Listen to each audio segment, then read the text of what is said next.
Unavailable while waiting for challenger. Alright. Okay, so at least now we have our shortcuts set up in a way. I mean, you know what else I should do is take a screenshot.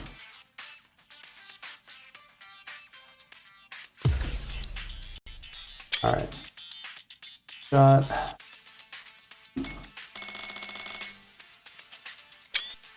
Shot.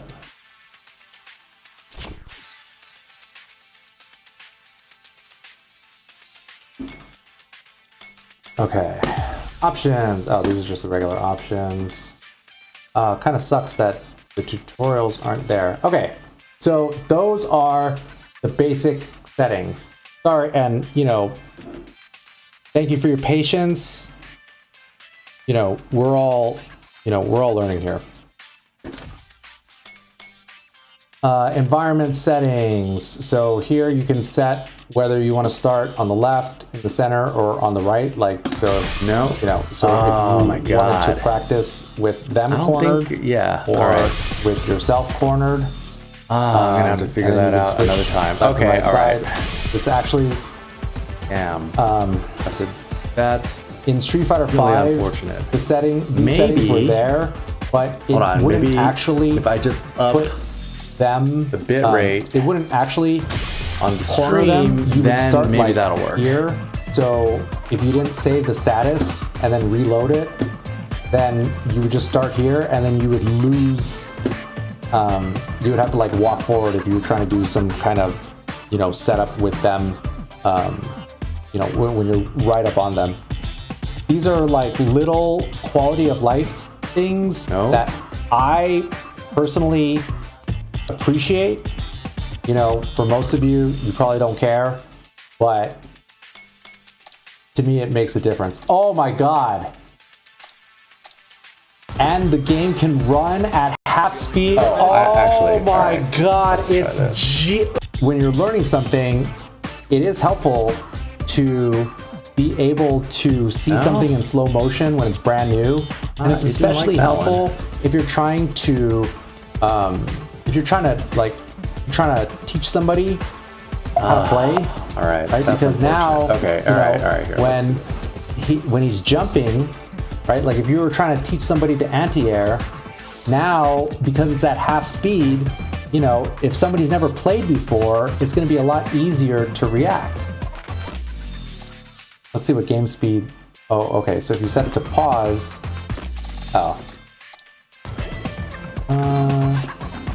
I see. Then you just hold still. All right. Input delay settings. I guess this is useful if you're playing to simulate playing in a laggy environment. Oh that's a good example. Like if you were trying to learn how to parry, then having the game set to 50% speed is super helpful, in my opinion. I think, wow, that's so smart. I didn't even realize I needed that. And here, of course, you can put your characters real quick. Let's see if it'll. All right. Well, the loading is slow.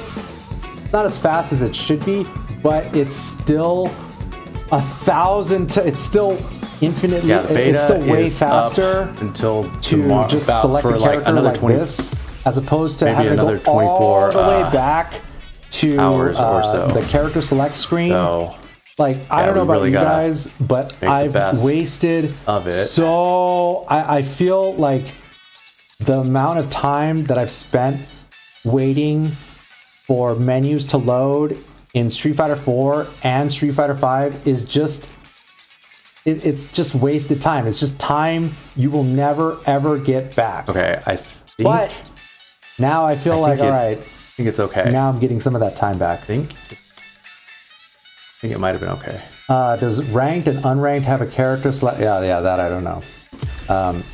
Actually, it seemed like you have to pick. Okay, so once you sit down at the arcade machine, you have to pick your character before somebody sits down to play you. Character specific settings. I don't know why. Oh, I see. So you could set. Oh, no. I see. What happened? Oh, there we go. There we go. All right, we're getting somewhere. Oh, that's interesting. Okay. Well, I don't know anything. Well, okay, yeah. It's cool to be able to set those character-specific settings also, so you can practice specific settings without wasting time. That's a great idea. I will make a video about once you get to a certain level and you understand how to practice, and you understand what to practice, if you're actually diligent in your training, you'll quickly realize that the more efficient that you can be with everything, whether it's using like save and replay states, or whether it's not needing to go back to the training mode menu, or being able to use the keyboard as shortcuts to turn things on and off, you save so much time, which means that which makes you more effective when there. Oh, all right. I think we're good. Okay. Oops. Oh man. All right. Still trying to optimize the workflow, you guys. Thank you for your patience. It is appreciated.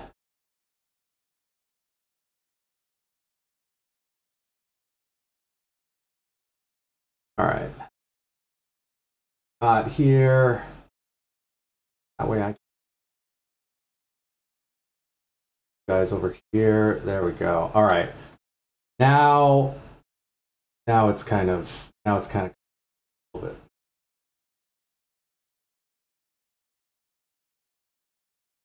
Yeah. Okay. I think it's okay. Yeah.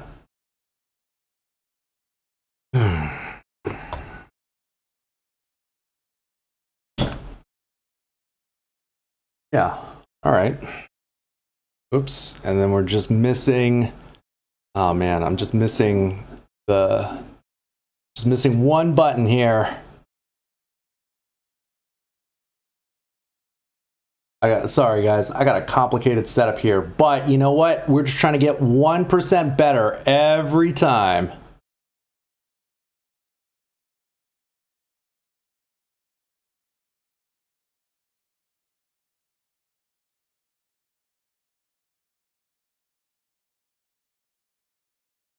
There we go. Okay. I think it's okay like that. Okay. What's up, guys? It's gootecks. It's day 3 of the beta of the Street Fighter 6 closed beta, the super closed beta. But we in there. And last time we spent a lot of time exploring the battle hub and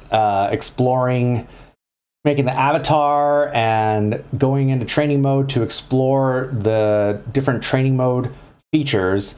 So what I want to do first is pick up where we left off with the training mode features, which were the training mode, like, I don't know, the presets. And then after that, we're going to try to actually learn how to play the game, because even though I played a few games the other day, I still don't feel like I know how to play. I got to fight my buddy Shiggle BMX, and he beat my ass, and it was clear. Well, I mean, you know, he took the time to, you know, learn the game and study it and whatnot. I, on the other hand, have not had the opportunity to do that just yet. So today is that day. So thank you guys for joining me. I know it's I know it's a little late, but hey, whatever. Better late than never, right, guys? Oh, there we go. Maybe this is a little bit better. Maybe. I don't know. I think that's better. Okay. Let's see. All right. And actually, you know what else we forgot to do? There we go. Okay, there we go. Now you should be able to hear the game sound. Let me know if it sounds all right.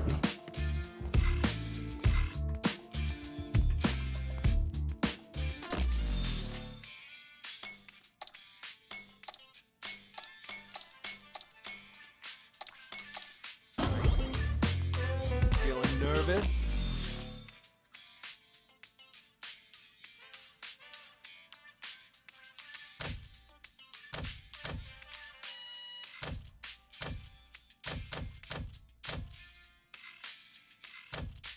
Here we go. Okay.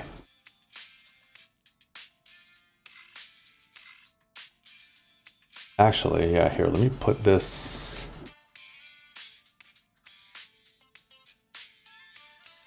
Oh, duh, there we go. Move that down. There we go. That's probably way better. Right now I'm using a Mad Catz TE2 Plus because something happened with my cross up, and so I need to get that fixed. So it looks like our settings didn't save from last time.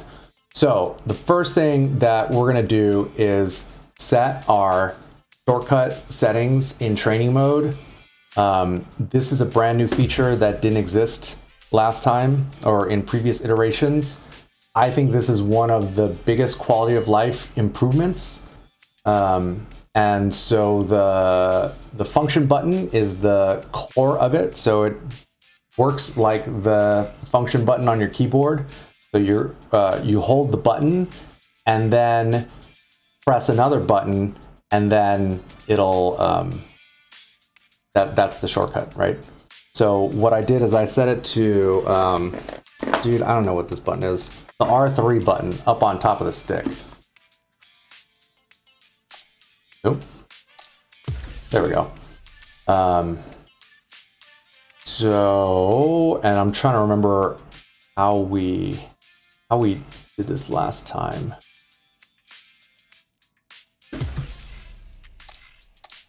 Okay, yeah, all right. Restart. Okay, I'm just gonna set restart battle to R, and then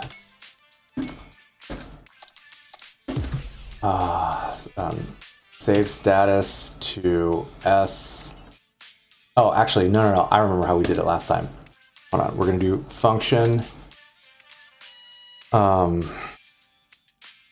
Okay, I think I have a pretty good layout now. So I'm gonna set it to holding function and pressing light punch for save status, and for replay save status, I'm gonna set it to function and A, which is light kick.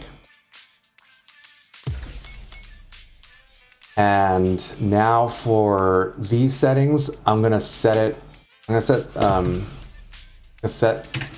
dummy to D, and counter to C, and set block to B, nope, B, and we're gonna set wake up settings to W, And so for dummy recording, we're going to set that to function. Whoops. We're going to set that to function medium punch. And then for play recording, this is going to be function medium kick.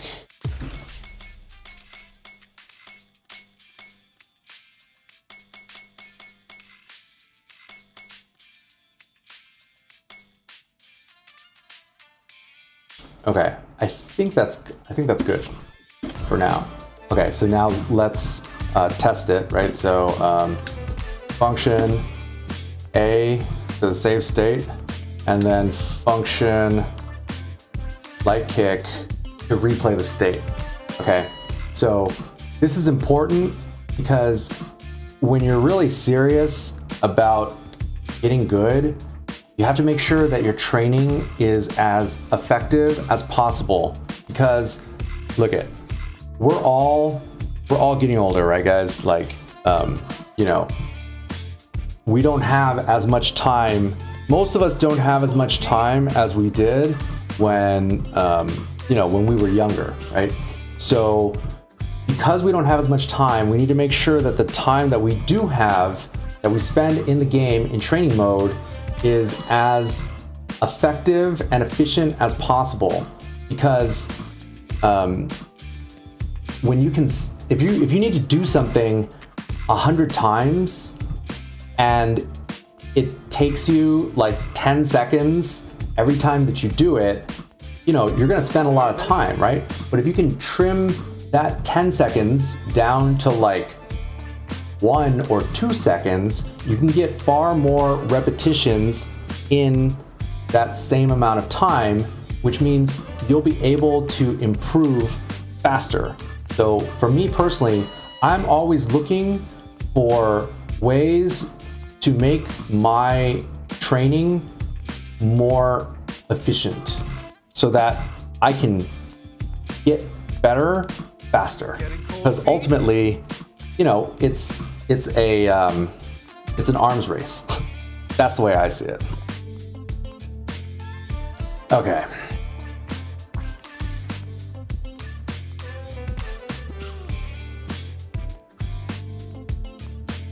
Let's see.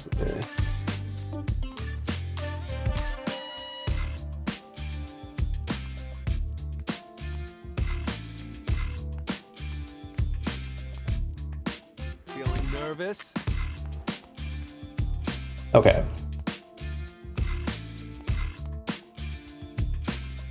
All right, it should be, all right, it should be okay.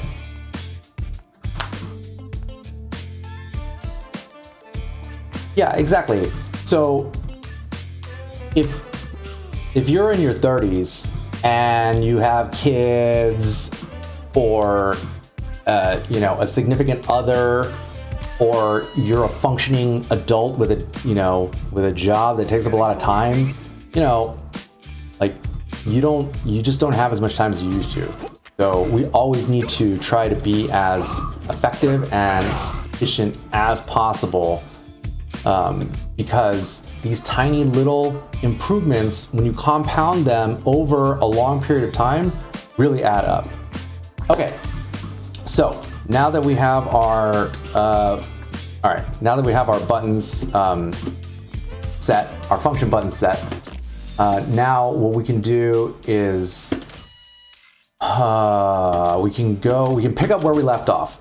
So if you guys were watching last time, they shut down the server right when we got to the simple training sessions, which hopefully they rename this to something else, because when you just look at the menu on top, like, it doesn't really explain what it is.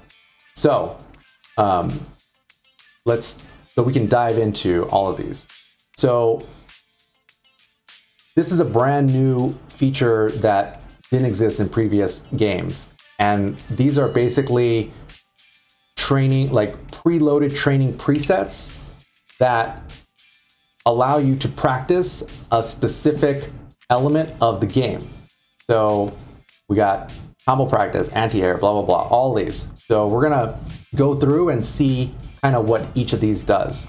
So combo practice, I'm pretty sure, oh yeah, see, so vitality engages refill automatically, making for optimal combo practice. The dummy will block as soon as your combo drops, so do whatever you can to keep it going. So what this is gonna do is set the dummy to block after first hit. So that means that when we're doing a combo, you know, if we drop it, like let's say,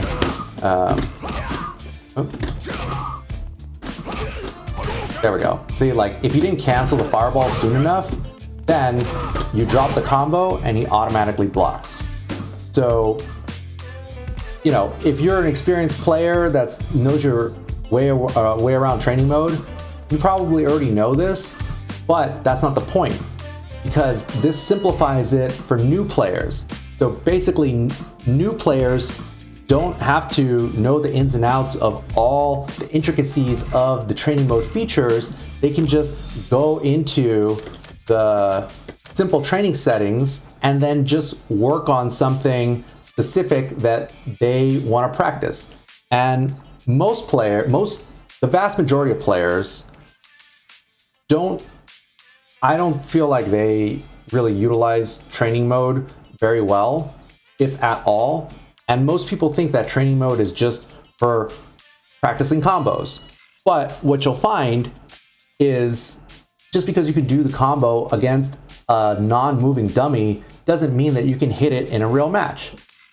So I actually think they should maybe move this further down, but it's the most popular thing to practice in training mode. Oops. Okay. So now let's do anti-air practice. So this is actually really cool. Okay, Ryu will randomly switch between neutral jumps and forward jump attacks. Practice intercepting the forward jump attack with the anti-air of your own. Additionally, enabling recording slots 4 through 6 will add horizontal movement and a forward dash into throw mix-up to Ryu's moveset, forcing you to focus on both the air and the ground. Applying this preset will overwrite Ryu's recording slots.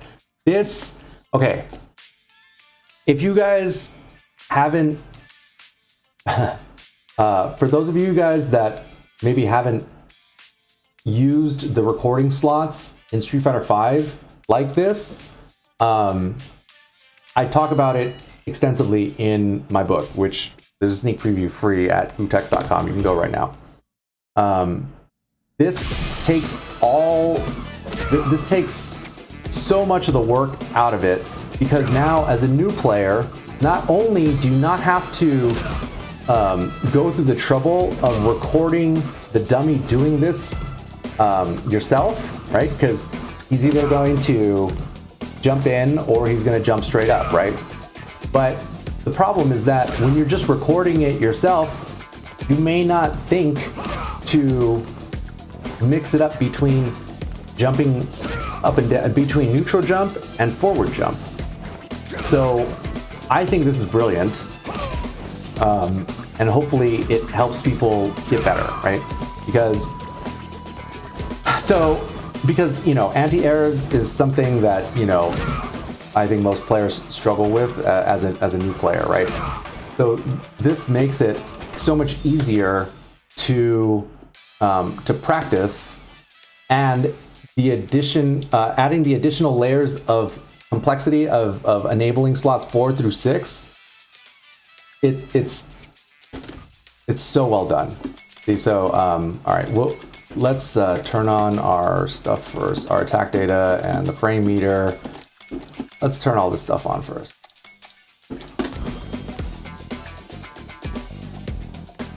Oh no, did I stop him? No, what happened? Oh no. Oh no, does it not let you do that? Does it Oh no, dude. Wait, so if you load those, then it won't let you keep your Really? It won't let you keep your input displays on? No, come on, hold on. Oh, there we go. Okay, see, I just had to press function medium kick to start him up again. All right, so now we can turn on all our stuff.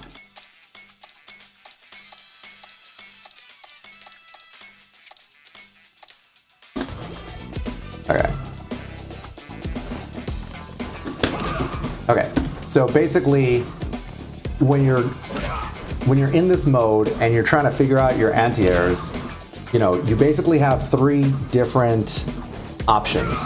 You have your normal attacks, your air-to-airs, and like a jumping attack, and then you have, you know, your special move. Many characters have like, you know, an anti-air move, like Ryu has his DP, Guile has flash kick, etc. Right? So this is useful because it lets you practice different buttons to see, you know, what's gonna work. So I mean, you know, obviously, like, it's not my first rodeo, right? And in previous Street Fighter games, you know, down fierce, crouching heavy punch is the simplest anti-air because you don't need to do a complicated motion. So this is, you know, probably, you know, this is easier for, you know, for beginners. So you can practice, and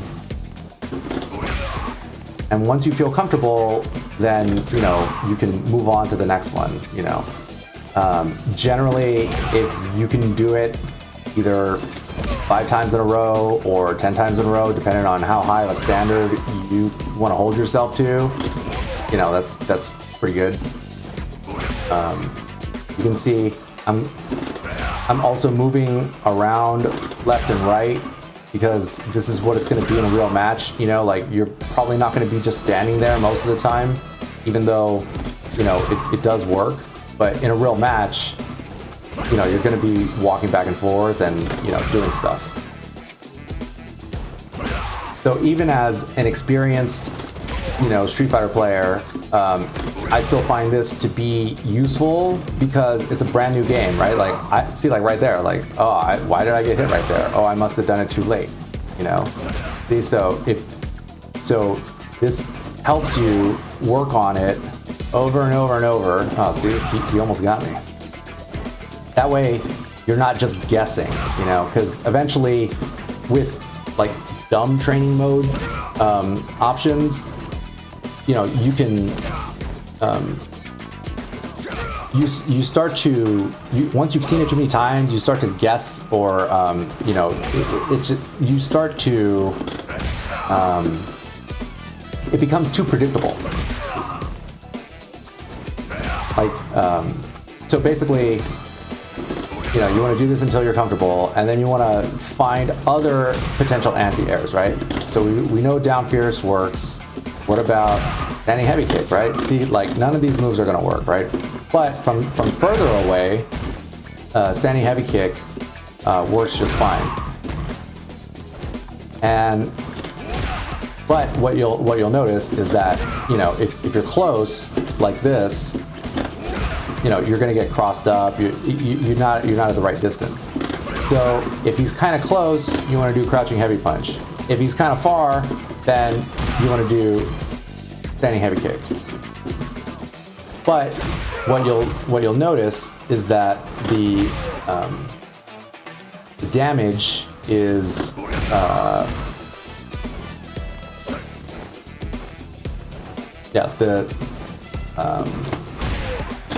let's see. So what's that's doing 600, right? No. Oh, sorry. That was doing 1,000. So standing roundhouse does 1080, and crouching heavy punch does, whoops, oh, see, wrong distance, does 840. Okay, so this does more damage. All right, so now what are some other anti-airs? Earlier today, I saw somebody do, I think, I don't remember if it was Javits or it might have been Alioun. And they were doing axe kick, cancel into DP like that. So just right off the bat, those are 3 anti-airs from 3 different distances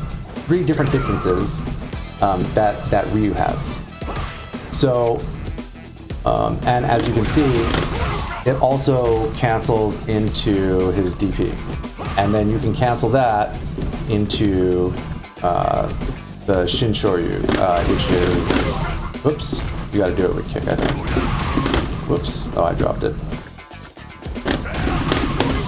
There it is. Oh!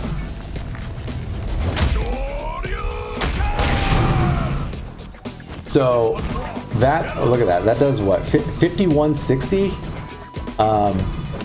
That's a ridiculous amount of damage to do from an anti-air, and from an execution standpoint, in my opinion, it's not very hard. Certainly nowhere near as hard as FADC, as uppercut FADC Ultra was in Street Fighter 4.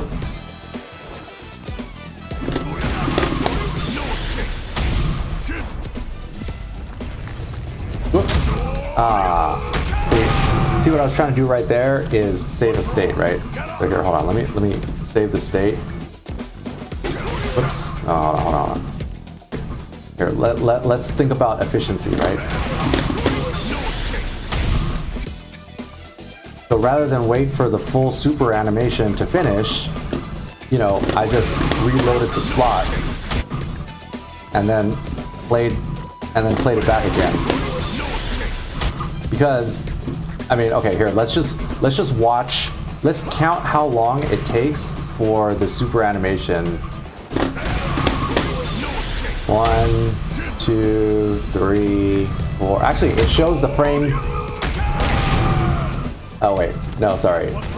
Hold on, let's do it again. Let's count again.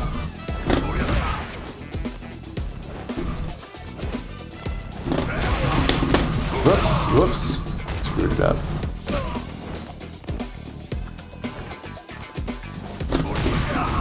Oh man, see that it.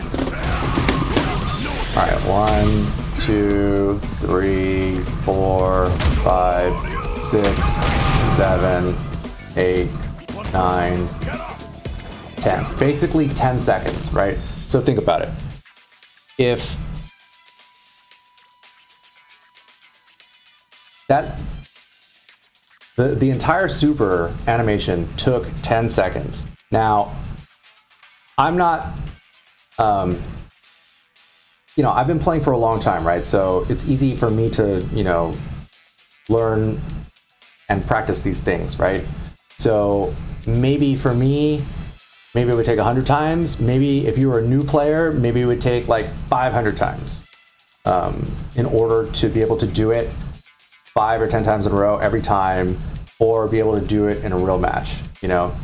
So if you had to do something 100 times and it was going to take you that 10 seconds, as we just saw, but then you can shave off 9 of those seconds, now it's not going to take nearly as long.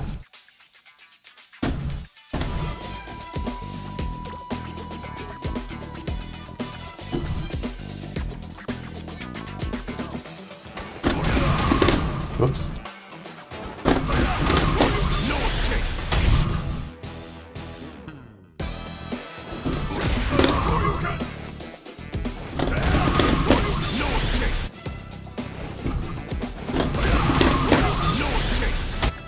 Dude, that's, oh my god, that's so, oh, that's awesome.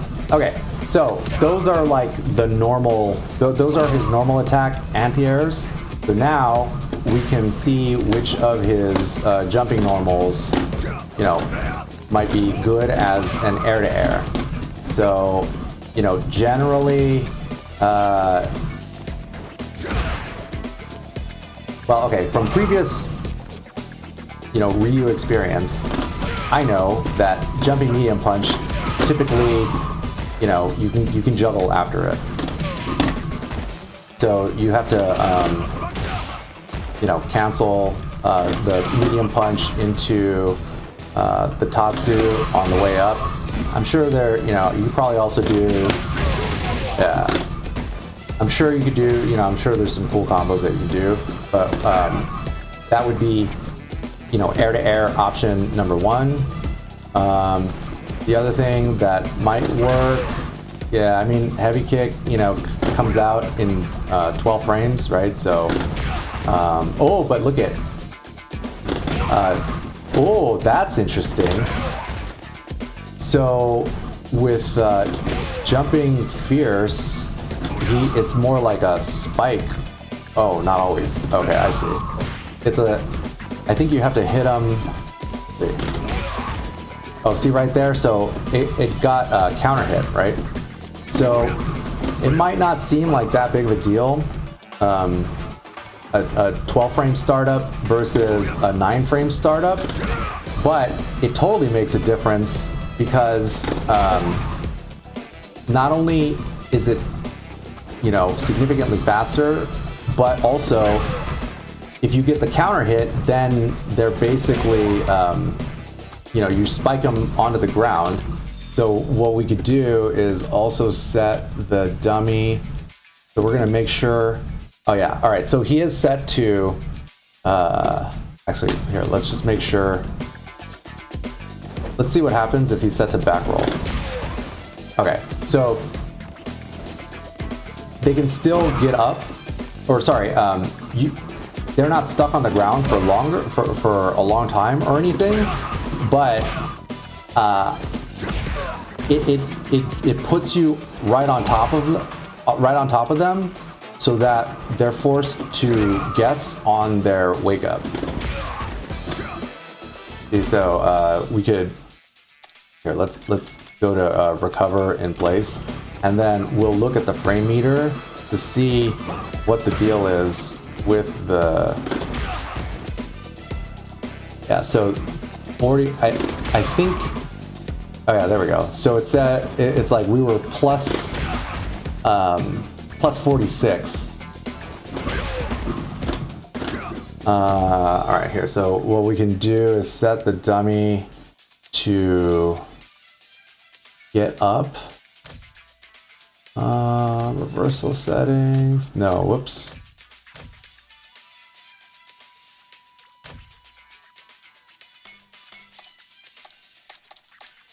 Where was it? Oh, reversal. Here we go. Wake up reversal.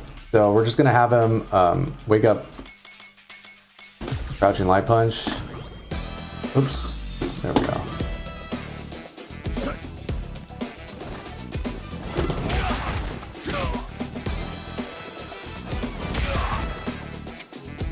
Oh no, what happened? He's not doing it. Wake up reversal, crouching light punch. Dude, is that not working? Did I do something wrong? Oh, there it is.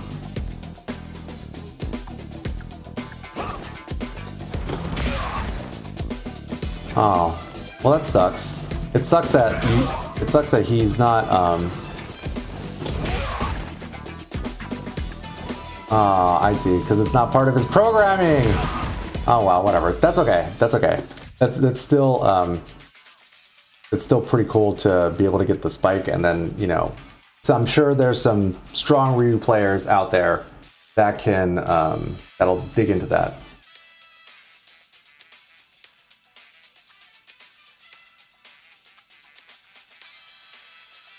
Can't reverse when counter hit. Really? Why would you not be able to? Hold on, let's see if that's a dummy setting.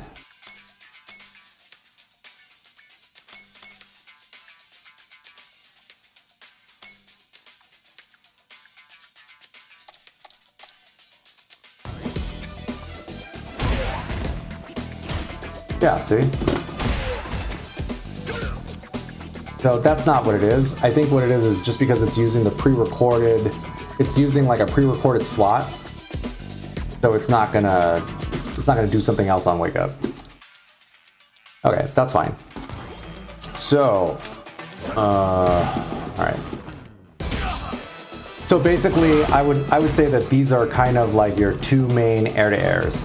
So, jumping medium punch comes out in 8 frames, but jumping heavy punch comes out in 9 frames, and oh, this could work too. 7 frames, that's pretty good. That does 500. That does 420. And that does 960. But if you do the, if you get 2 hits, that does 900. But that still doesn't get you as much as just the counter hit jumping fierce. And look at it, it's like I even ended up on the other side. Whoops.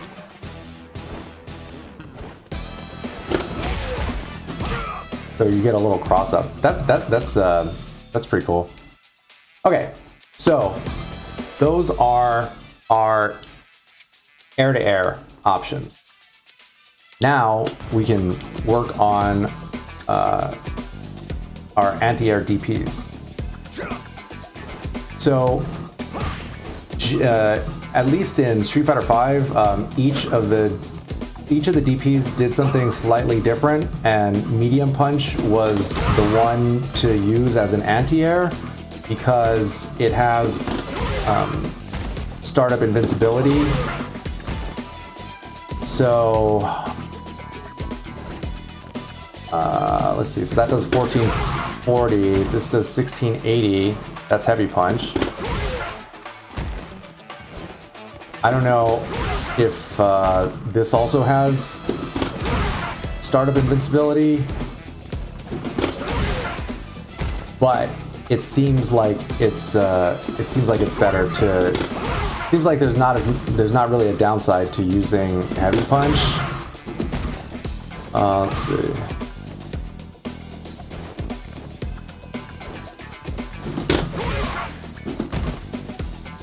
So 89 frames of recovery, 86 frames of recovery on medium punch, 80 frames of recovery on light punch. So maybe there's reasons to use, I don't know, to use the different buttons. But if you're not sure, then you should just use heavy punch by default since it does the most damage. See, that only does 1320, 1440, 1680, and what about EX?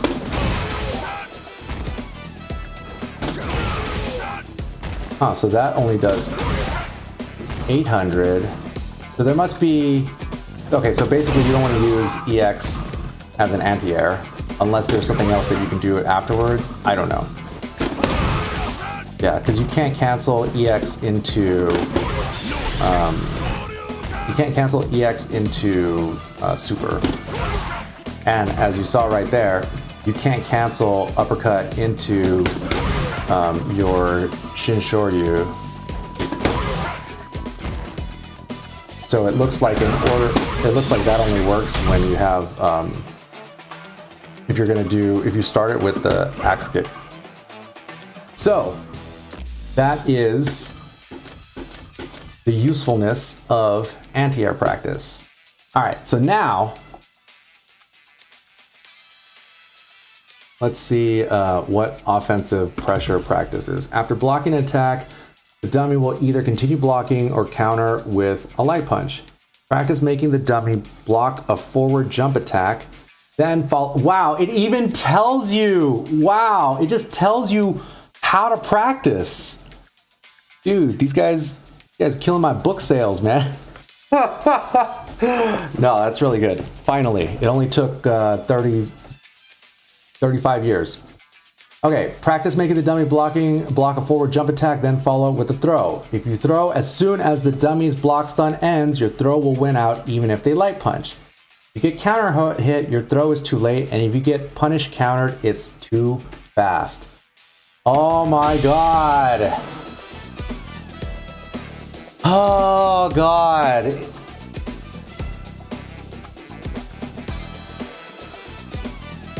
This game, I'm so impressed.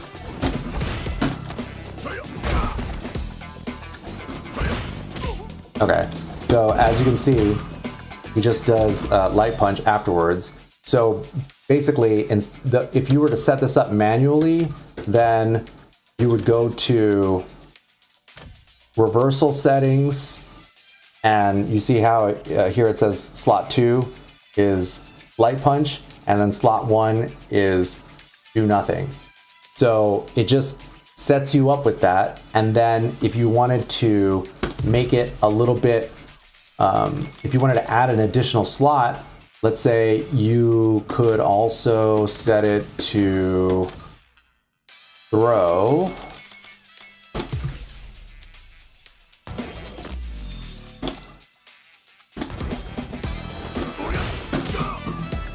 See, so I did it too late. Oh, I did it too late again.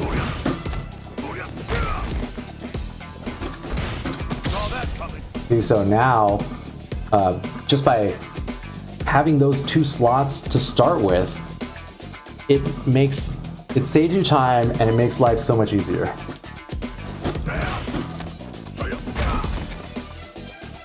See right there, he just blocked.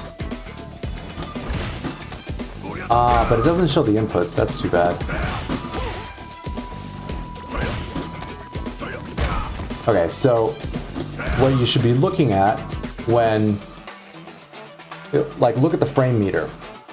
In previous Street Fighter games, frame advantage when jumping in was always, it was either not really defined, or it was always like a variable number, because if the jump in connects high up on the body, then the frame advantage is different than if you hit it deeper. And when I say deeper, I mean closer to like on his torso instead of like on his head, right? So I'm gonna try to hit him as high as possible.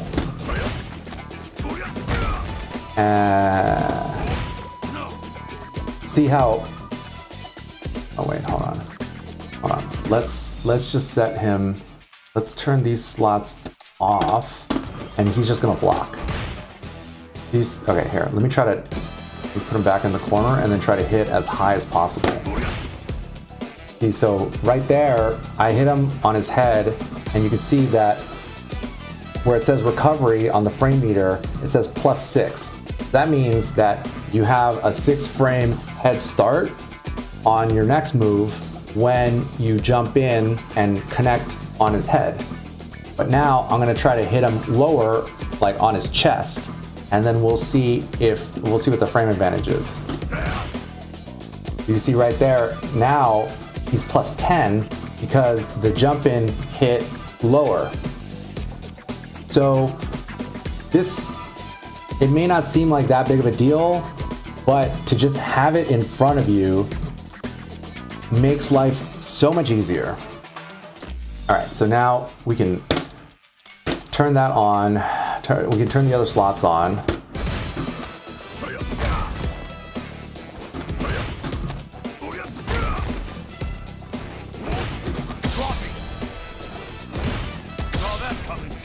Oh my God, that's so much better. So I do have the, I do have the input display on, but I don't know why it's not, showing it. Maybe no, I think it's like actually just looking for the inputs of a second controller. I don't know. Maybe that's something that, I mean, it is a beta. Maybe that's just like an oversight. Maybe that's something that'll change.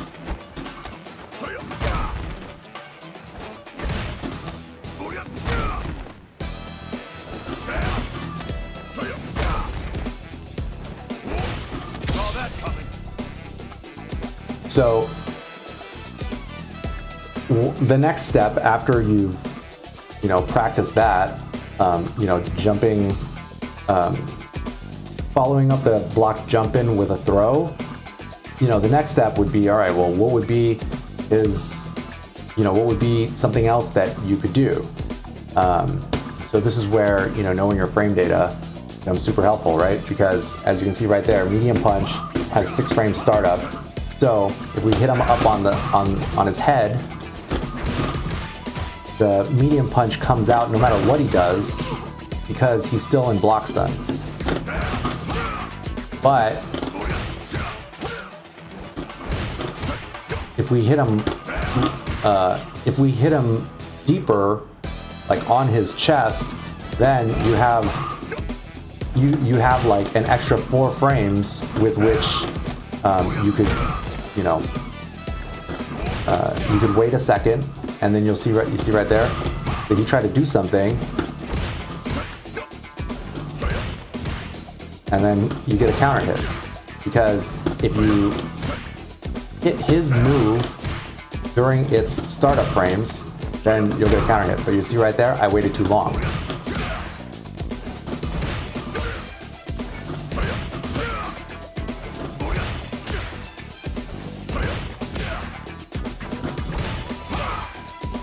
So this is useful because it trains you to hit confirm, right? So the idea is that if you see the counter hit, you have enough time to then follow up with an appropriate combo. But if he blocks, then you don't. You see, the combo that I was doing was standing medium punch, crouching medium punch into Tatsu, right? But if they're blocking,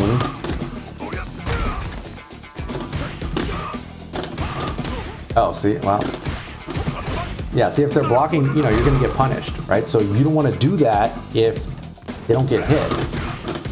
You only want to be able to visually see the counter dialogue come up and then finish your combo. But if that doesn't happen, then you would go into a different block string. Like, let's say throwing a fireball, even something as simple as something simple like that. So basically swapping out your Tatsu for the fireball if they block.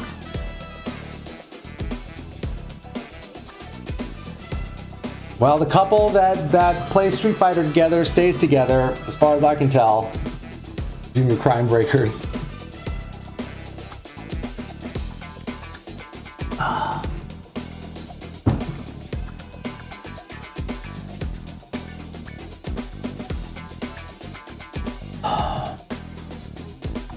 I don't know. I think they did a.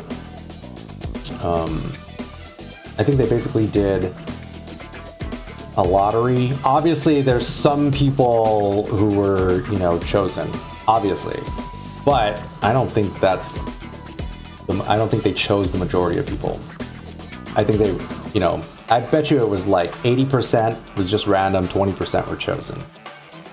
But I don't know. All I know is I didn't get chosen. But it's going to take more than that to keep us out, right, guys? Yeah. Can you cancel aerials with specials? Yeah. I mean, so what we did before this was I demonstrated jump medium punch into Tatsu, just like other games.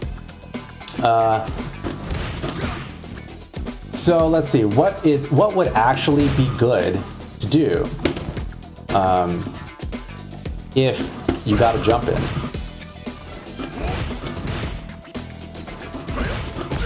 Okay, actually here, let's do this. To save time, what we're going to do is change the settings to just, we're just going to turn off slot 1 and 3. So now every time he's just going to do standing medium punch every time.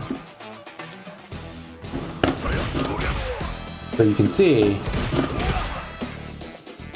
remember, when he jumps in and we hit that deep jump in like that.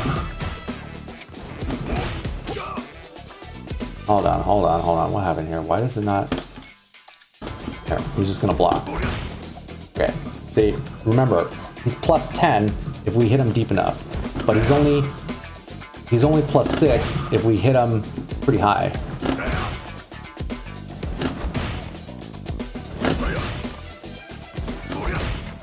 So it's basically somewhere between +6 and +10, depending on the angle. And alternatively, let's say you were doing a cross-up. See, he's only +5 right there. But, okay, maybe he can be up to +7. Oh, even +9 if you hit it real deep. Okay, so this is where it becomes useful to know the startup of all your moves, of all your normals, right? That way you know what to follow it up with. Because you basically are trying to force them to guess after they block your jump in. Once they're, because they have to guess whether you're going to attack, throw, or block. This is the rock, paper, scissors element. So they have to react accordingly by either continuing to block, trying to attack the throw, or doing something risky like a invincible reversal, like a EXDP.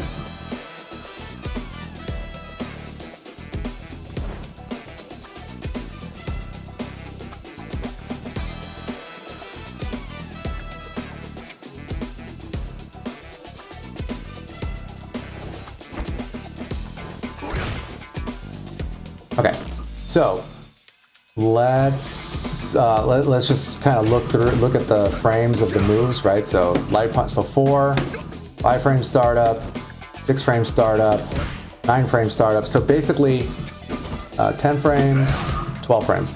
So you want to have a little window with which they can react and do something.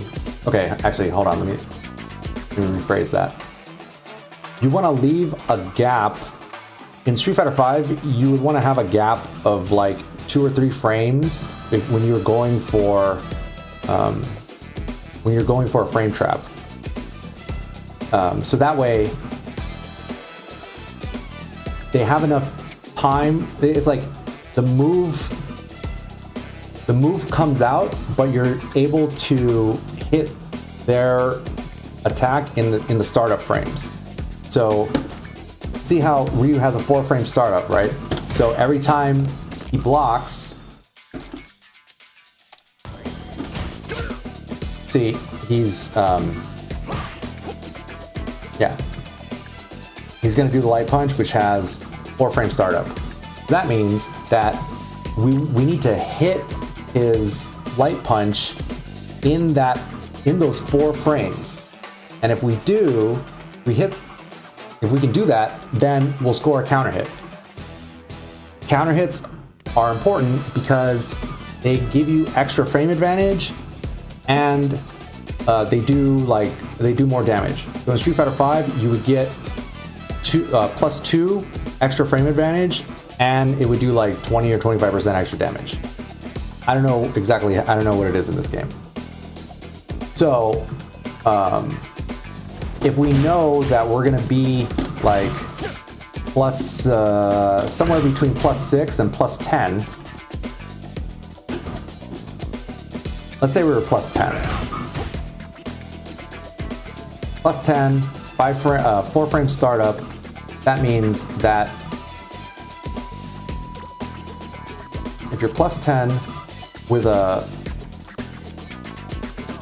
if you're +10 and their move has a 5 frame startup, that means that you could hit them with something as long as with as much as 15 frame startup, I think. I don't know, is that right? 10 frames.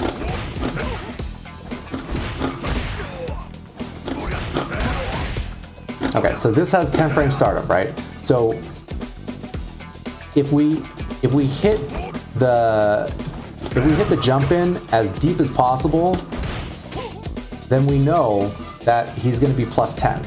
But the problem with him being +10 is that even though this move has a 10 frame startup, the dummy is still in block stun and can't do anything. So this is a real block string if you hit it at +10. Because you see, he's trying to do the jab, right?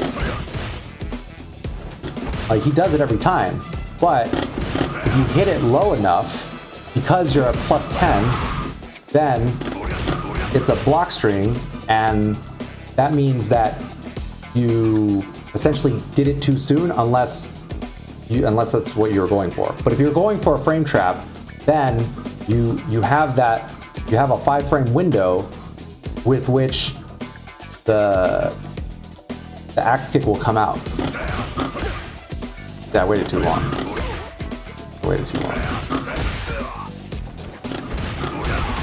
See, so if you hit it, like, if you hit him kind of high, remember, he's +6 if you hit him up on his head. So if you hit a little bit lower than that, but not too low, then you're basically going to get the axe kick every time, and it'll counter hit. See, that was I hit it too deep. And here, if I hit them really high, then they'll trade.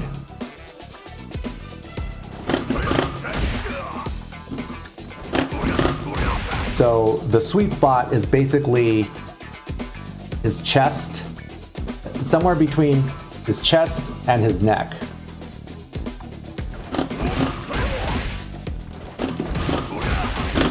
Whoop.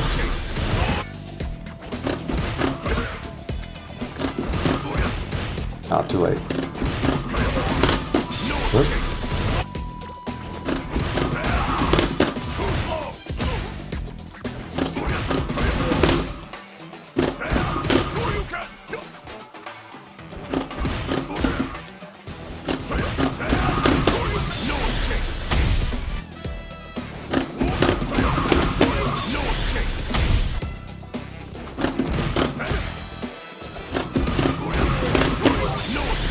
See?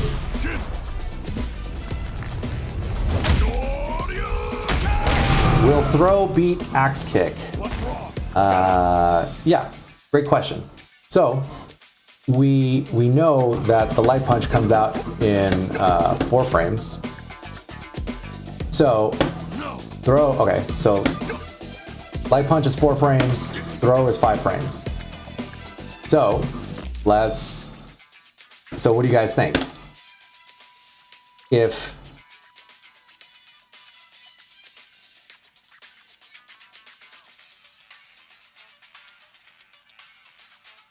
the throw is 1 frame slower than the jab, then how does that affect our frame trap?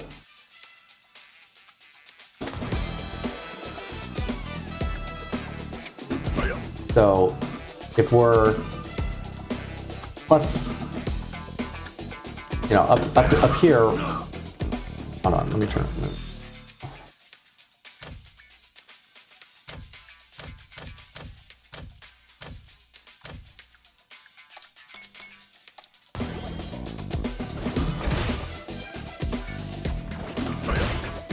So +9. I'm pretty good at hitting it. Oh wow, that's +11. Oh. Yeah. So let's just say, somewhere between 8 and 9 frames.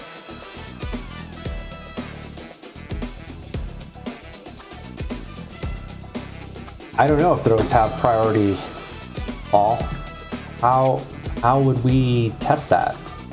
And here's the thing, even with the priority system like in Street Fighter V, even if throws did have priority, it only has priority when they connect on the same frame. If you have frame advantage, then essentially your move is starting up before their move is. So that means that if you have frame advantage, even if the throw takes priority, because the defender is at a disadvantage, the throw starts up later. So even if it has priority, it doesn't matter because the throw comes out too late.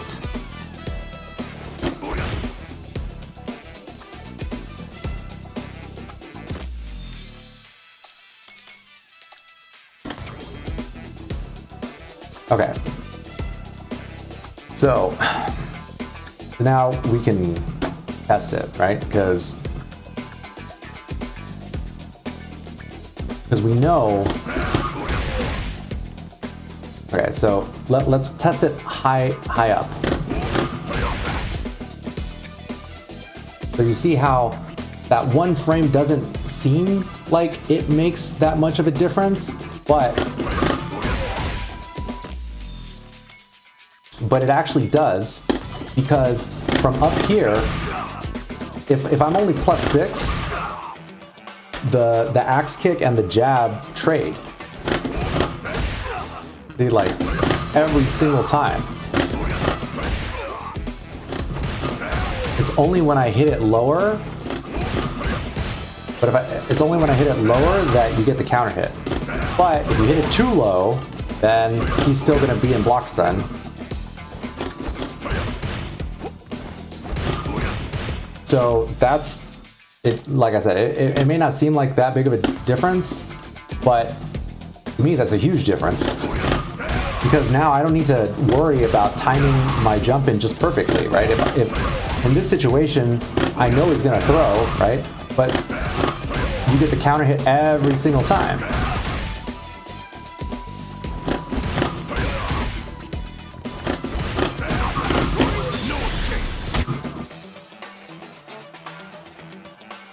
Yo, what up, DeMarcus? Yeah, so look at jab is 4 frames. So in Street Fighter 5 and I think 4, I mean in Third Strike, Street Fighter 4 and Street Fighter 5, most characters had a 3-frame light attack. But now it seems like maybe the standard is 4 frames. So here, like, see, he doesn't have a 3-frame normal. Like, I think most of the characters in this game don't have 3-frame normals in this game. I might be wrong. Who knows?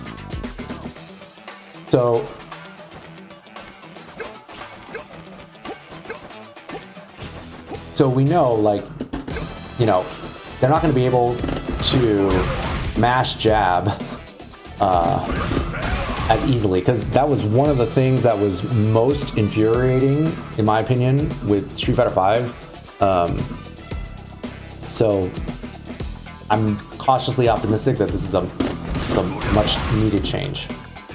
Okay, so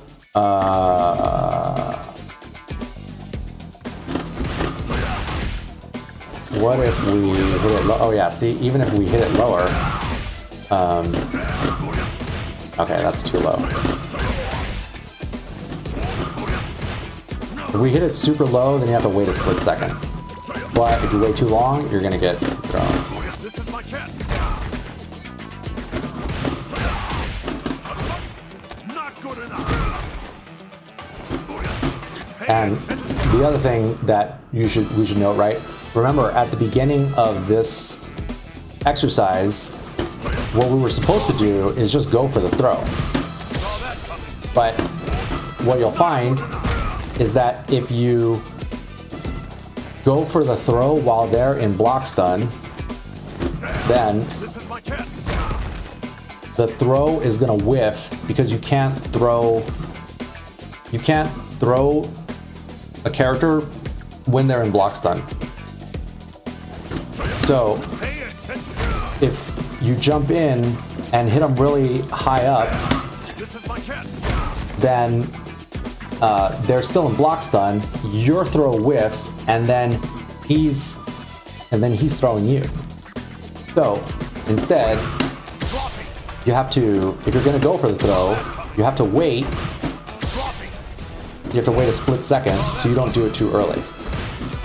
But if you wait too long, Saw that coming. then you'll get thrown. Dropping. Uh, Saw that coming. yeah. So that's something that's, in my opinion, that's not obvious as a new player. Okay, so we know that the axe kick is a pretty solid option, especially if we have, if we have, level 3 super. And so this this beats both light punch and normal throw. Ooh, but if you trade, you don't want to do that.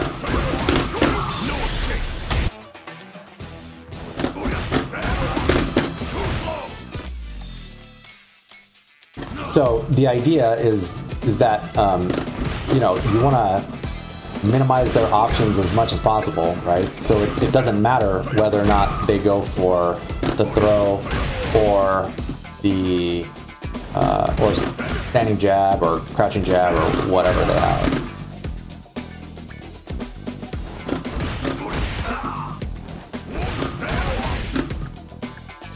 So then I guess the next step would be hit confirming, do nothing, right? Because if they don't do anything, we don't want to go for the DP. See, like right there, because he's blocking. Like, you don't want to just throw out your DP, so you should have enough time to react and see the counter hit connect. You see the dialogue pop up on the screen, and then confirm.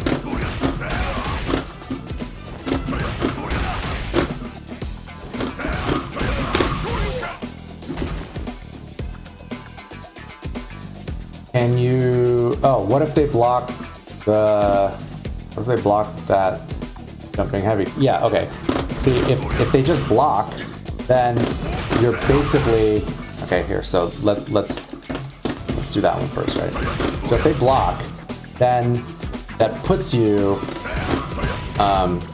here, and you're -4, right? So it's not that you're in danger, because it pushes you back so far. See, now he's like, the pushback on the axe kick puts you almost back under the timer.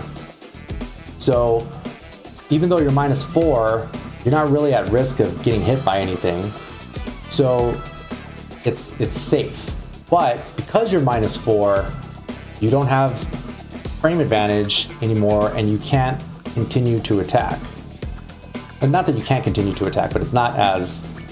you basically squandered your frame advantage that you earned from getting the jump in. So, so then the question is, all right, well, if you're -4, you don't want to do that,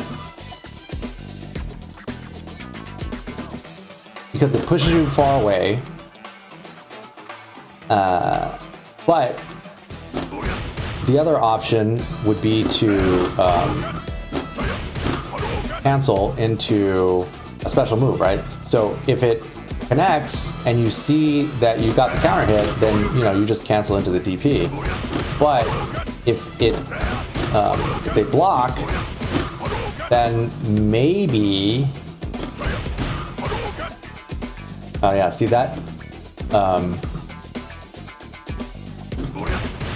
So the thing about the axe kick is you can cancel either hit. You can cancel the first hit into special, or you can wait for the second hit. Generally, it's probably better to just wait for the second hit. This is why there are 2 hits, so you have enough time to confirm.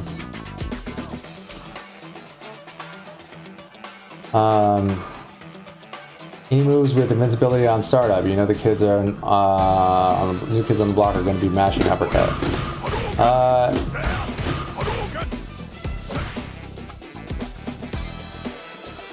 Okay, well, yeah. So let's try that. Let's turn on.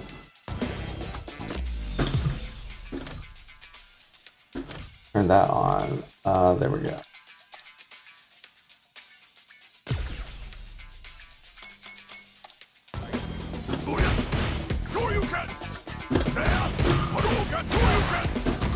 Yeah, see, so what I'm doing is canceling the second hit into heavy fireball.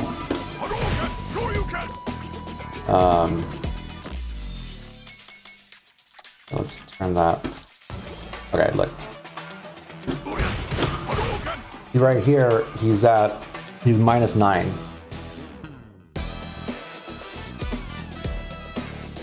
After blocking the heavy fireball, but he's only -5 after blocking the light fireball, and -7 after blocking the medium fireball. And with EX, you're only -1, so you're safe. So obviously you can't just be throwing out your EX fireballs, you know, all the time, because you're not always going to have meter, and that's not necessarily a good use of meter. So so now that we know what our frame advantage is in that situation, yeah, let's test out light BP. You can see right there, even though it's only the EX fireball that's unpunishable, because if you do light fireball, maybe I should turn on the boogie.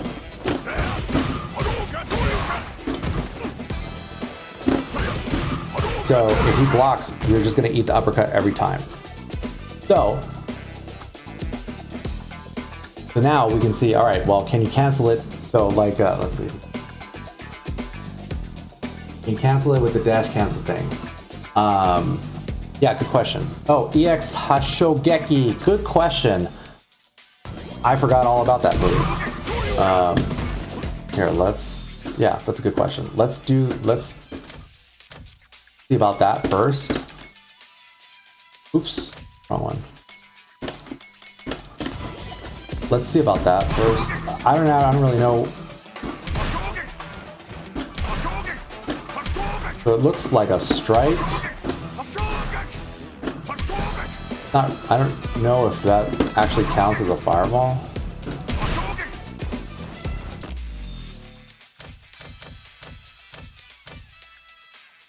Oh, actually, you know what we should do? We should just look at the command list and see if it says anything.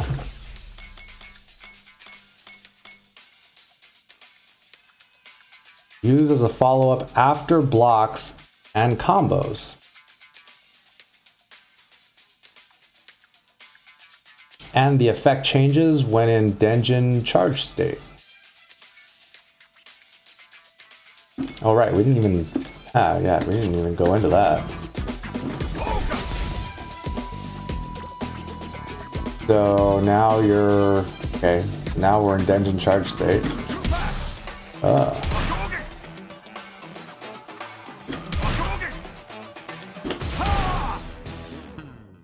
Look at that. So yeah, good call, Zeleon. Yeah. Yeah, EX Palm is +3. -4, -5, +2. Oh, that's interesting. But the startup is way too long, so you wouldn't even be able to use that really as a block string. But +12.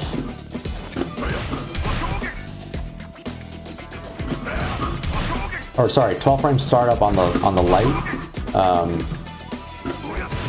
Yeah, so that left us at that's 10 frame startup. Okay, let's see what happens.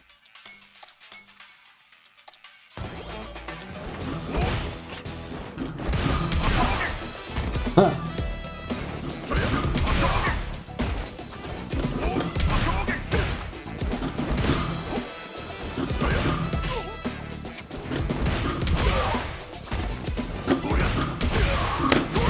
Oh, That's pretty cool.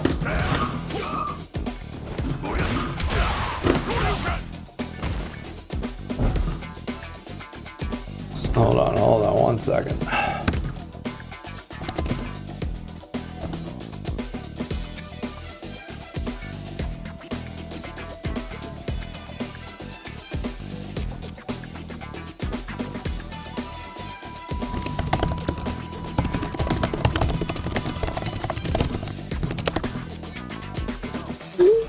Okay. So as you can see, when we're only +6, then because this has a 12 frame startup, right? His jab has a 4 frame startup. We're at we're at +12, or sorry, we're at +6 if we hit him up at the top of his head. So that means that the light palm is too slow. But if we hit him down here at the bottom, then even if they trade, you get then you get the spin out effect, and then you can juggle afterwards.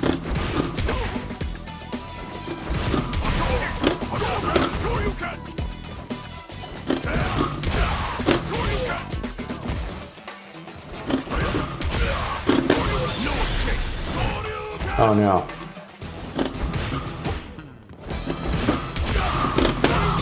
Maybe I have to... I don't know if that doesn't... maybe it doesn't work. I wonder if you could... Nah, you can't juggle with that.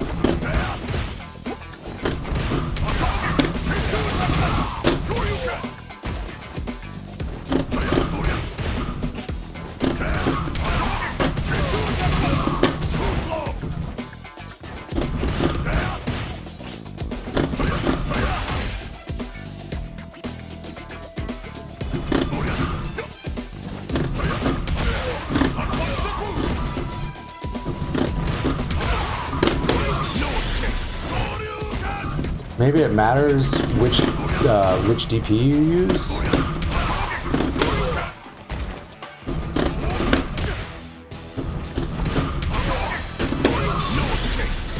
Oh!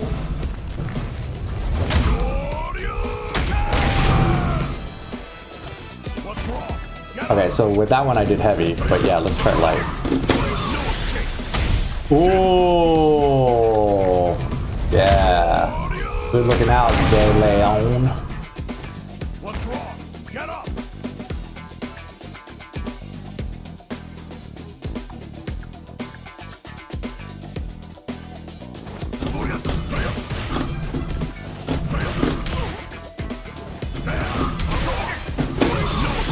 Yeah, I was just doing the uppercut too early.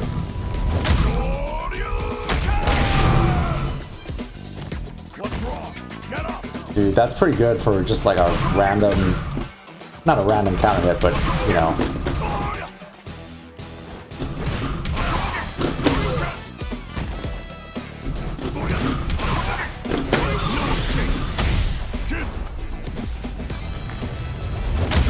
Dude, that's dope. Okay, so that has what, 12 frame startup?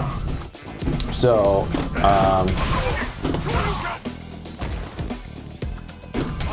12 frames, 19 frames, 30 frames, and EX is 18 frames. So this little trick only works with the light palm, which is fine. I haven't done any of the health ZZZ. Have you tried the variations with his dension charges? Nah, I haven't. We haven't even gotten there yet. I mean, honestly, we just started this by trying to by trying to see what this offensive pressure practice preset does. And now we jump down this rabbit hole. Okay. Now that we know that there's a really big payoff with that.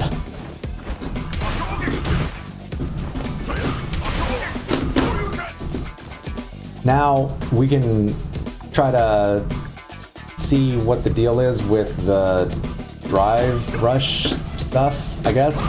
I forget who was asking about that. Like, oh, if you can, who was asking that? Can you, oh yeah, Sam was saying, can you oh yeah, Sam's one of my students. Can you drive rush in after axe kick? Double dash after axe kick? That's a great question. I don't even know what drive rush does.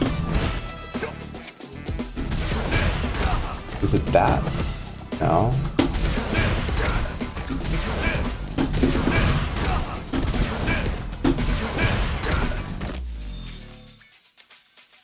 It's not an exaggeration when I tell you guys that I really haven't been paying attention to this game at all. Until now.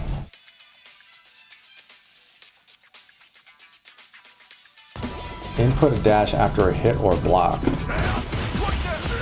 Oh, that's it? Oh my god. And that just uses your drive meter? Oh my god. Okay, so as you can see,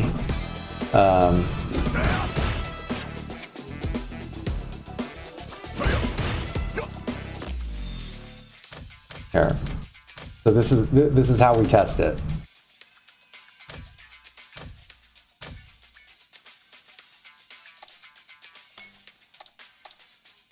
So first we're going to set it to do nothing, right? So we know that our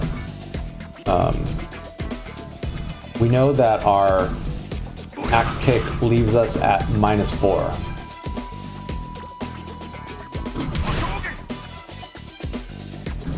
And if they block this is also going to leave us at -4. So,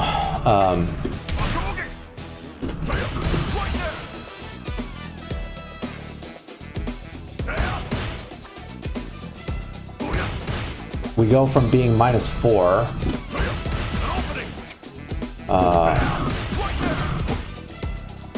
oh.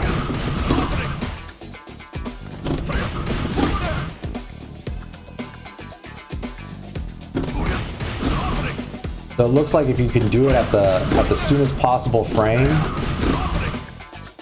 then that'll leave you at +3. Oh, look at. Okay, so at some point we're gonna have to figure out the most efficient way of doing that input.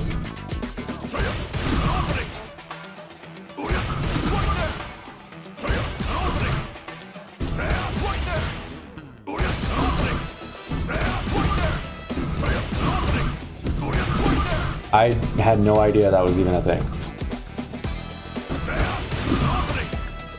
Will it be breaking history? It'd be the best fighting game there ever is, the best there is, the best there was, and the best fighting game there ever will be? Probably not, but it's definitely the best right now, so that's good enough for me. And it's a quantum light year. It's quantum light years ahead of Street Fighter V, that's for sure. You can do it out of, Toxic Avenger says you can do it out of parry in the neutral for a quick get in and it only costs 1 OD bar. Do it off of parry in the neutral. Oh, interesting. That's pretty cool. Okay, so it looks like the best we can hope for is to be +3 in this situation.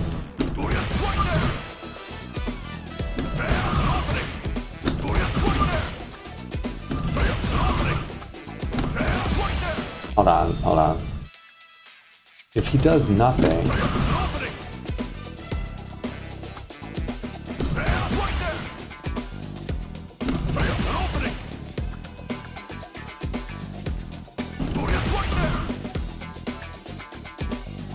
I'm trying to see if there's an easy way to know exactly what what the frame data is. Okay, so instead of doing nothing, we're gonna test out what happens if he does the light punch. So if you just drive rush and then do nothing, you're gonna get hit. Because the recovery is super long, right? If you don't, so you have all that time with which you can do something. So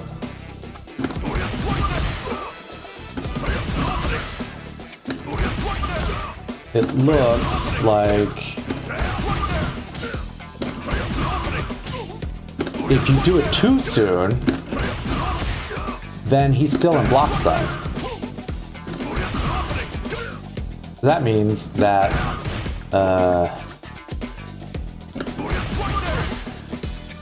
yeah, so you don't want to do that. You don't want to hit him too soon. So you don't have to do it like you don't have to do it super fast. You just need to, do it, I guess, in a reasonable amount of time. See, I'm waiting way too long. So you have to really commit, I guess.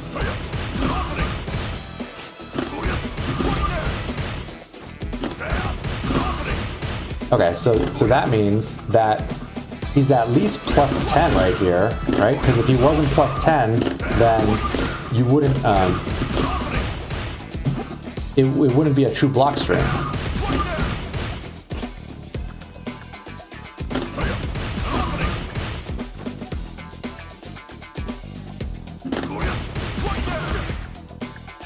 When you do the dash in, out of parry, the first normal you hit gains extra frame advantage on hit and block.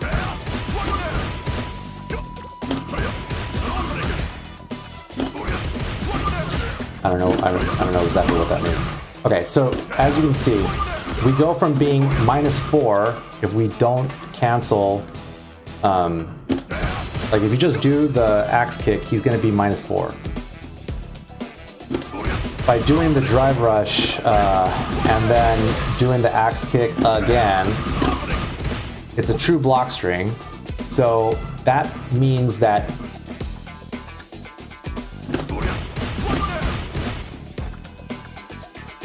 okay, what does that mean?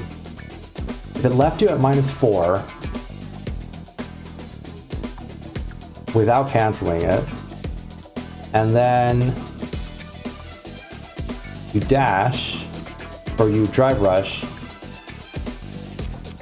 and then do another 10 frame axe kick, and that's a true block string, then that puts you -4.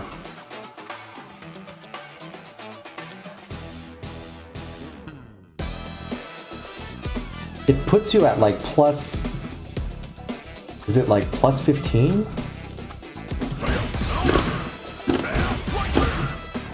No. Oops.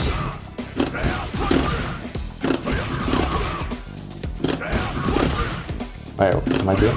Oh, whoops. There we go.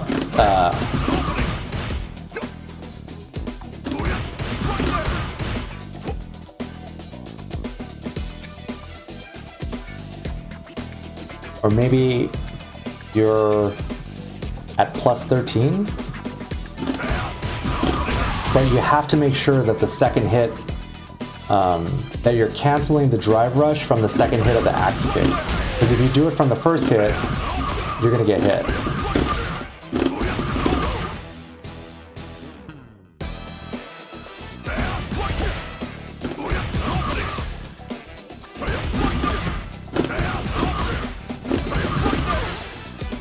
Oh. Yeah, see. So you always want to make sure to do that. And so if you were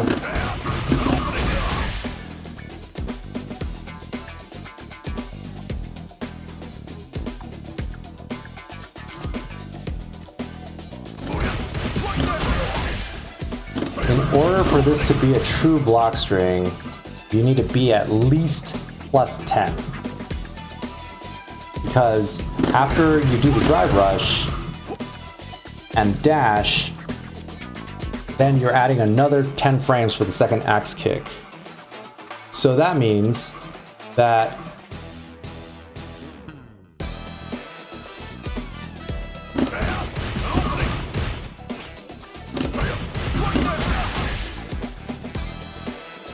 you're at least plus 10 after that.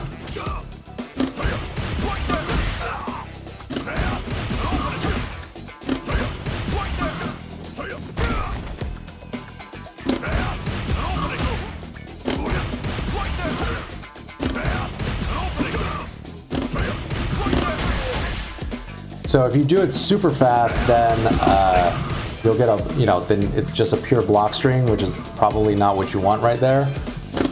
Instead, you have to wait a split second, but not too long, and then you should be able to get the second axe kick. Whoops. And then you could go into that, right?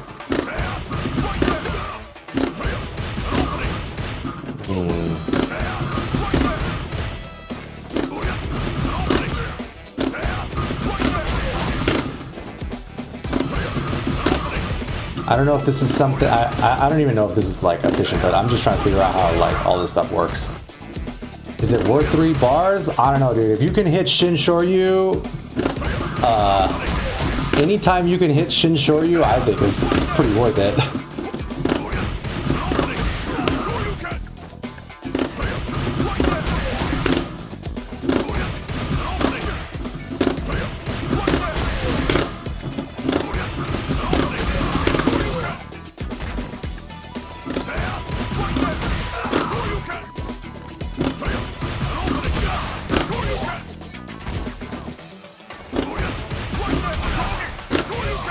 Huh.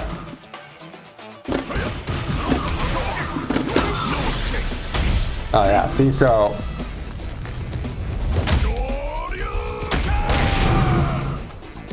maybe that seems to be more like what you're supposed to do. Because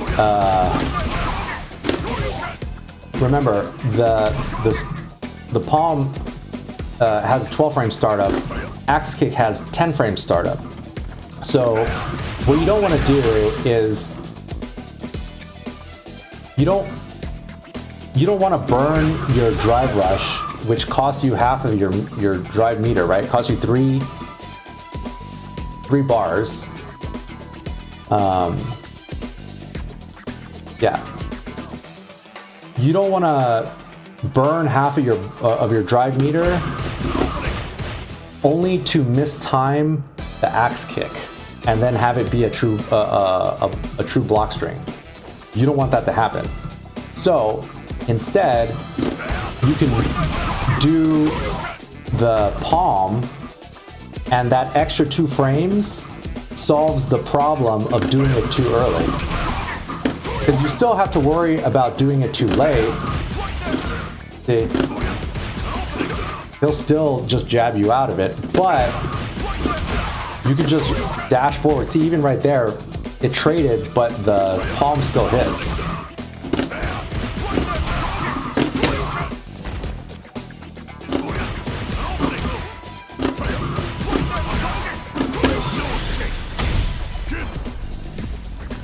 Try hitting forward, then mediums, and forward for a drive rush in neutral, then hit something that would normally combo, like low short into stand strong. Oh, like that?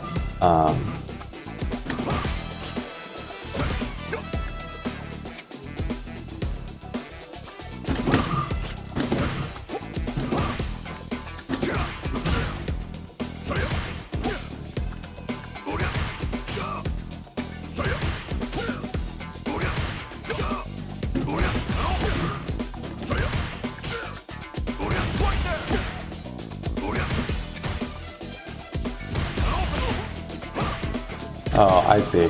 So it doesn't... It only works with moves that you can special cancel, it looks like. Oh, hit something that wouldn't normally combo, like low short into stand strong. Alright. Well. Okay, so.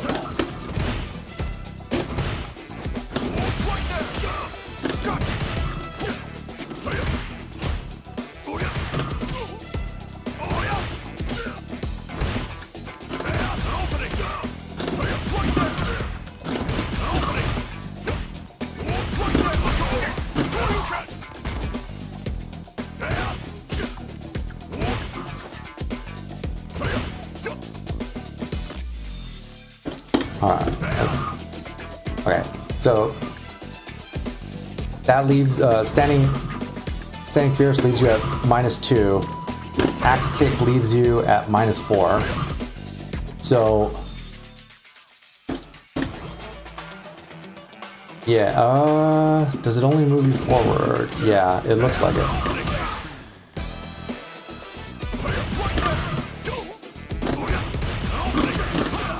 Yeah, all right. So that, yeah, all right, there you go.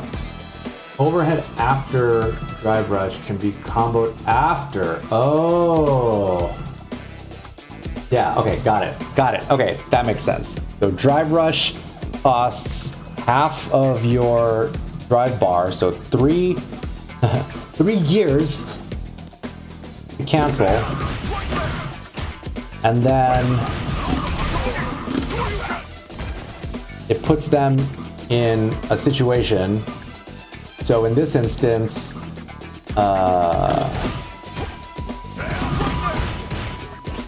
yeah, see, like he's +2, or sorry, -2. So this still puts us in the same situation.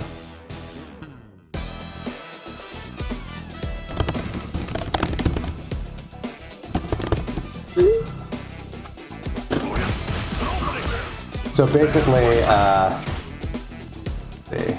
if you were in the you know, oh, actually, huh?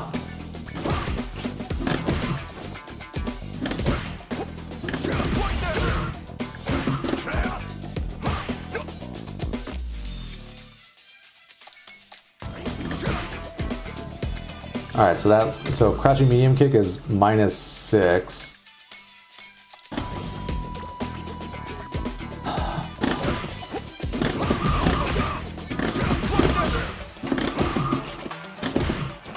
This is actually kind of hard to do though, but maybe it's also probably something that you'd be able to do in practice, like with enough practice.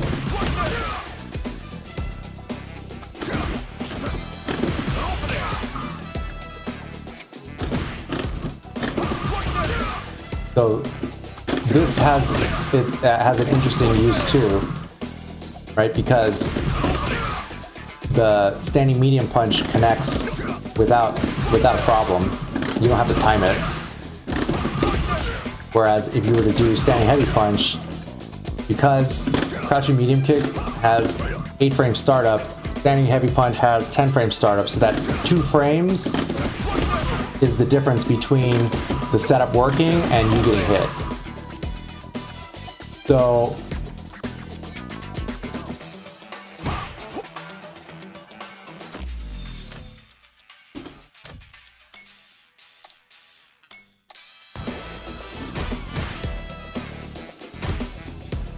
is the full practice mode ebook available? No, but it's really long for what it is. Like, I definitely could have just put it out and started selling it, but I don't know. I don't know. I didn't feel like it was totally there. But I totally could have done it that way. I just didn't. Can specials be rush canceled like Fireball maybe? Nah, so you can't use it like FADC. Yeah. Okay, so where were we? There was that move. Okay, so there's crouching.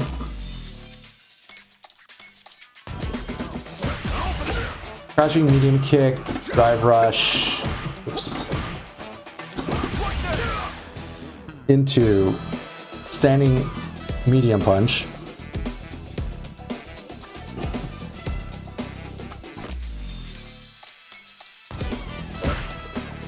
So standing medium punch has a 6-frame startup. Crouching medium kick leaves you at -6. So that means that the drive rush basically shaves off. The drive rush seems like it shaves off 8 frames because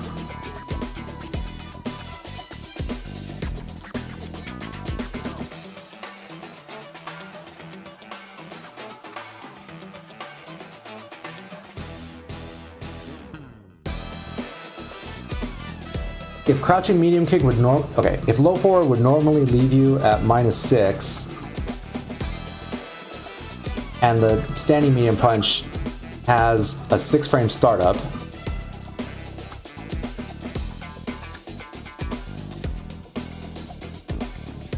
you know, that's a 12-frame difference. So if it shaves off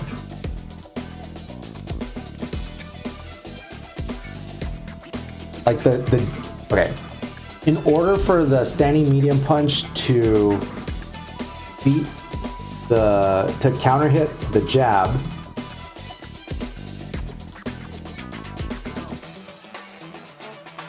if we were just standing, if both players hit the button at the same time, the jab will beat the standing medium punch because it only comes out in 4 frames. So how do I mean yeah, because it comes out in 4 frames, right? So how do we test this, right?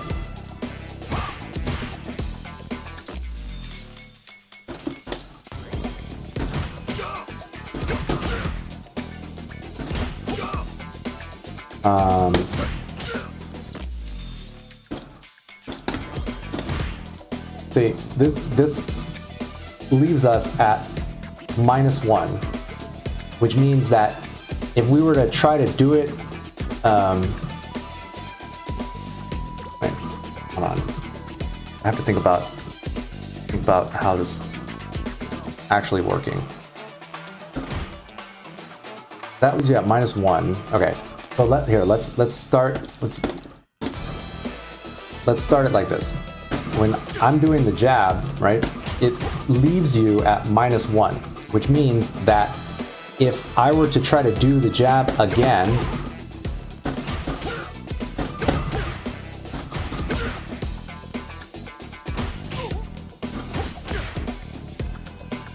why do you get a counter hit? You're only -1. If you're -1, and then you do another jab and he gets hit, why does that work? That doesn't make any sense.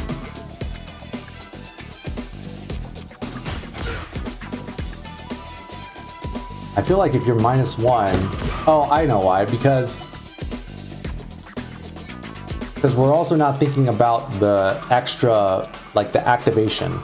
Because when it says the startup is 4 frames, it's, you hit the button and that's frame 0. But you know, you still have to take that into consideration. So it's more like,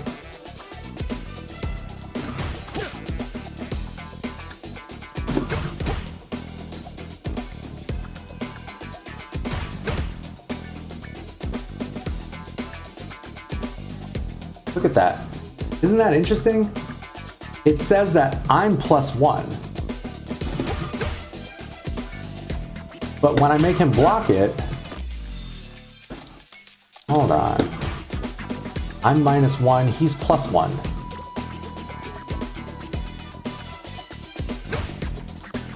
Oh, yeah, all right. I guess it could, okay. Yeah, maybe it is because we're in the corner. All right, yeah, here, let's try it mid-screen.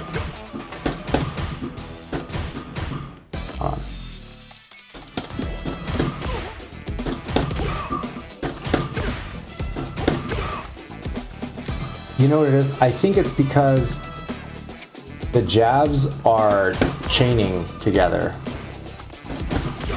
I'm pretty sure that's what it is.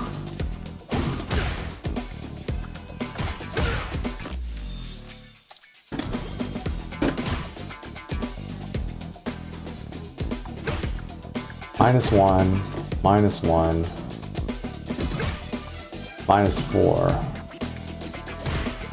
-1, even.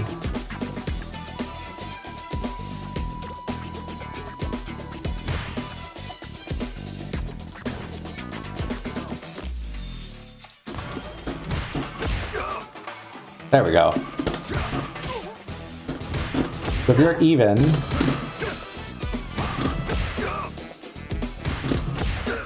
okay, I'm pretty sure the reason why you would get the counter hit if you're mashing jab is because it's canceling the jab instead of linking it. Trust me, bro. I didn't get in. I had to force my way in. I got locked out just like the rest of you guys.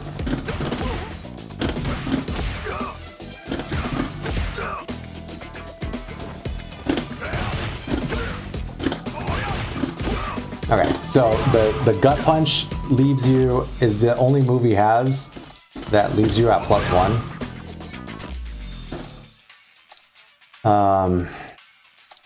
Okay.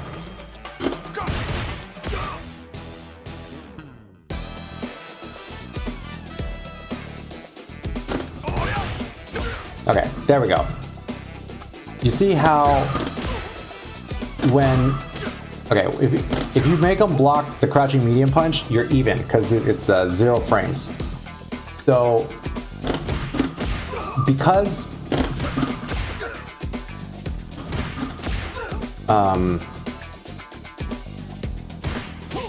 right. Yeah, there we go. All right.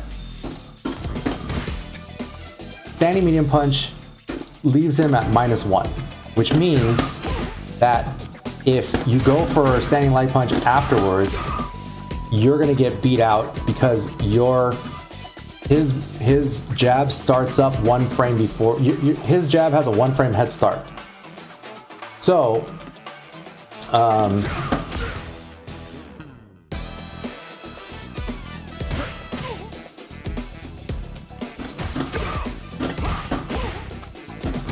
so that means when it comes to the drive rush cancel,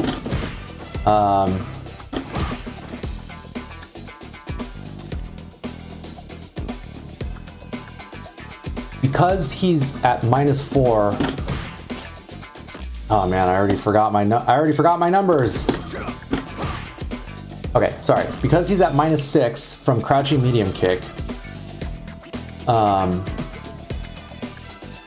and standing medium punch has a 6 frame startup and scores the counter hit, that means that the drive rush must shave off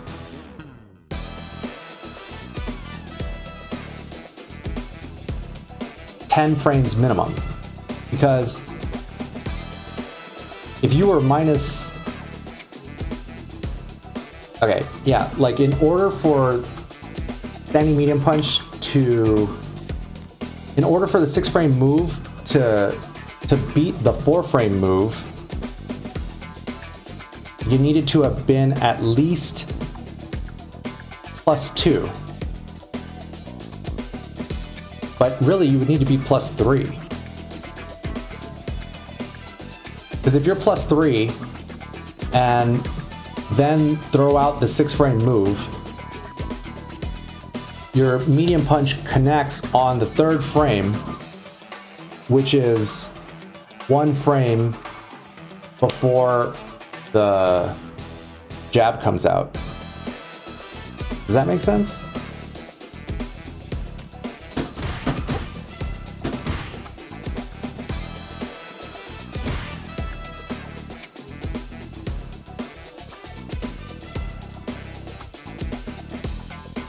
4 frame. Okay.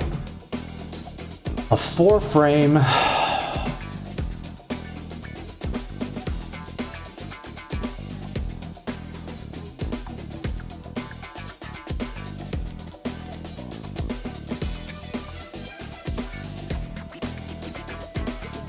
Okay, if you were +2, if you have a 6 frame move and you were +2,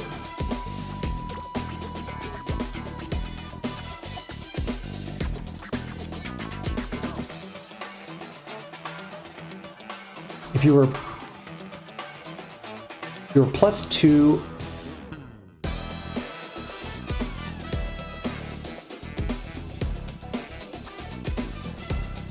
okay, what if you were +4? If you were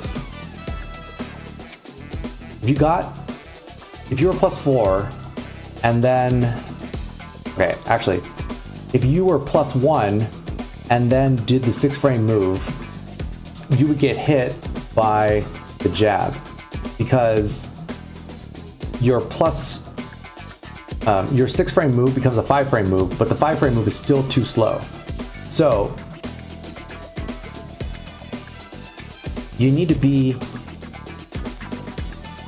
if you were only +2, your 6 frame move is now a 4 frame move. So the hits will trade. So you need to be at least +3 in order for a 6 frame move to beat a 4 frame move. So that means that from crouching medium kick, which leaves you -6, the drive rush has to give you at least 9 frames in order for the medium punch to beat out the jab.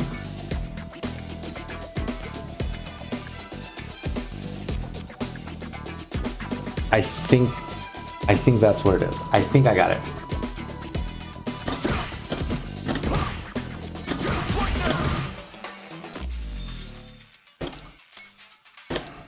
Okay, so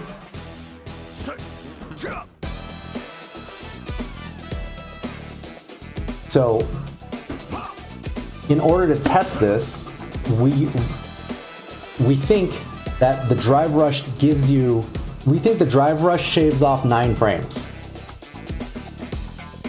So in order to test it, we'll use our 9 frame move, standing medium kick, and that should connect.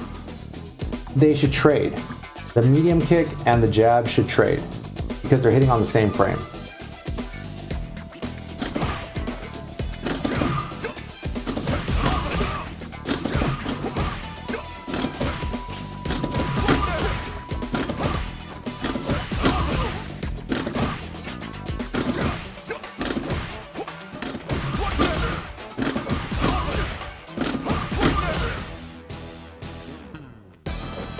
Okay, maybe not.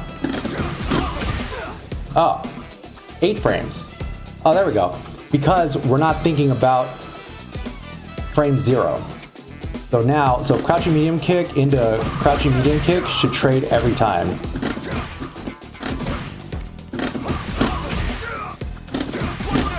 There we go. All right, we figured it out.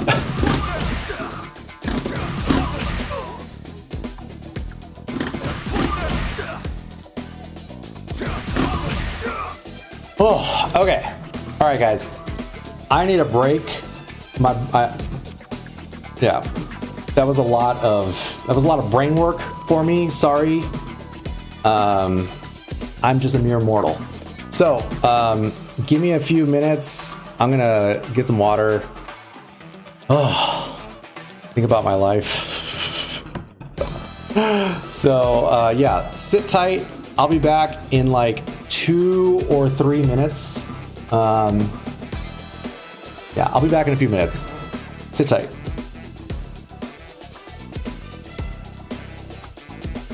Oh wait, hold on. Whoops. Forgot. I forgot to do all of that.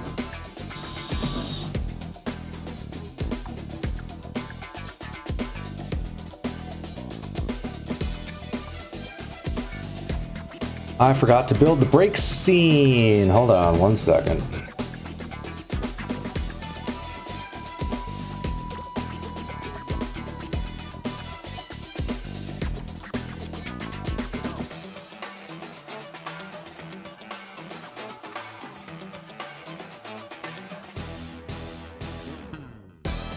We're just building the ship.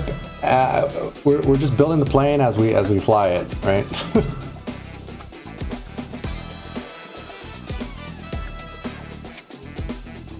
Oops. All right.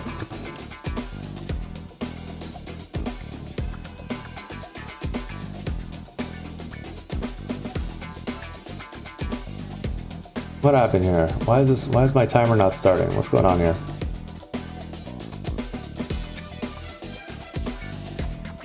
Instead of something taking like, you know, 5 minutes to practice and build the muscle memory for, it can take like less than 60 seconds. If you don't, you know, if these quality of life things are optimized. Oops, so sorry, be right back. I'm really impressed. Now let's see. Let's see how long it takes to reload the stage. Wow, that's pretty fast. So maybe it's a little bit longer than switching characters, but that's still pretty fast.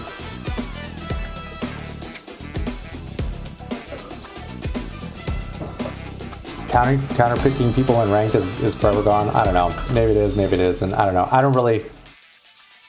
I personally don't really care about that, but you know, again, the game is in beta. If you feel strongly, you should definitely hit them on Twitter, make a thread on Reddit or whatever. All right, dummy settings. Let's look at the dummy settings. So so basically it's him just standing there, or CPU, you can change the level, or see if this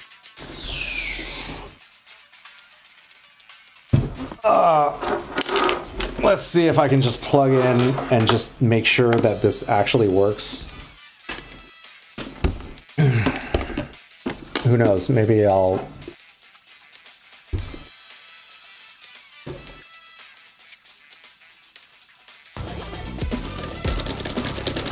no. Hold on. Let me look at this settings real quick.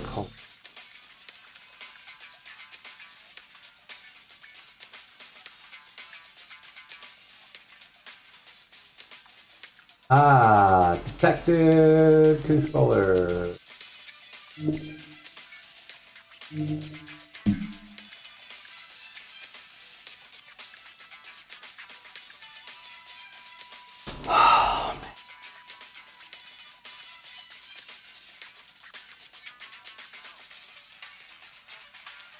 Aw, dude, it's not detecting.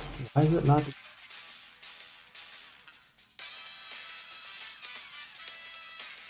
Okay, yeah, it's totally not detecting my hitbox. Maybe it's the cable? All right, whatever. We'll figure that out later. All right. So let's see, back to this. Controlled by player 2. All right, so that's the end. So now, looking at what's new in terms of dummy settings. So dummy behavior, standing, crouching, jumping, same as it always is. Counter hit, you can always punish counter. Okay, that's new. I'm not even, okay. Change what type of counter occurs when you attack the dummy. When you set to random, you can adjust the frequency using Y. The larger the number, the more likely a counter will occur. Well, that's really interesting. And then here's just regular random. Oh, okay, all right.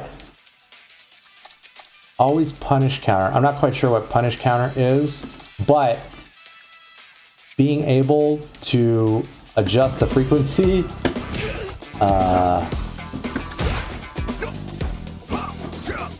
do you... I'm pressing Y.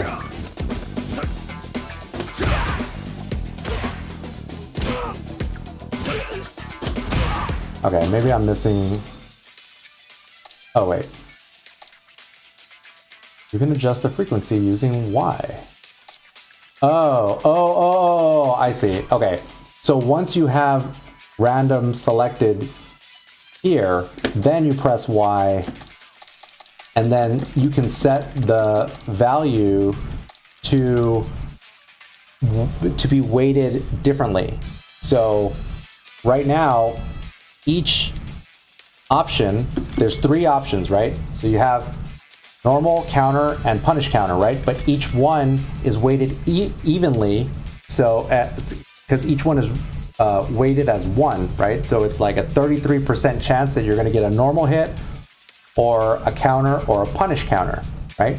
But if you were to set it to, like, I don't even know what punish counters do, right? So if I set punish counter to 0, now it's a 50-50 between normal hits and counter. So here, I'll slow it down, right?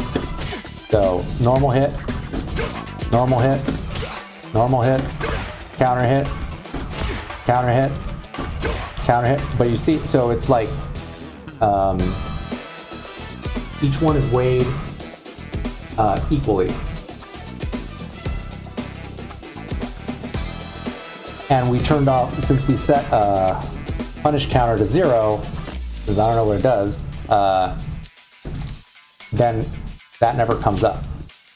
So I think that's really cool, because this was just simply not possible before. And so the number goes from 0 to 10. So it probably just adds up the total number and then divides by 3, probably, or 2, whatever. So that's, I think that's really cool. So if we set that back to standard, and then our block options, so these are new, right? Because before it just used to be block all, or block after the first hit, or random. But now it's block count. Now there's the block count option. So unmute myself. All right, there we go. All right. Oh, all right, we're back, guys. Yeah, we're back. Sorry, it's late. Thanks for hanging out late, and thank you for joining me here. We've been going through the training mode, the simple training mode options, which are basically like presets that are built into training mode to help you train specific parts of your game. And then we went down this rabbit hole of seeing what Drive Rush does, as well as how much frame advantage you actually get.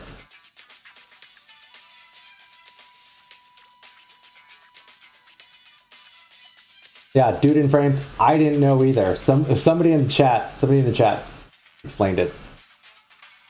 But hey, this is why we do this, because because multiple brains are better than just mine. That's for sure. So, all right, where were we?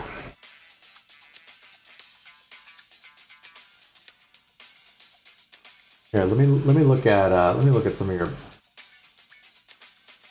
messages.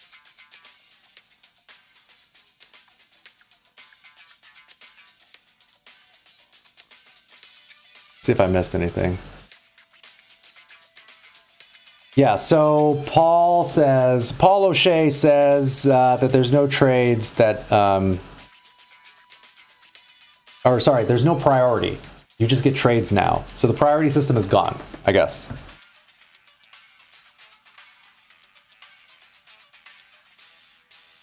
put the drive bar on fixed in order to practice it. Okay, yeah, that makes sense.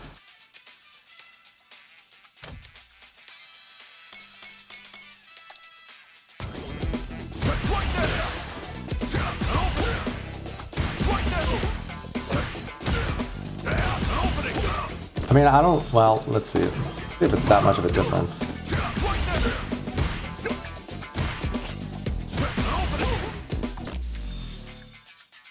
Seems like you just practice it over and over.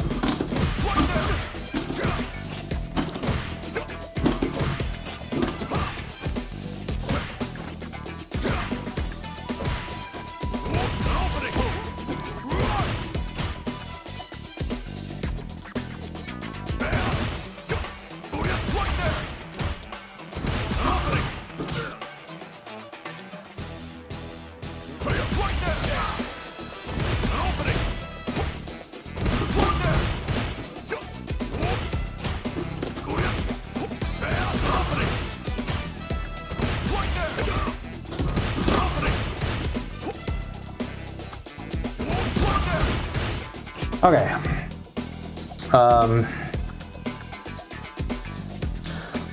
So we've discovered that Drive Rush will leave you at least, it seems like it leaves you at +9. And we determined that by using our crouching medium kick, which, whoops, hold on.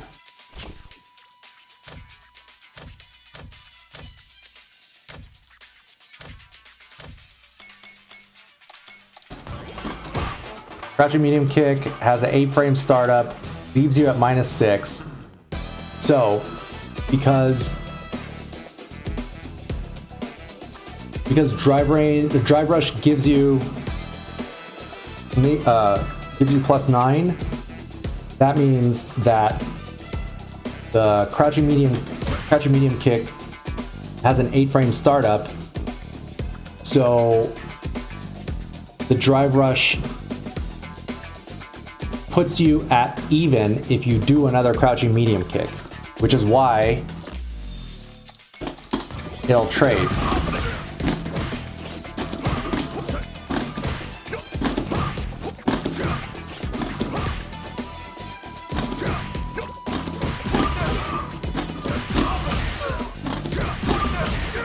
See, it'll trade every time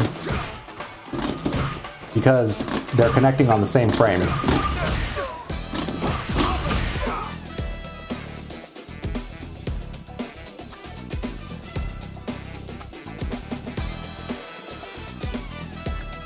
Okay. The Toxic Avenger says, at the moment, you're drive rushing off of a normal that costs 3 bars. If you drive rush off of a parry, off of a parry and neutral, the next normal you use will gain the drive rush plus frames property is just the drive rush plus frames property is just for 1 bar. Okay, so if you drive rush after parrying, it only costs 1 bar, but if you do it in neutral, it costs 3 bars, or half of your drive gauge.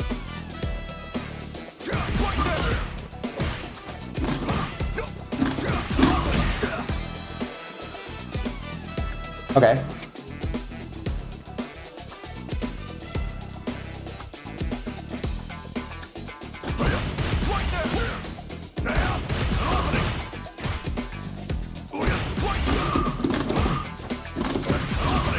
Whoops.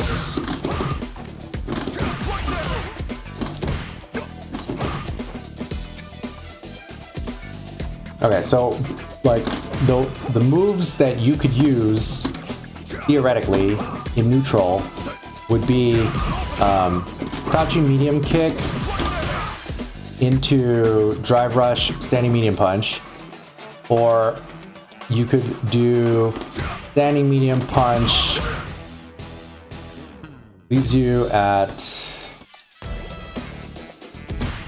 -1, So then that leaves you at +8, which would mean that,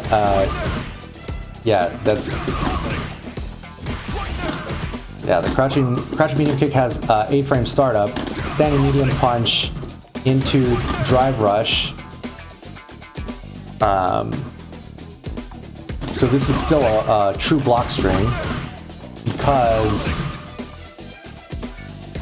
they're still in blocks done. Whoops, hold on. Whoops, God.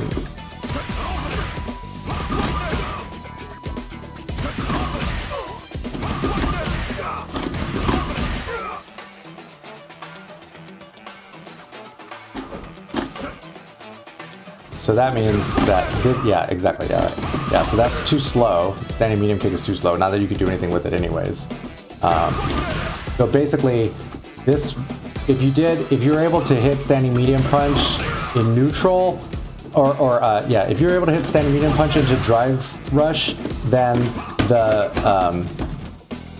it leaves you at plus.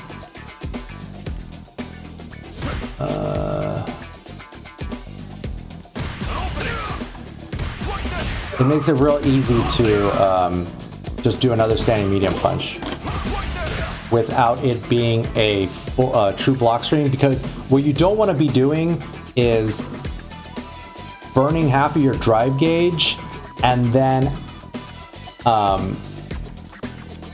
doing a true block string, because that's probably just going to be a waste.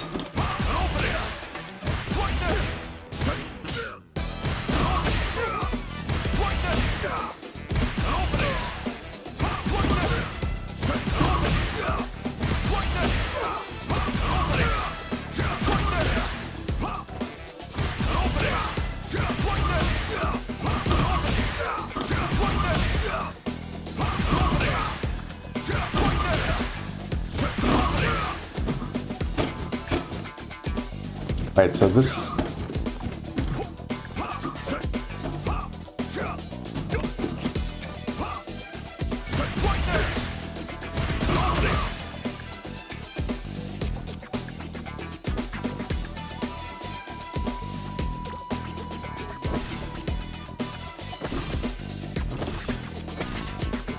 Yeah, but your parry has to connect. Input parry. Oh.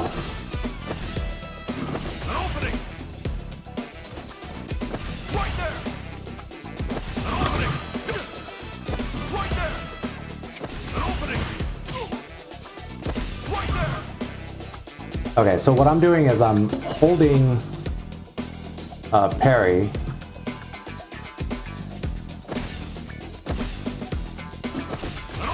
And then dashing.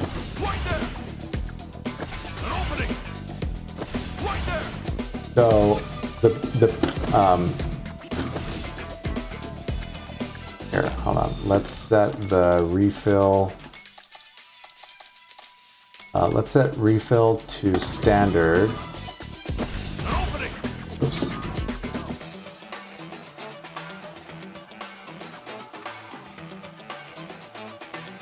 So if you just tap parry, then it's going to cost you. It's going to cost you half a bar if your parry whiffs, and then it starts to refill. But if the parry, if the parry is successful, I'm pretty sure you get it back. So what I'm doing is holding the button and then dashing.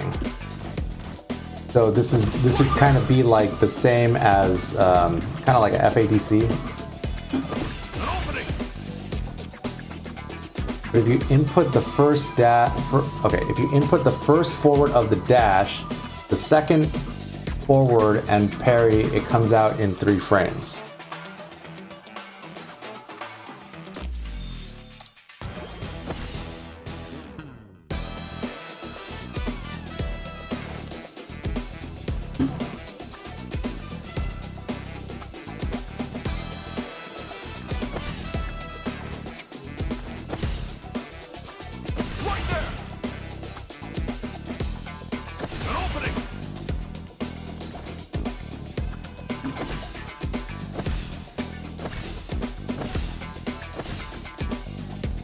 Here, let me just have them. Okay. We'll come back to that in a little bit.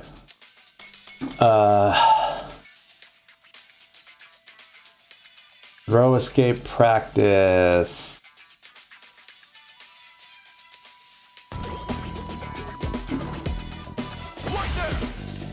Like that?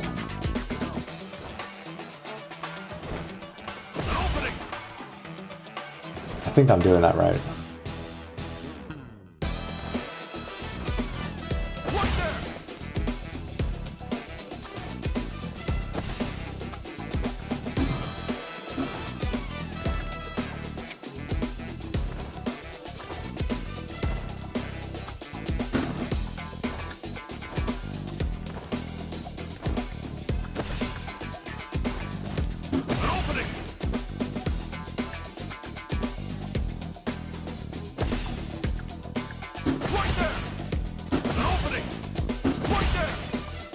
I think I'm getting it.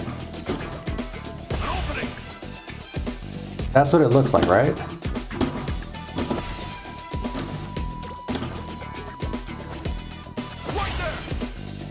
Like that. Okay, so I think the way that you can read the frame meter, the purple is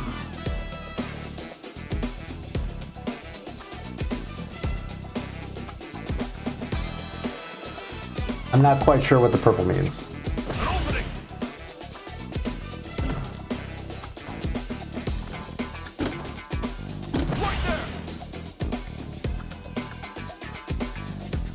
Why does it say startup 1 frame? Thank you, Nathan. I appreciate that. Yeah, this is the thing. Like, some people stream because like people have different reasons for streaming. At the end of the day, I'm just trying to learn in the most effective way possible. I don't really care, you know, like I haven't played a single match today, you know, because I'm like, I don't even understand, I don't even know how to play. Why am I gonna go play matches when I didn't even know the drive rush? I didn't even know how you did that. I didn't know that was a thing.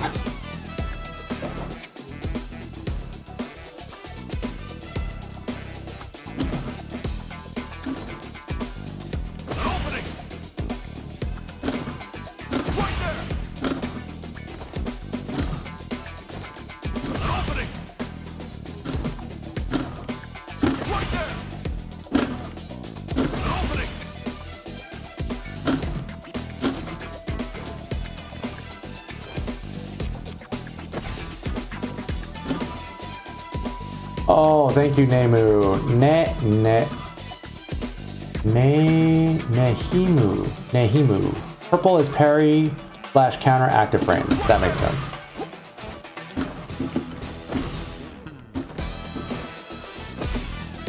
Okay. All right.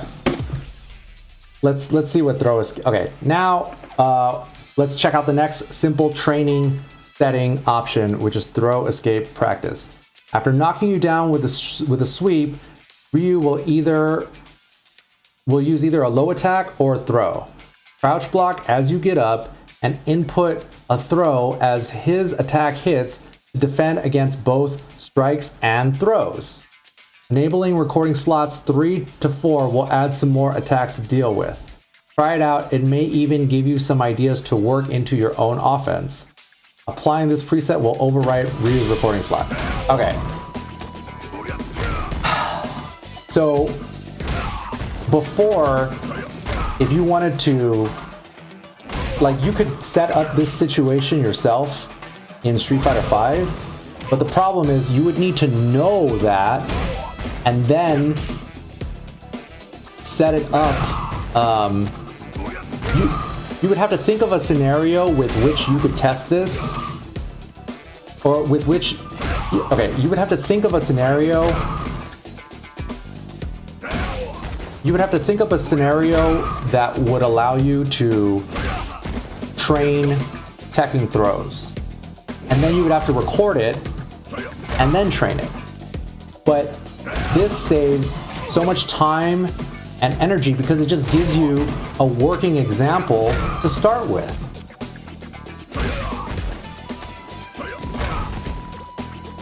Right? Dude in frames. Dude, that's what I'm talking about, bro. This is so much better. Okay, so basically, it's saying to block as you get up, and then try to tech the throw.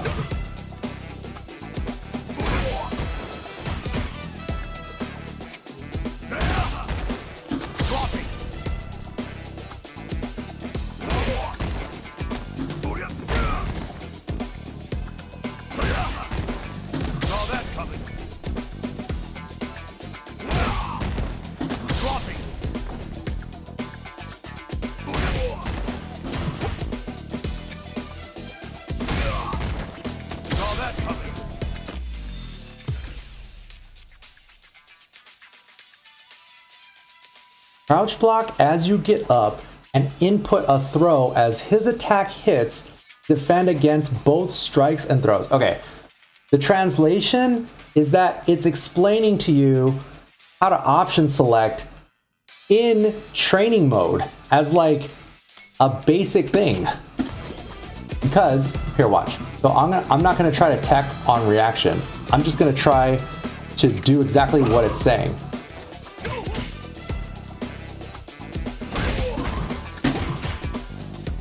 See how I'm still inputting the throw, but nothing comes out? The timing is the same as the defender.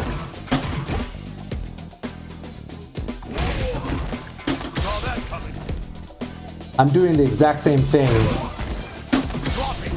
except if he doesn't go for the throw, my throw doesn't come out. Nothing happens because I'm in block stun. That's why that happens. Oh, see, I did it too soon. But if he goes for the throw, you're already you're teching it, even though because you've inputted the throw command and it doesn't matter that you're blocking. See right there, I did it too soon.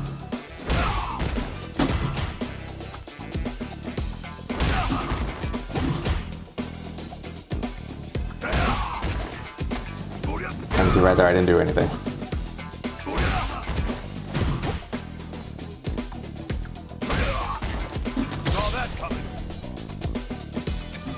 See, like, okay, now watch.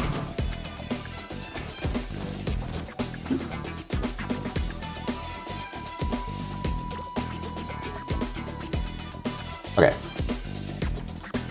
If you input a throw while you're crouching,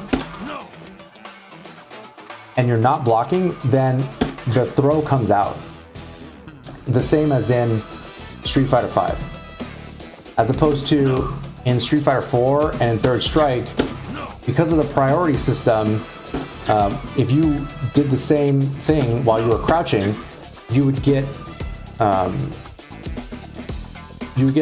crouching light punch in Third Strike, and in Street Fighter 4, I don't know if you would get crouching light punch or crouching light kick.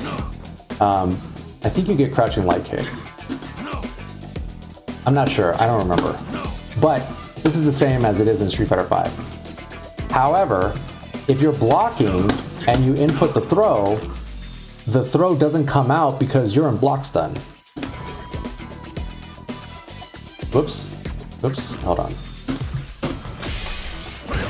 Oops, hold on.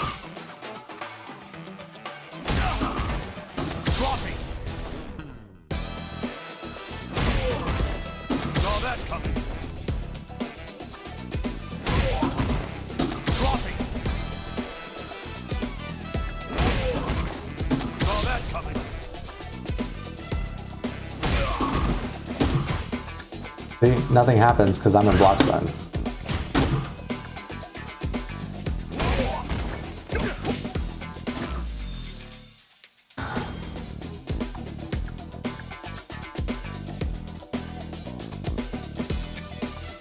Are shimmy still the counter for this kind of throw block option select defense in Street Fighter 6, or is there something better? Great question. I don't know. All I know is that if you're crouching and you're not in block stun, the throw is going to whiff.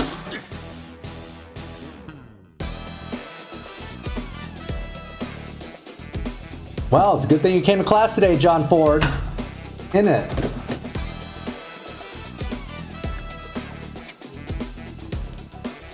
Is Dry Brush better than FADC? Well, FADC is not in this game, so I don't know. Hard to say. There are no absolutes, I guess, is what I would say. Oops. But yeah, input-wise, definitely. Yes, because FADCs are such a pain in the ass. Especially when the game first came out and nobody fucking knew anything.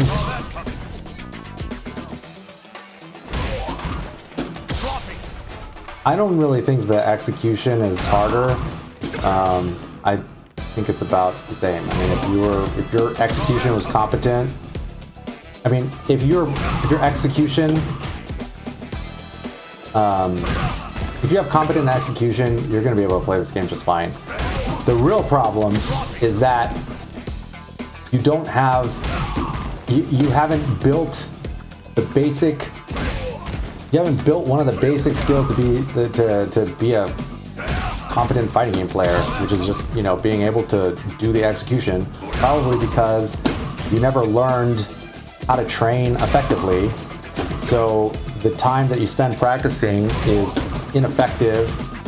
inefficient at best and ineffective at worst, which is exactly why I wrote this book about training mode. Link in the description. Go get it while it's free, because eventually it's going to be really expensive. No, I'm just kidding. It's not going to be really expensive. It'll be like $10. But the point is that the sneak preview is free, and I'm pretty sure it's like, I think it's like 115 pages, 115 Kindle pages. That is.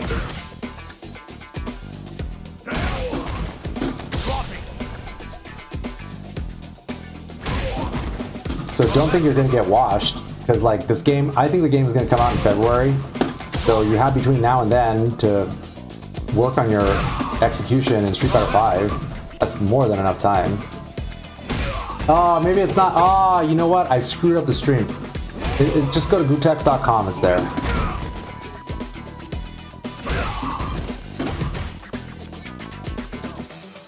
Yeah, learning how to learn is the most important. It's probably one of the most important life skills you can have, not just in fighting games. That's definitely one of the things that I'm like kind of grateful for the pandemic, because I spent so much time. I just spent so much time by myself that my ability to learn things and absorb information, I think, got a lot better, just because, I don't know, I just had more time. All this time I've been guessing block or Tekka throw. Damn. Well, you're welcome. You're welcome. All right, standard CPU battle. A preset that replicates real match conditions with standard gauge behaviors and KOs. The CPU will control the dummy. Use everything you've practiced to come out on top. If the CPU isn't behaving to your liking, you can adjust the CPU level in dummy settings. So basically, I think it just makes it so that the life doesn't refill and you don't start with, or you don't have unlimited meter. So you could definitely do this in Street Fighter 5. In fact, I think that's definitely a valid training method. Watch, so once I get them down to 0, the round is going to be over, and then it'll reload for round 2.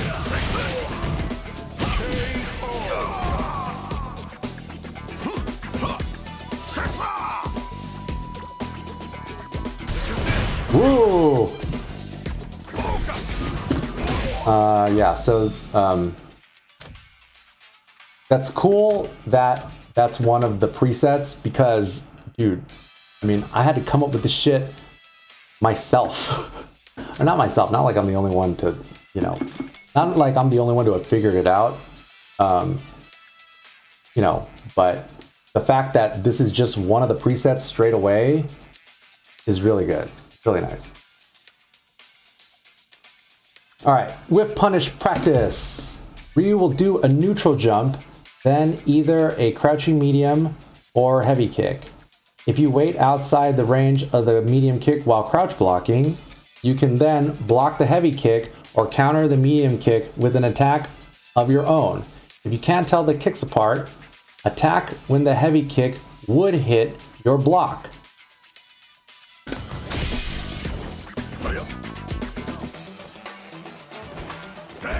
Hold on. Oh, it turns off all your stuff.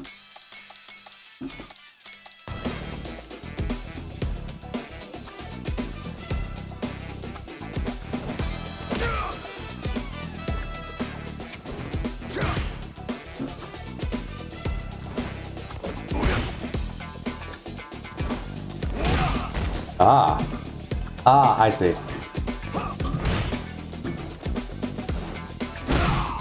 Whoops.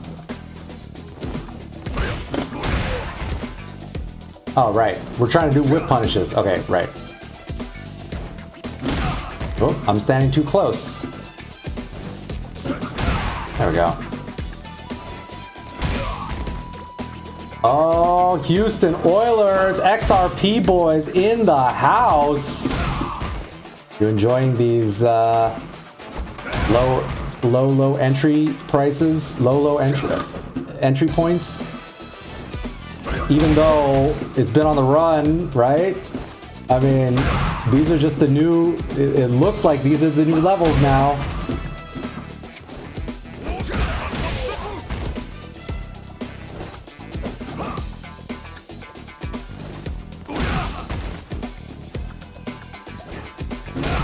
Oh, too close.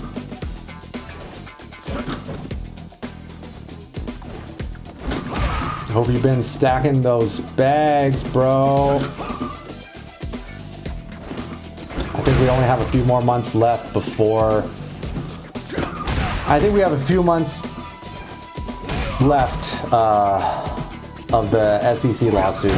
After that, yeah, it should be good. So, I don't know. It's like, it's last call. Train's leaving the station.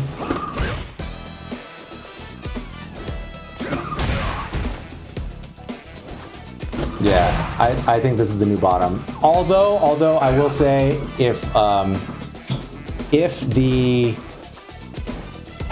the stock market continues to go down, or we have some sort of black swan event, that will definitely knock another 40 to 50% off of crypto prices, which would be an immaculate entry point for Bitcoin, and we probably will never see those prices again. But here's the thing: if that were to happen, and yeah, I mean, if that were to happen and XRP goes back down, oh my god, if it goes down below 30 cents, oh my god, dude, that would be crazy. So it's like, on one hand, you kind of have to balance. This is not financial advice, obviously, but you know, you have to balance like dollar cost averaging in versus having a large cash position on the side, right? Because if that were to happen, you can get in at a really good entry point, right? But if that doesn't happen, you could be waiting forever and it just never happens. Then what? Then you know, you didn't you missed your opportunity because you got greedy. So to me, it's like the challenge is finding the right balance of both strategies, right? So that your dollar cost averaging in, but also have a large cash percentage, large cash position on the side to take advantage of some crazy shit happening. Because the reality is, in crypto, you know, you're always going to, like, every time there's a major correction or a crash, like, the counter starts over. You know, like, I think of it like, you know, in The Simpsons, where there's that sign at the power plant, at the nuclear power plant, and it says like X number of days without incident. I think of it like that. So the longer we go without incident, I mean, in my opinion, the closer we get to a major correction. So, you know, you want to take advantage of those situations when the time arises. Yeah, pack the bags just in case. Oh, awesome. Dare Shine, I enjoy. I hope you get something out of it. Okay, yeah, this is why it's important to try to automate everything as much as possible with your finances in general.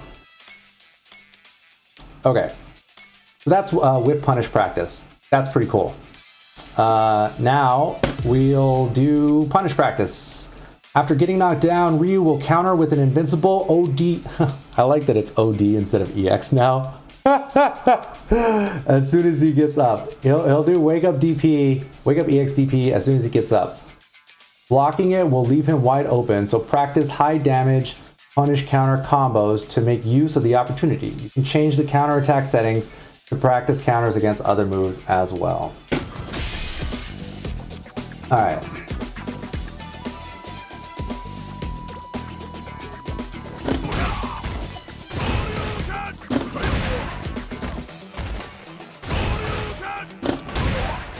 Oh, okay, so this would be, I mean, I don't even know the combo, right? But, you know, I guess worst case scenario, you know, you could do something like, you could do a Street Fighter 5 combo.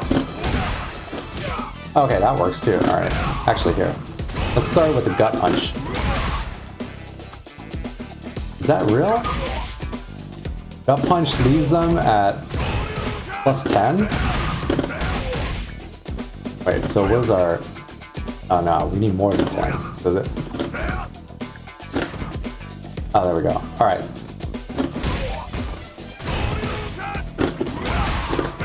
There we go. So instead of...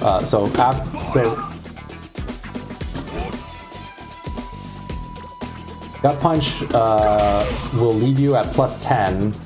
So then you could just do down fierce into, let's say, into Shoryu. Oh, I mashed too hard. There we go. Whoops, whoops.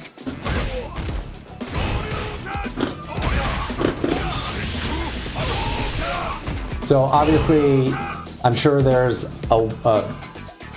no shortage of crazy combos that you could do in that situation, but I mean, that's the basics.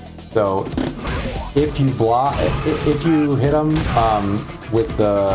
if you block the reversal, then you'll get a punish counter, which gets you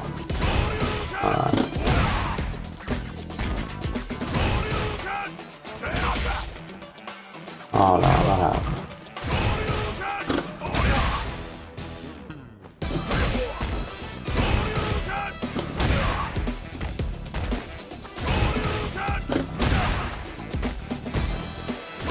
Why does it look at see it'll shows the gut punch frame advantage, but not from the standing roundhouse.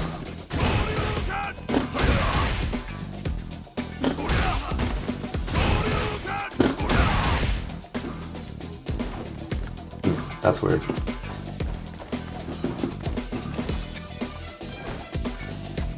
Price prediction? Oh, dude, all I know, here's the thing. I don't think it came this far to only come this far. They, like, Ripple when you really study Ripple, the history of XRP, all the connections and everything, it's like, this is not, it's not your average shitcoin, that's for sure. So I don't know. I have no idea. Sky's the limit. I don't know. All I know is we will look back one of these days and be like, damn, I wish I would have bought more. And I mean, this is why the way I look at it is, you know, I don't like to do high risk, high reward type of shit. I like to do low risk, low reward, low risk, medium reward, just like I do in Street Fighter, dude. Like I don't, it stresses me out to take ginormous risks, right? So I just, you know, I just try to make it a habit that way. Because if you're dollar cost averaging on the way in, then you can dollar cost average on the way out. So, you know, obviously, you know, you take your profits a little bit along the way, but you don't want to do something like sell all of it at once, because then you know, okay, if you bought XRP at a quarter and then it goes to $2, right? You're like, oh sweet, I almost 10x. Let me just, you know, sell my whole bag, right? And then some crazy shit happens. XRP goes to $20, and then you just live with regret forever.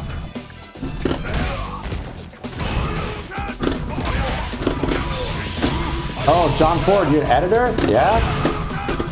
I might actually, yeah, hit me on Twitter. Hit me on Twitter. Actually, I'm yeah, I actually, yeah, need editors.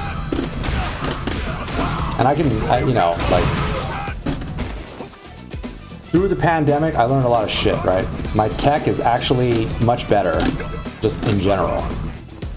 So, yeah, I might be able to show you a thing or two about, show you some new editing tricks. Because at the end of the day, there's so much work to be done. I'm only one person. Okay, all right, so that's punish practice. All right, that's great. All right, drive, impact, defense practice. Ryu will jump in place, then launch a drive impact. Though powerful, responding to an opponent's drive impact with a drive impact of your own will result in a powerful counter. You can also counter drive impacts with a drive parry or by jumping in place. Find a defensive measure that works for you.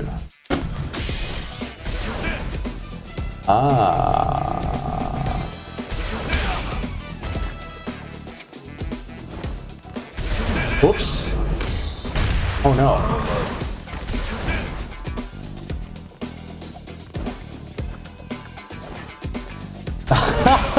Sold 10 Bitcoin, $10 a coin. And, oh my God, bro. You guys were so early. I bet at that point, like, he was like, oh yeah, he was feeling himself. He's like, oh yeah, hell yeah. $10 a Bitcoin? Oh, we did it, boys. Nah, fuck that. I mean, this is what I'm saying. Like, you can't. You just should not sell your whole bag. Like, it's too crazy. Because here's the thing: if he would, not that you would sell, like, let's say he sold 5 Bitcoin for $10 a coin, right? And then he still had the other 5 until now. You know, obviously, most people didn't do that. So don't be that guy. That's why I'm just grateful that I got exposed to Bitcoin when I did in like 2012, 2013, because it's like before Bitcoin took off, you know, nobody knew what its potential really was. But now we have the hindsight of being able to see that, you know, Bitcoin, whatever, tops out at like 69,000 or whatever.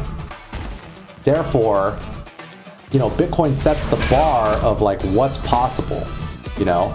But if you know, rewind you know, back to like 2009, 2010 days, or, you know, let's say it was like 2011, whenever Bitcoin was 10 bucks a pop, right? Like, you know, I'm sure back then, you know, where we're at now sounded like complete lunacy. And even during the pandemic, when Bitcoin got down to like, or at the beginning of the pandemic, when Bitcoin was down in like the $3,000 range, dude, 69,000 sounded like complete insanity to most people, I'm pretty sure. But luckily, you know, we have the advantage, and hopefully we'll not make the same mistakes with XRP or any other coin of your choosing. Thank you, John Ford. Okay, let's see.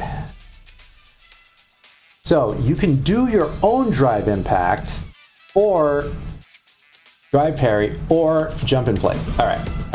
Here, let's try this out.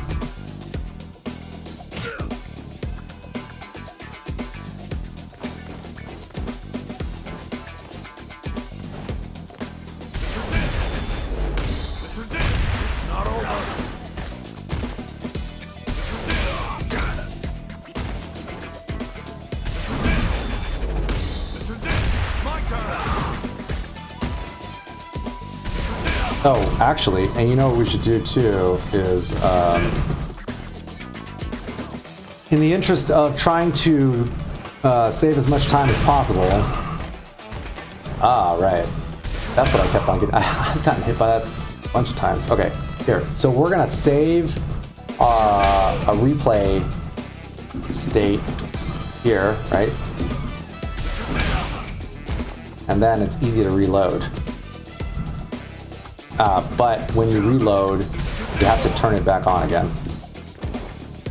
Or you have to press play on the dummy.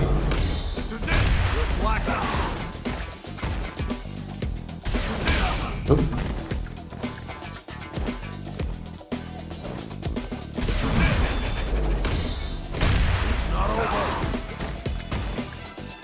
Okay, so doing the drive impact.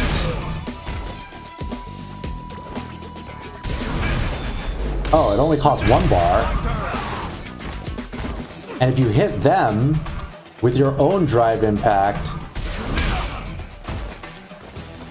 then they lose even more bar. Look, it goes from 1, and then now, oh, look at, it's 2.5. So if you counter a drive impact with your own drive impact, it costs them 2.5 bars.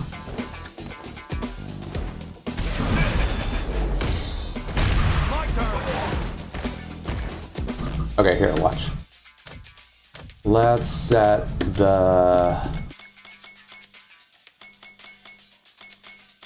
it to standard.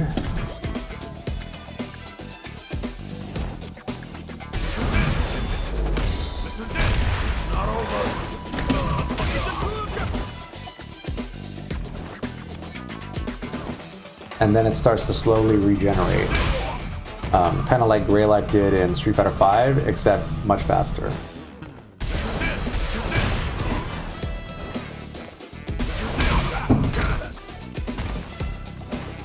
So 26 frame startup.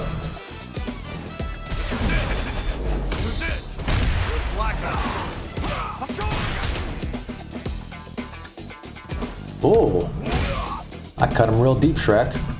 Oh, look, he's hurt. Oh, you hurt me, Ryu. Oh. That's pretty cool.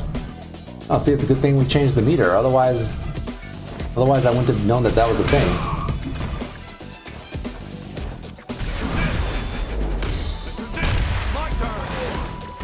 So you think it's gonna cost more? Or you think it's gonna cost less? Ooh.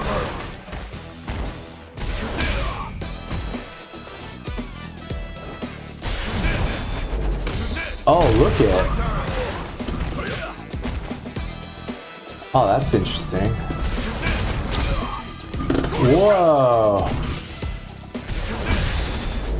This is it. It's locking up. Oh, but yeah, now you can't block anything, right?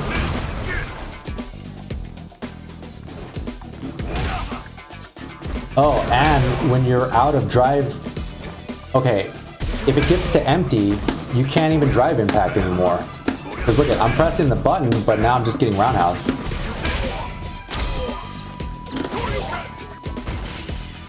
Oh man, I hadn't even seen that yet. This is it. My turn.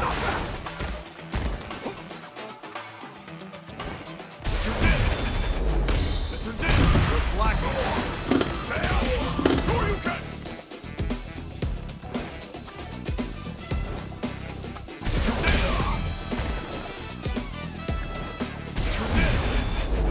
This is it.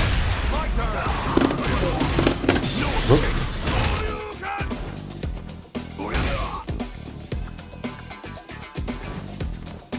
Okay, so when that happens, then you just want to reset it.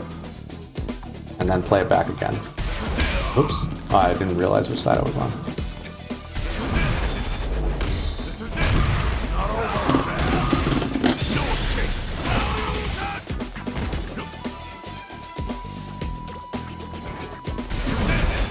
This is it. My turn. This is it.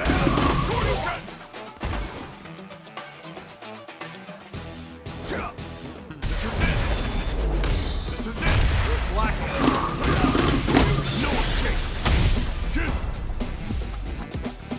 Oh, wait, you can throw people out of it? No, it didn't say you could throw people out of it. All right, let's try to parry it.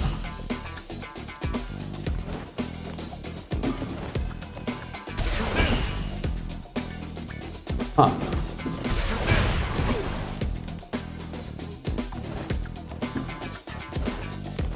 You're not getting through.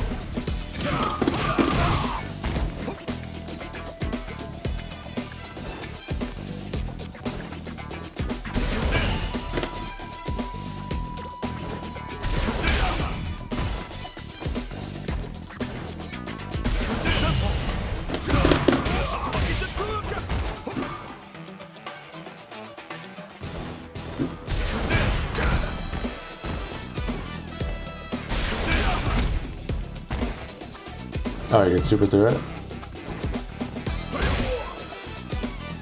Oops. Oh, I screwed it up. Oh, right. I forgot we set the... Remember, guys, we set the keyboard shortcuts, remember?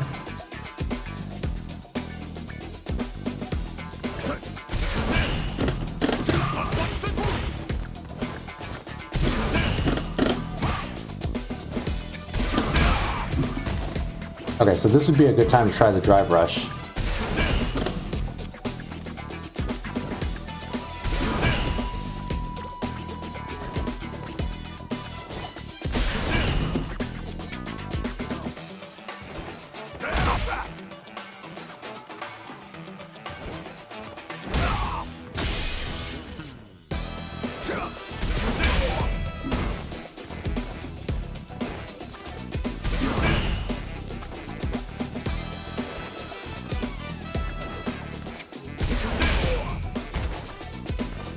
Oh, the parry window's too small.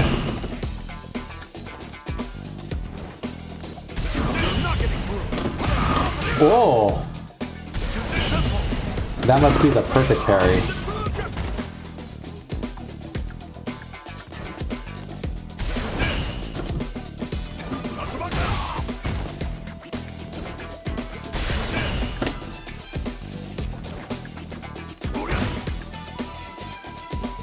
So I guess I was doing it too soon.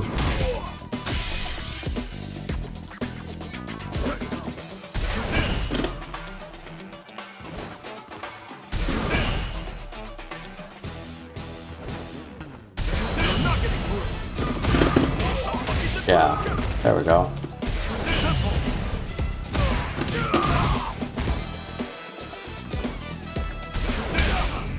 Oh, too late.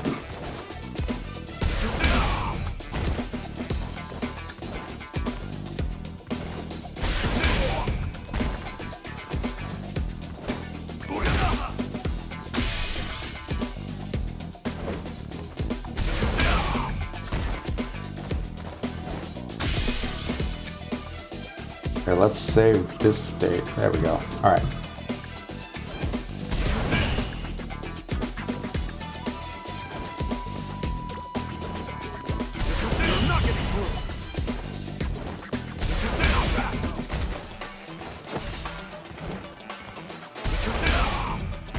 Okay, so when you press parry, you see it says 1 frame. Which means when you add frame 0, that means that it's got a 2-frame startup. I guess that's the way that I understand it.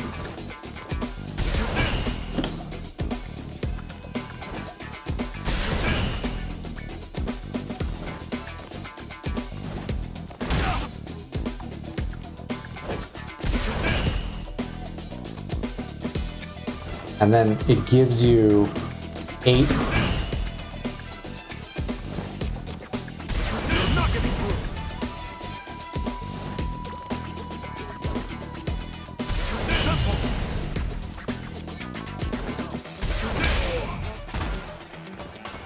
Hold on. Oh, too late.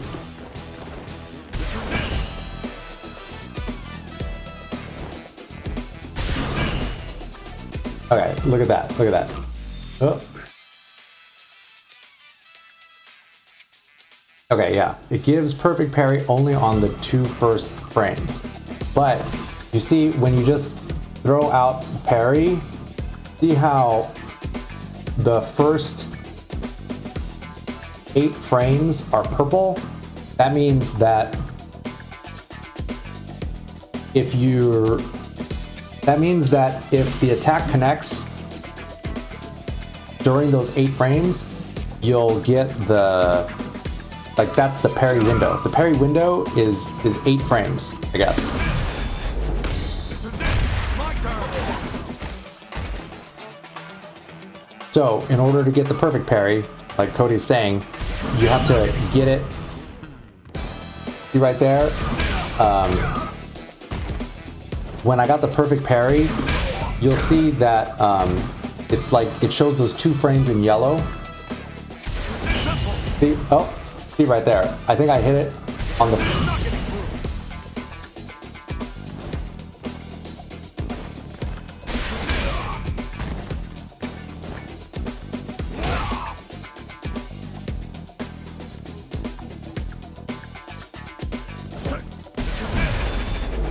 This is it. We're blacked out.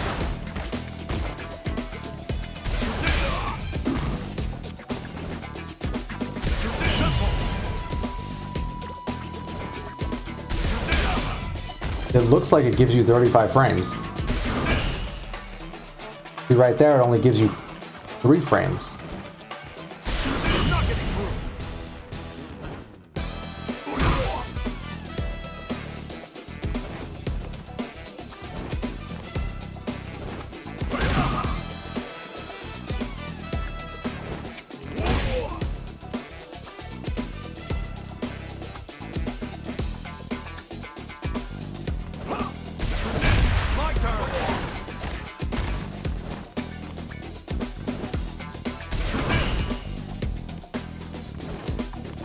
You only got the +3.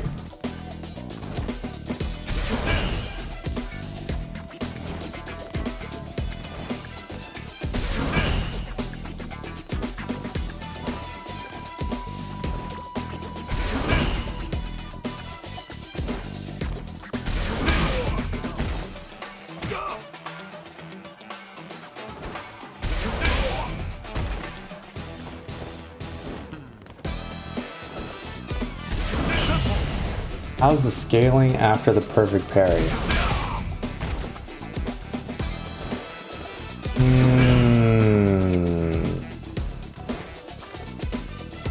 Okay. So we'll just do the same combo, and then see what the difference is.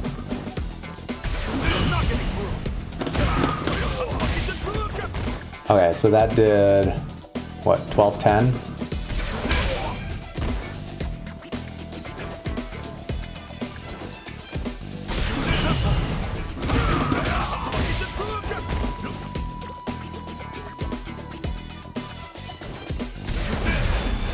Oops.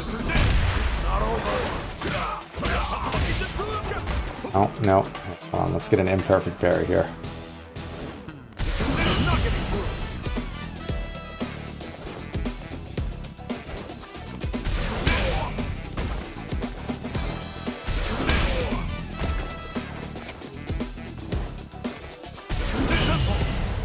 What car if I can buy it on the way to the moon? A fucking moon Lambo, obviously. Oh, I guess that's what I got. That's what I got when we're up there. I don't know. I don't even think about shit like that, dude. Like my...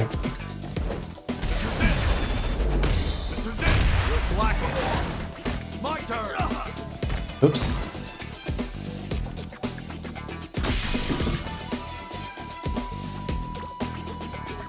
Alright, here we go.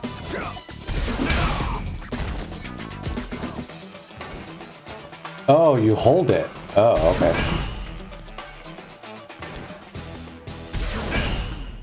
Ah, okay, so if you were +3,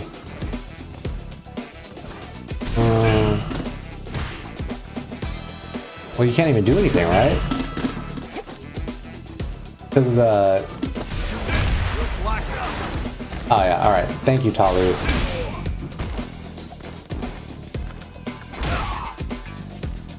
Let's see, what would you be able to do? Universal super, maybe? Oh, you could just hold it the whole time. Oh, that's interesting.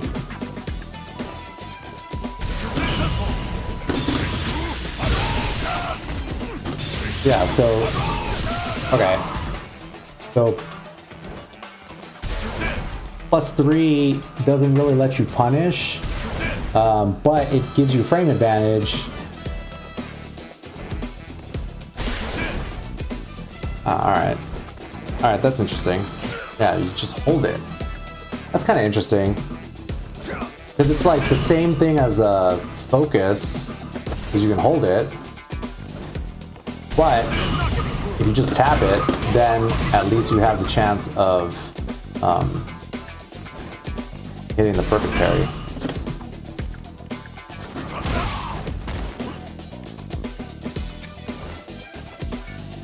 Oh, similar to shield?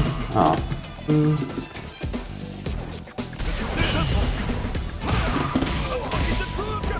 Okay, so if... Okay, alright, here, hold on. Here, let's try to get the perfect parry, and then I'm gonna do that combo.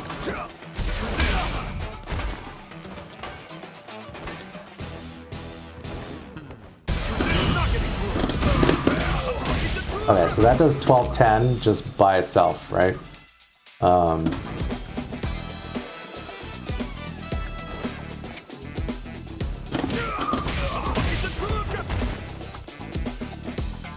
But without the perfect parry, it does 1900. So, yeah, you're losing like 700 damage from getting the perfect parry. That kind of sucks.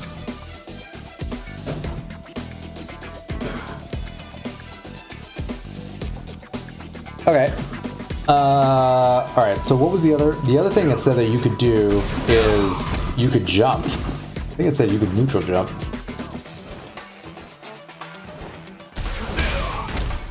But I think you have to really see it coming. Like I don't think you'd be able to react. Yeah, because if you wait for him to already like wind up, like you're not gonna be able to get off the ground.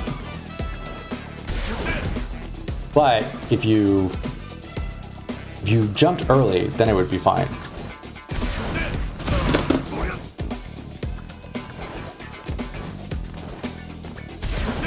Yeah, that's a good question, Talu. I don't know what the hit point values go up to. But yeah, I was wondering the same thing, because it is super weird to see all the damage numbers increased. I'm actually not sure what the average number of health is, but I think you're probably right. It probably is 10,000, because yeah, 1,000 was what it was before. Oh, it's 10K for everybody? Alright. Okay, that's good to know. Yeah, that's a good question. 'Cause I was wondering the same.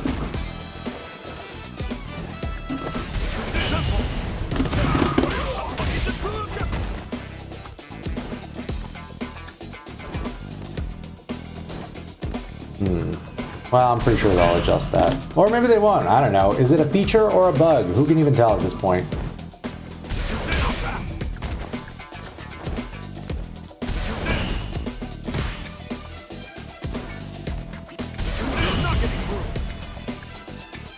Okay. All right. So that was drive, impact, defense, practice. Now we'll go to the final simple training setting, which is the frame meter and U. Oh man! Ah! Oh, should have skipped straight to the end. A frame is the smallest unit of time used by the game, with a single frame being 1/60th of a second. Frame meter shows how much time character actions take to perform, with each notch on the meter representing a single frame. And then it has the color code. Actually, here, hold on. Let me put that full screen. That way. All right. Here. Now it's full screen.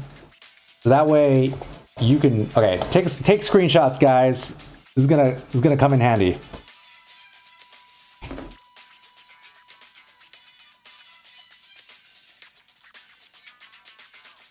All right, everybody got it? Take your screenshots.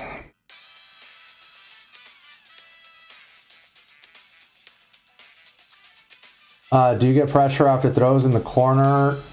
Yes, yeah, you do. We didn't really cover it, but yeah, you do. Because now going for the throw is much riskier, I guess, because it puts you, because the tech pushback is like half a screen, it's half screen now.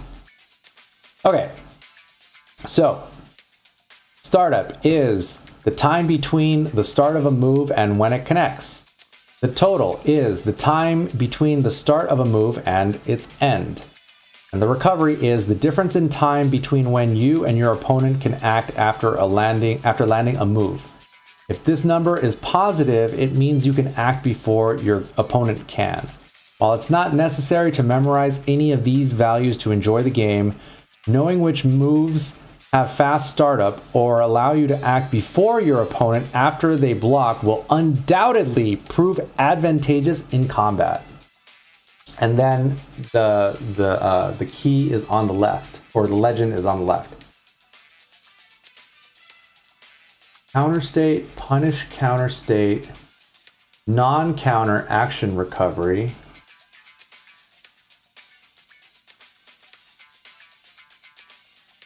On-counter action. Right. Hitbox appearance period. So that hitbox appearance would be, active frames. Projectile startup time. Parry counter period. Post damage / block recovery period. Invincibility period. Strike invincibility period. And projectile invincibility period. All right, cool. Oh my God, time flies. All right, so what I'm trying to see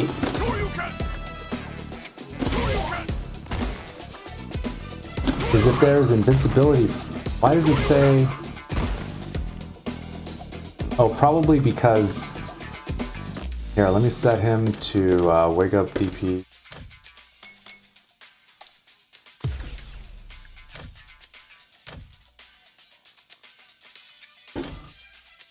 Oops, I missed it.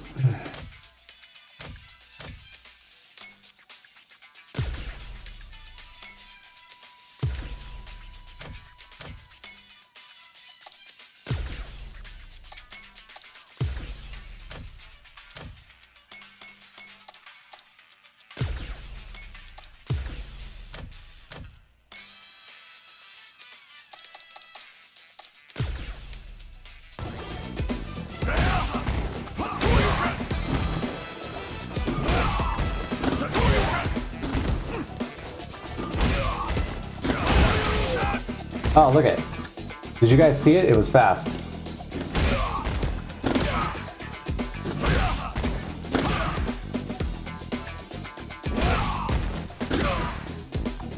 Oh, I think you're right, Gay Vulture. Okay, here, so let's turn on only EXDP. And then it's real fast. Here, hold on. There's an input shortcut to pause the game.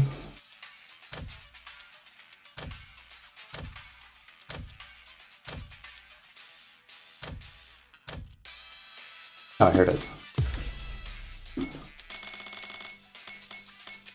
Pause. Okay, here. We'll set that to... Whoops. Oh no. Oh no. Okay, there we go.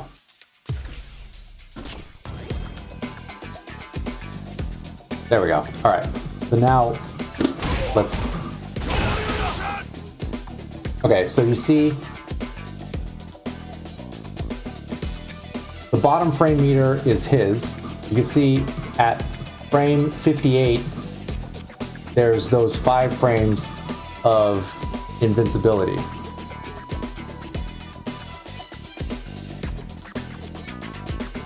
So either that's 5 frames of invincibility or...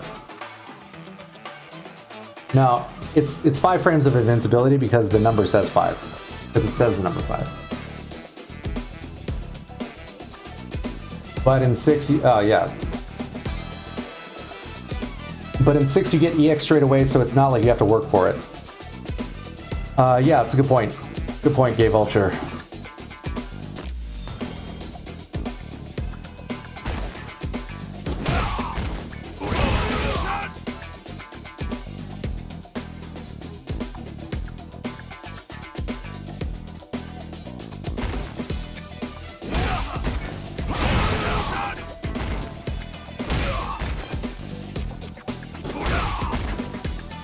Oh.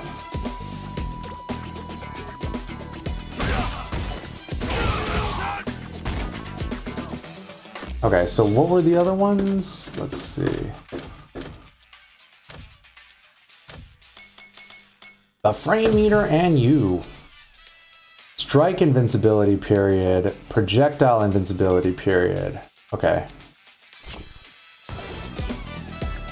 What might he have? Alright, so that... Ah, look at it. So this one...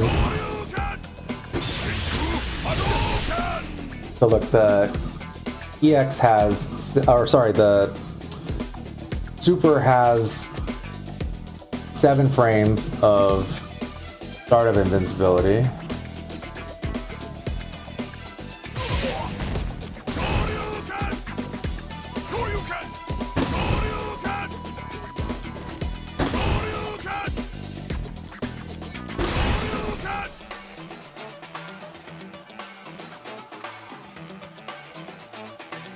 Oh, your EX takes your drive meter, not your super meter. Oh my god.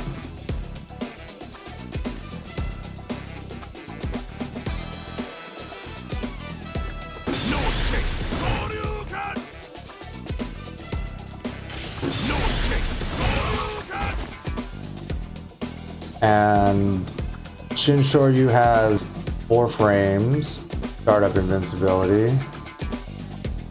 Yeah, what's the easiest way to land CA3 off drive impact or off donkey kick?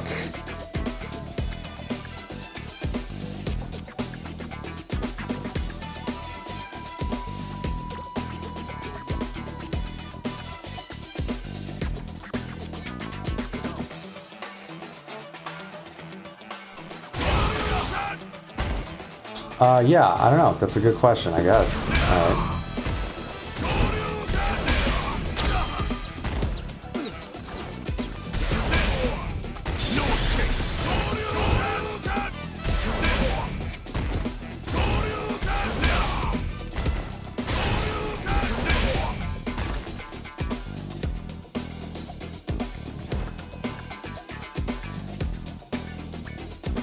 Donkey kick into CA3. Oh, like that? Oh, wow. Alright, yeah, I guess EX donkey kick. Yeah, alright.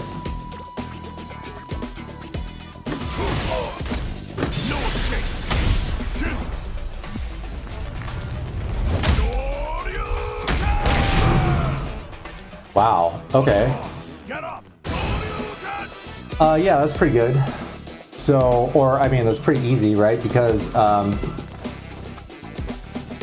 see.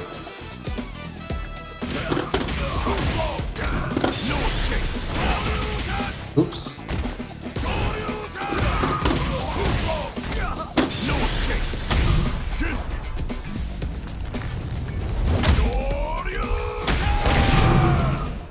Dude. What's wrong? Get up! That's okay, that's pretty sick. Huh.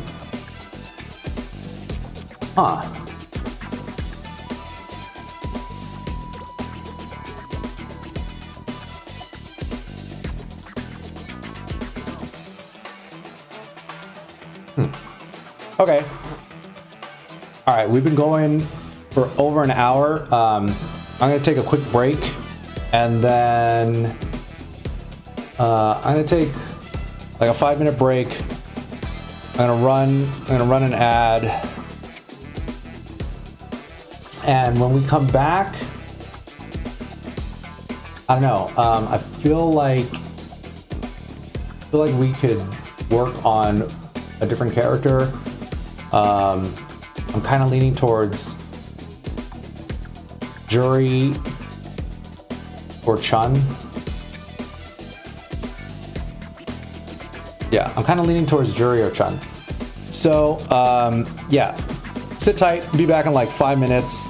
Watch this ad, and then I don't know. Let me know what you guys think we should do next. All right, thanks. BRB.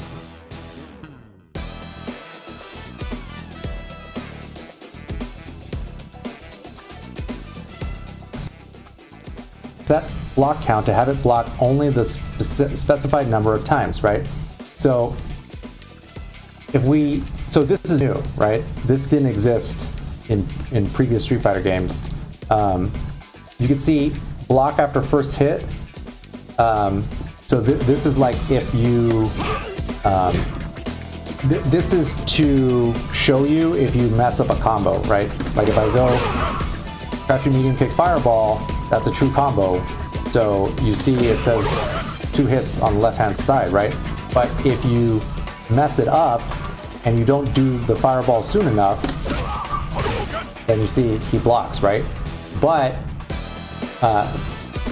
if you set block to block count and then set your block count to, let's just set it to 2, right? So then he's gonna block the first 2 hits and then get hit by the second hit.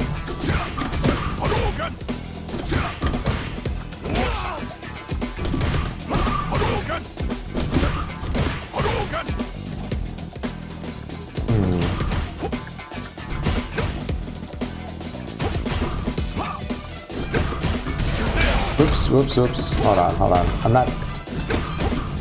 Maybe it doesn't quite work that way. Which block? Toggle between the dummy standing and crouching while blocking. Standing block only.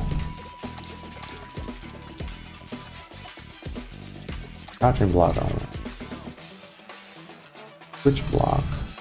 Oh, maybe it'll block high or low depending on. Okay, I think that means it'll, if you're like going for an overhead or something and it reached the, it'll block it high. I'm pretty sure that's what that means.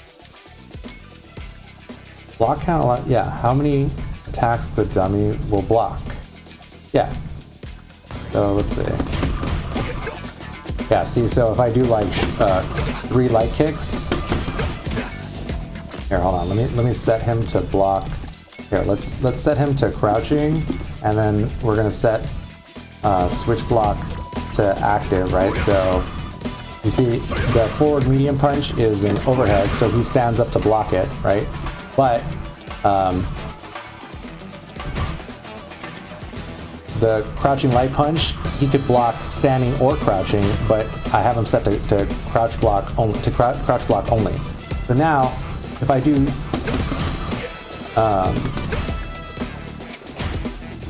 I can't even tell if that. Oh yeah, okay. So it is blocking. So he blocks the 2, and then gets hit by the 3rd.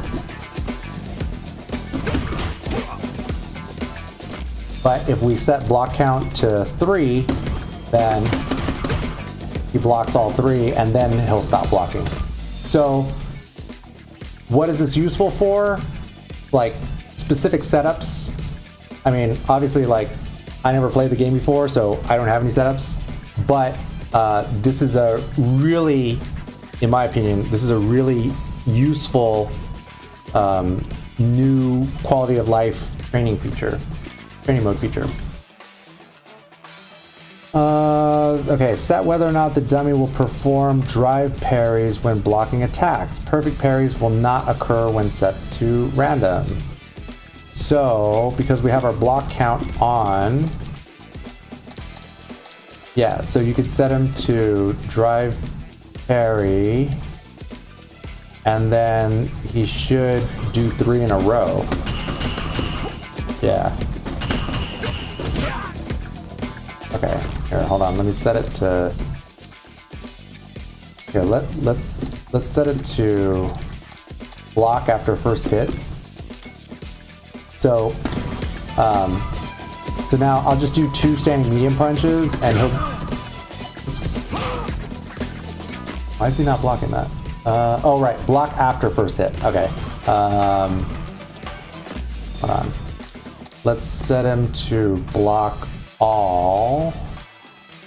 No, hold on. Block after first hit. All right. Welcome back, everybody. Thanks for staying up late with me. And yeah, I've learned a lot. I don't know about, I hope you guys have too. Like I said, I really haven't, I didn't, you know, I haven't been keeping up with everything because I let, I don't know, I let other people do that.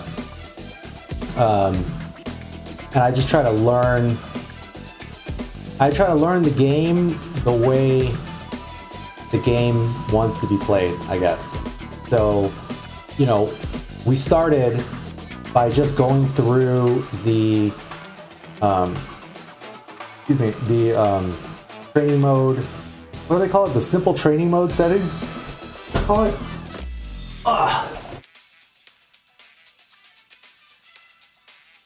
The simple training settings. So we went through all of these settings, except for save training settings and load training settings.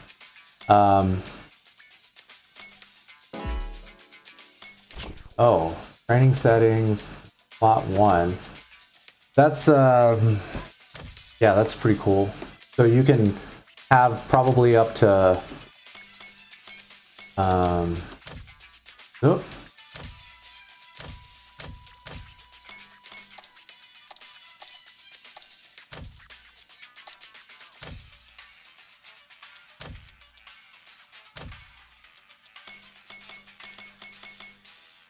Slot 1.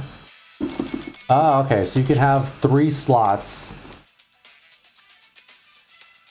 And then you can save 3 slots, and then you can load them up. So I think that's really cool. The next level would be to be able to share the training settings. Yeah. Yeah, we should. So yeah, we're streaming on Twitch and on YouTube, but Fun fact, there's no the channel has been unpartnered on Twitch, FYI. So yeah, whatever, fuck them, it doesn't matter, you know, who cares. People are moving to YouTube anyways.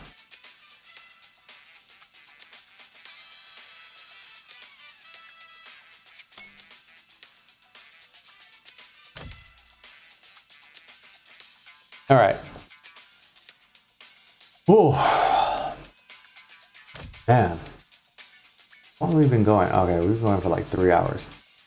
Okay, let's see. Oh, you're in Japan? Toxic Avenger in Japan. All right, voiceover and mocap guy says, so if I have full CA bar, I can just crouch medium kick, donkey kick into CA3. I think for my new thumbs and noob confirm skills is how I'll try to land it. Non-EX donkey kick in the corner to CA. Thanks, bro. Yeah, I don't know. Let's try it. So we'll just first we're going to push him to the corner, and then we'll save the state, and then yeah, I guess we could try it from here. Oh right, forgot that was still on.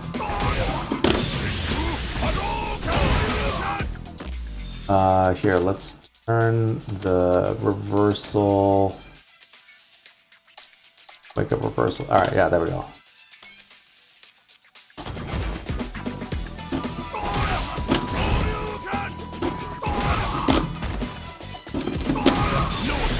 Oh yeah, so you have to cancel the donkey kick into the super. What's wrong? Get up!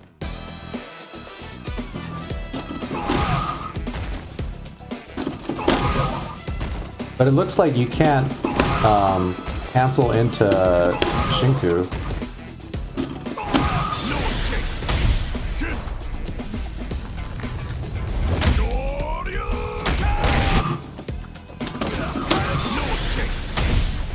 But you can cancel. I mean, I don't know if there's situations where you would do.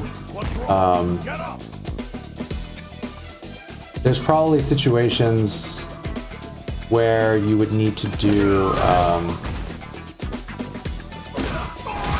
Oh yeah, here. So we'll just set it to combo practice, so that way he blocks after the first hit.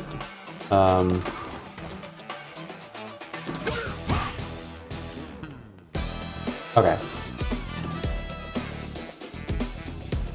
So I guess at this point we should figure out what buttons, like how you could combo into the donkey kick, right?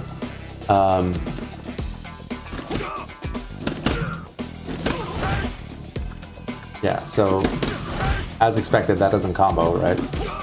Because, oh wait, oh hey!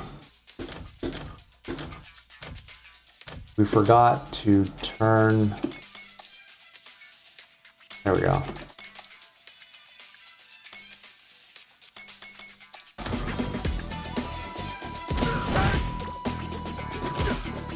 Yeah, because, okay.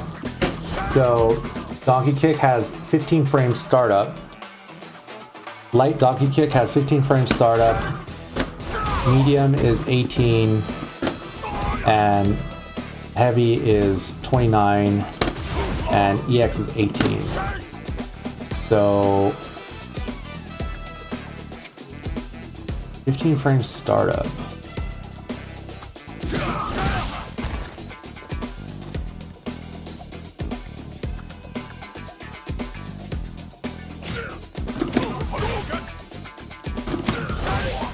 Oh, look at that. Wow. So that combos.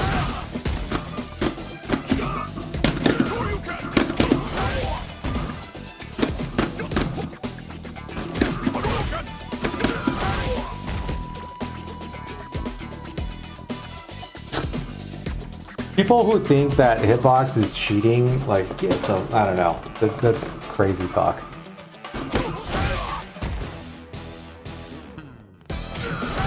Like, it really only matters. You know, it could definitely give you an edge, but I mean, it's not gonna make you instantly godlike or anything.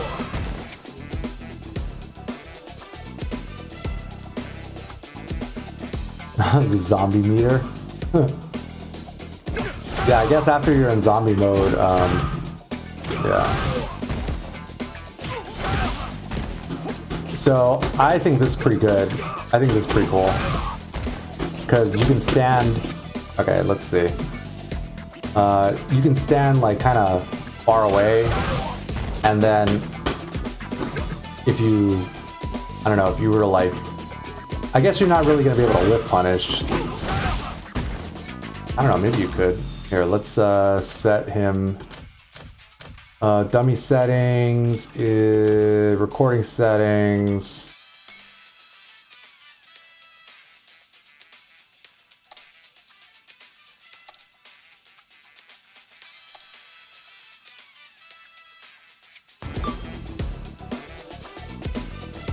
Oh, whoops.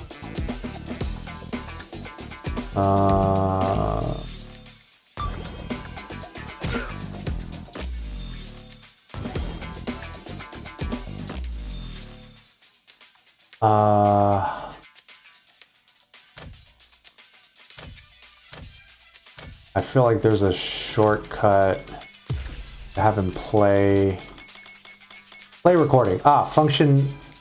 Okay. There we go. I forgot. I've gotten already.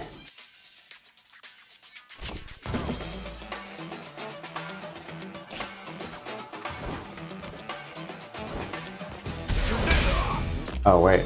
We have to turn off these other settings. Oops. Oops. Oops. How do you clear it? Oh, there we go. Press select to clear it. Okay. Got it.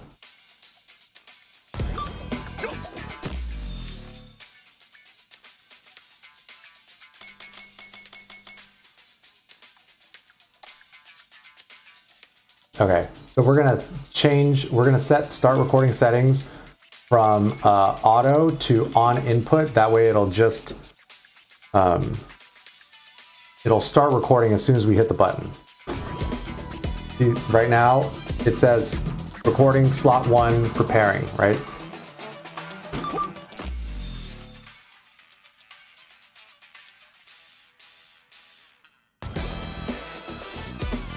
So now, play it back, and now, there we go. That's what I wanted.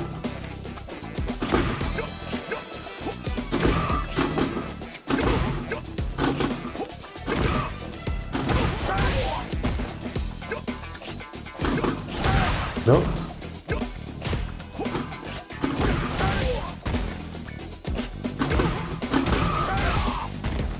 Well, that doesn't combo.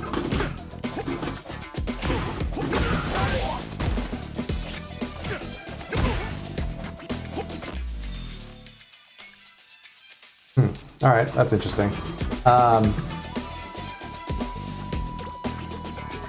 Okay, let's just first see. So we know that that has a 15 frame startup.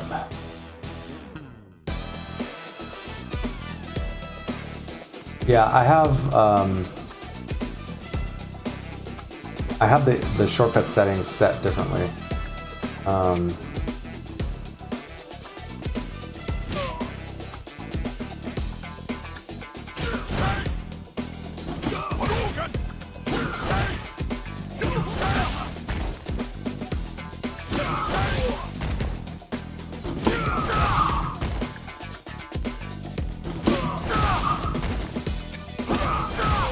I can't believe low full.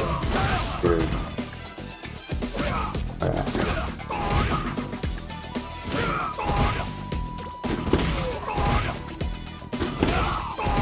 Okay, so you basically can't combo into heavy donkey kick, from a normal, which is to be expected.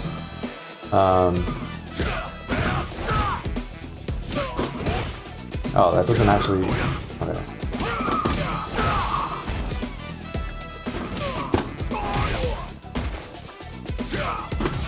Whoops.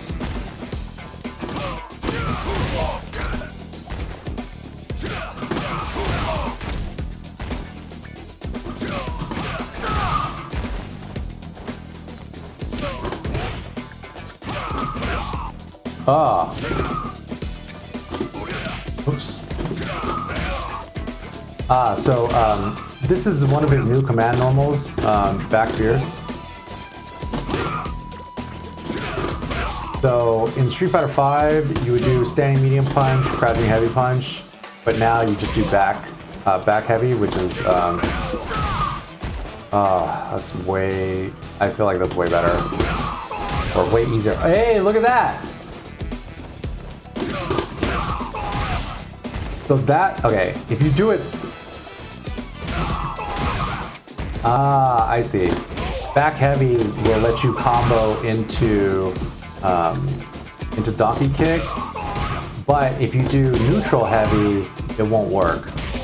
And if you do down heavy, it also won't work. But back heavy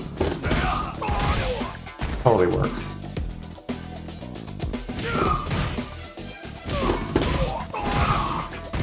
So you would be able to, to go into that. Yeah, dude, it is half circle is harder on hitbox in my opinion, for me personally. But this is why I like the cross up.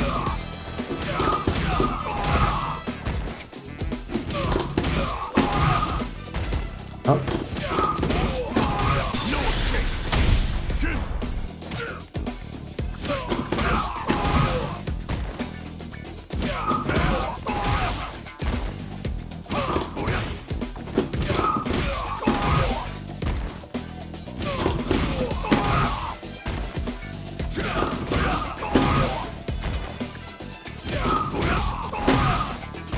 Now it's not coming out.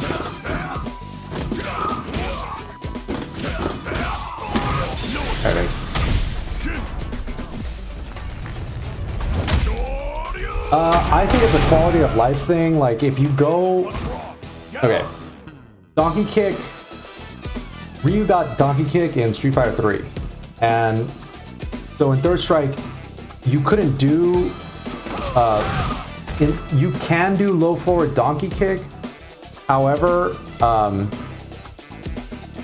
it's much harder because if you're holding down back, you have to roll the stick from down back to back and then do the full half circle. And there's no input shortcuts. There's very little input leniency. So your execution has to be really on point to be able to hit that. In fact, to my knowledge, like Ryu players don't even do that in Third Strike because it's impractical. The other way to do it is you could roll the stick from back to down. You could roll the stick from back to forward and then hit crouching medium kick on the way. But compared to the way that Third Strike works when it comes to like hit confirming supers, it's like a completely different, it's just not practical at all. What's up, Magin? The beta's treating me great now that I'm in it, and now that I got all my co-conspirators in here helping me out. So we're just trying to figure this shit out together.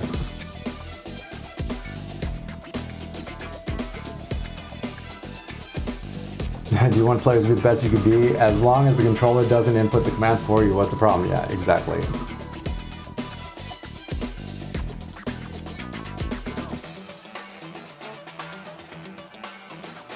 Oh, you didn't get in? Oh, man. So what happened? Only John got in?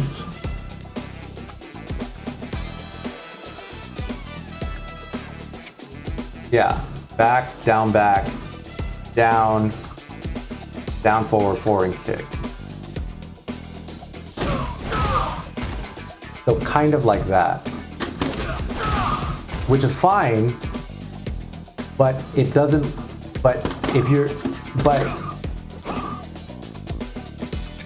what you would want to be doing in third strike is doing low forward into donkey kick, so that if it makes contact, you could, you know, if it makes contact, the donkey kick comes out. If it doesn't make contact, then nothing comes out.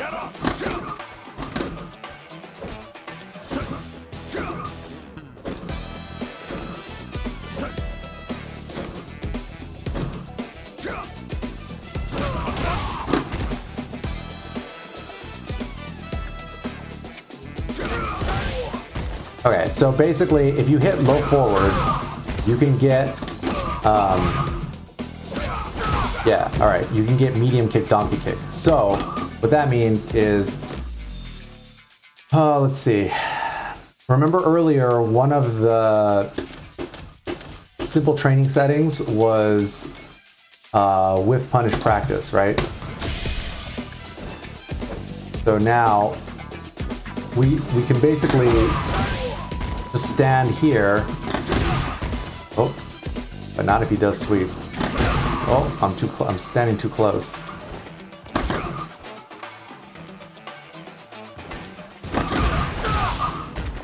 See,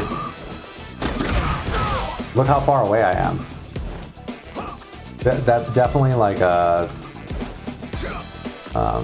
that's definitely like a third strike. That's like a third strike-esque type of thing there.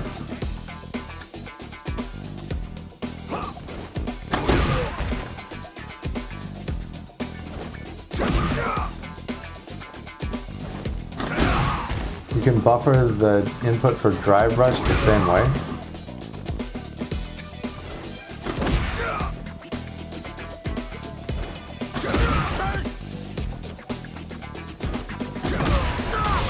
Dude, look how far away that is.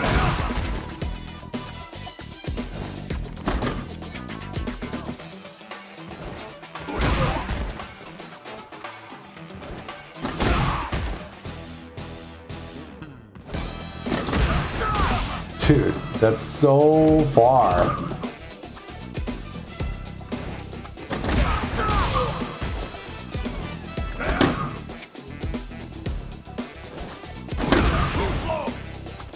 Oh, well that sucks. Oh! Well that time it worked. I guess I was just too far the first time.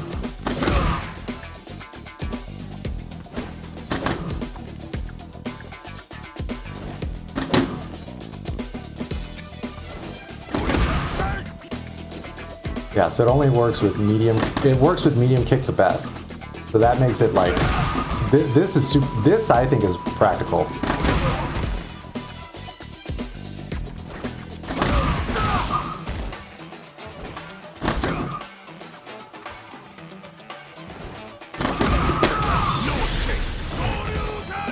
But yeah, it's gonna work best in the corner.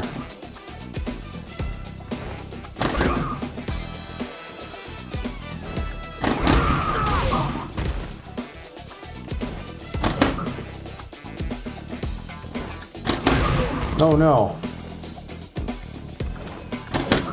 Here, let's try to do into EX donkey kick. Here, let's go.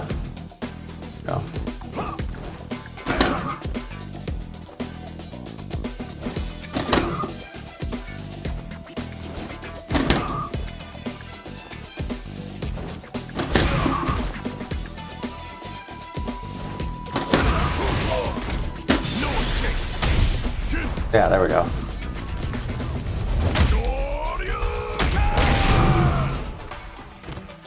Yeah, basically, yeah, that's what I'm doing.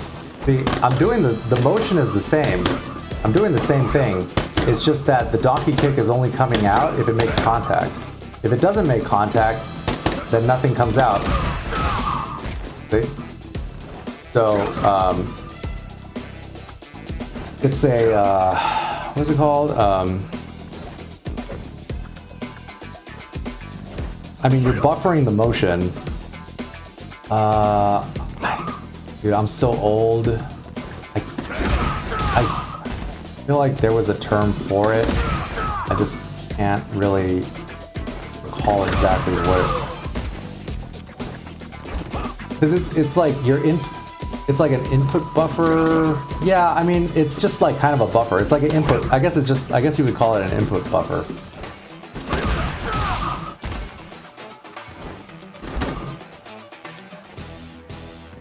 Does the CA3 scale less or the same when it's off of EX Donkey versus non-EX Donkey? Yeah, that's a good question. I don't know.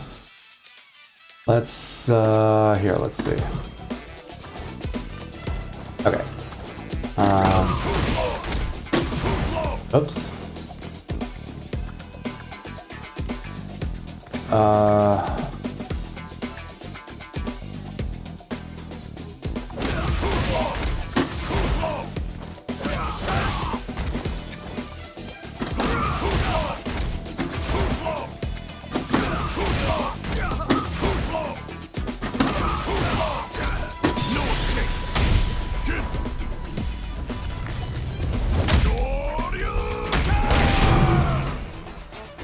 What's wrong?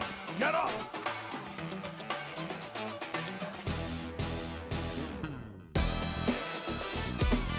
Yeah, I mean, it's like a option select buffer. A buffer option select. Like for example, in like I would use the same idea in Street Fighter V. It works with Ryu. You could do it with a bunch of characters can do it. Because I would set my all three kicks button to V trigger, and then you can play neutral, and like let's say with Ryu, I'm basically going like this, right? So I'm just standing here, and if it makes contact, V trigger activates, right? So if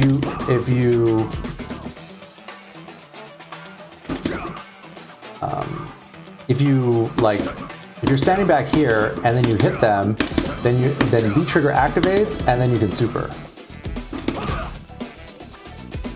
So that was like the Street Fighter V way of doing it.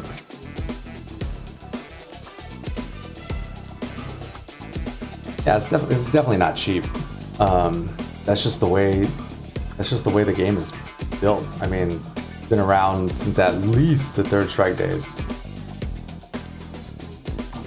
Is there anything about the game that I don't like so far? Honestly, I haven't played enough to, I don't know. Like, I don't really know enough about everything that I've experienced so far. I think is basically like really, really great. I guess minor. Okay, here's what I don't like about the game. I think that the menus and the buttons and the shortcuts when you're in the battle hub or when you're like not actually in a match, I think a lot of that stuff is real confusing to the point where, like, I mean, I had to write down, you know, all the different buttons that did stuff so that I could, I mean, it took me a while to figure it out if you guys were watching the other day. Yeah, I don't know.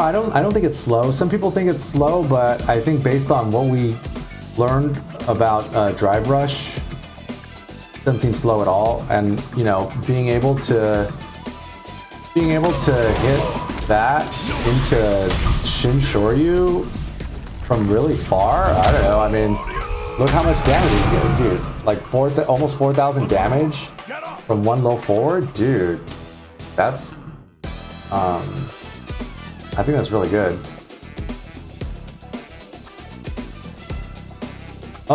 Jump back OS Tech. Oh, does up cancel throw tech window? I don't know. Honestly, like I wasn't a big, I wasn't the option select dude in Street Fighter 4, so I don't really, yeah, I'm not the guy to ask, unfortunately. I don't know. Oh, so that just combos straight away too. Interesting frame traps or something with normal DI. Yeah, so this is what we were doing this like a couple hours ago. So I guess, you know, for those of you guys that just got here, I'll try to summarize real quick.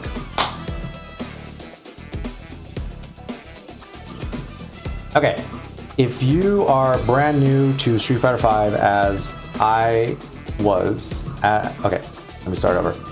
If you're brand new to Street Fighter V as I am, then you may be wondering, what is this drive rush thing about, right? So allow me to demonstrate. So the way it works is you tap forward when you connect with a normal that can be canceled, that's cancelable. So for example, I'm doing standing medium punch and then dashing, and that will activate the drive rush. Let me set the drive gauge to standard. You can see it takes half your bar, or it takes three bars if you do it, if you cancel from a normal. If you cancel from a parry, which I find, there you go, that's what it looks like. If you cancel from a parry, it only takes one bar. See?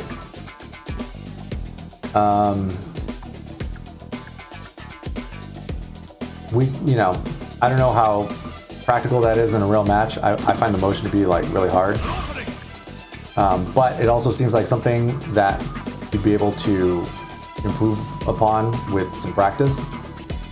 So, canceling from a normal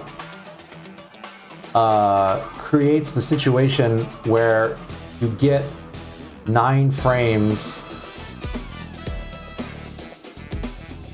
You're basically +9 when you cancel a normal into drive rush. I don't know if that's the same with every character, but that's how it is with Ryu. So what that means is that if your next attack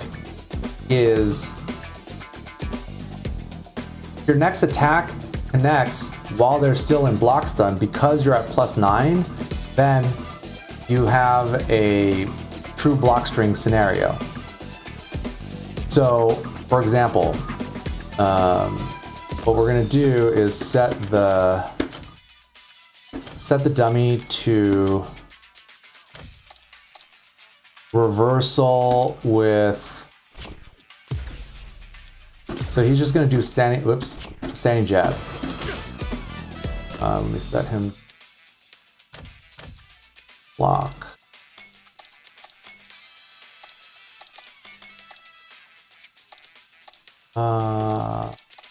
Yeah, we'll just say block all. So you see, after he blocks, he's gonna hit standing jab, which has a 5 frame startup, which is his fastest normal. So, okay, so what does this mean when it comes to the drive rush? So, we tried different normals to see what they did and to see what some potential drive rush options might be.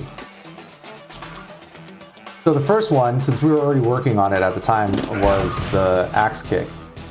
So axe kick leaves you at -4 if it's blocked. So when you drive rush, you want to cancel the second hit of the axe kick, and then you can drive rush puts you at +9. The axe kick has a 10 frame startup. So what ends up happening is if you do the axe kick too soon, then it's a straight up block string. Watch. See? So remember, after he blocks everything, he's gonna jab. So if you wait just a moment, then he'll get the counter hit. See? But the problem with that is that it's really easy to miss time, in my opinion. So then we tried the other normals, because this leaves you at -4. See, -4. And then we thought about standing medium punch. That leaves you at -1.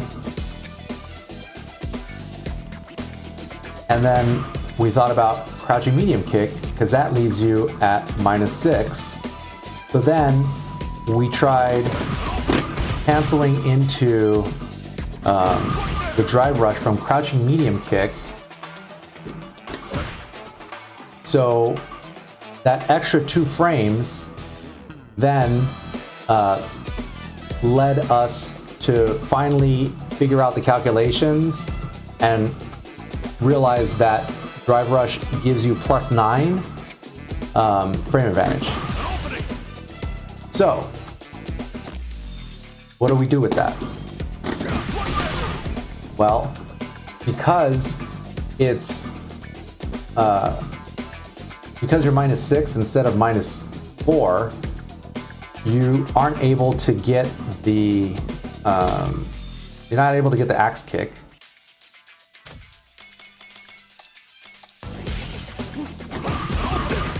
Because the axe kick is too slow. So, but what you can get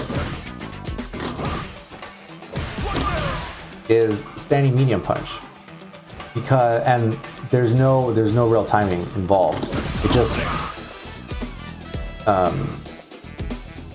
it's like the perfect number of frames so that you don't mistime it and then get a block string. Because the problem with doing the drive rush and then mistiming it so that you get another block string is you just burned 3 of your drive gauges.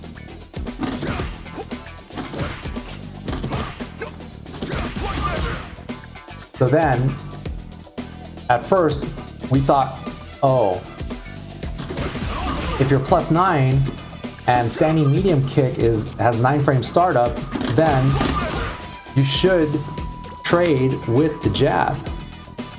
And then I remembered that even though the startup says 9 frames, actually 10 frames, because it needs because the first frame is like the activation frame, I guess, like the actual button press counts as 1 frame. So standing medium kick is 1 frame too slow. But crouching medium kick then trades every single time. See? So that's how we discovered that drive rush gives you +9.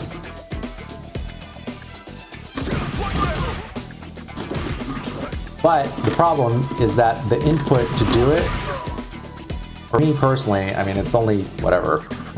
I mean, the game's not even out, right? But the motion, like, this feels difficult to do, but obviously you can get it in time. So that's how we realized that you can do, that's how we realized that it gives you +9. So then, where did we go from there? I think then we tried,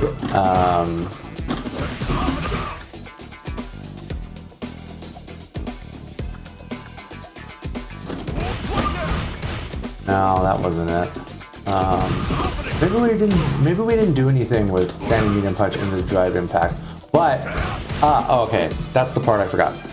Okay, so remember when I was saying that if you do the second axe kick after the drive rush, so if you do it too soon, then the second axe kick is a block string because you have that much frame advantage.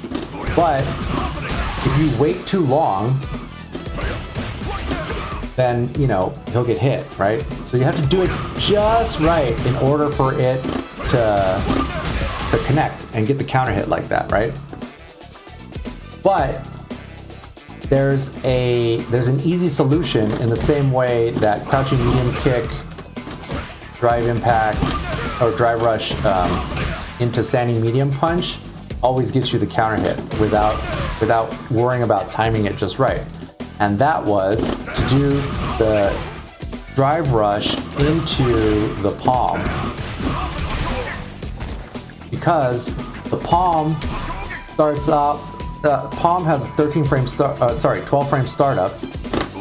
Axe kick has 10 frame startup. So it doesn't seem like a big deal, but it actually is a big deal because it allows you to just dash forward and then do the palm. So if they hit a button, if they hit a button or throw, the palm will juggle them, and then after that you can just link into Shinshoryu, or you can combo into, you can link into Shoryu and then cancel into Shinshoryu. Oops, I did it wrong, hold on. As such.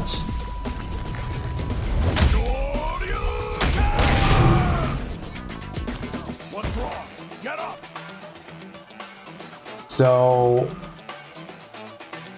I mean, I think that's pretty good. Or I don't know, maybe it's good, maybe it's not good. But at least you don't have to worry about mistiming it.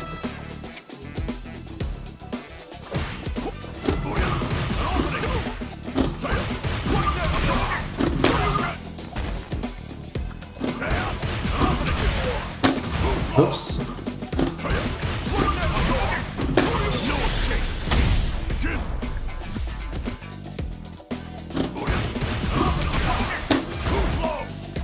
So obviously it works best if they're cornered.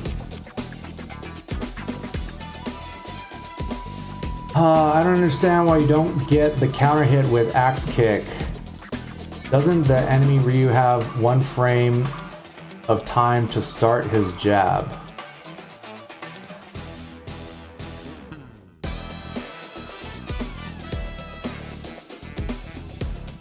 Why you don't get the counter hit with the axe kick? No, you do get the counter. I'm assuming you're talking about the second axe kick, right? The second one, right? You can get the counter hit, but you have to time it just right, because if you do it too soon, he's still in block stun. If you do it too late, then you get counter hit. Does that make sense? So rather than try to hit the timing just right, in my opinion, that's a much better option.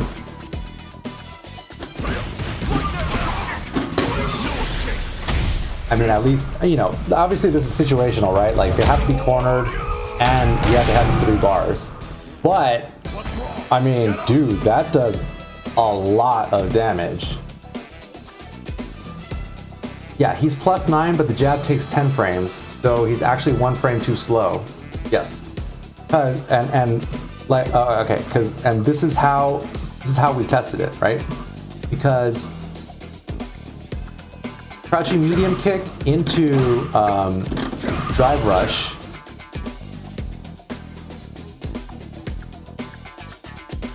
if he was if you didn't have to add 1 frame to the startup, then crouching medium kick, drive rush into standing medium kick would work, because standing medium kick starts up at 9 frames, but crouching medium kick starts up at 8 frames. So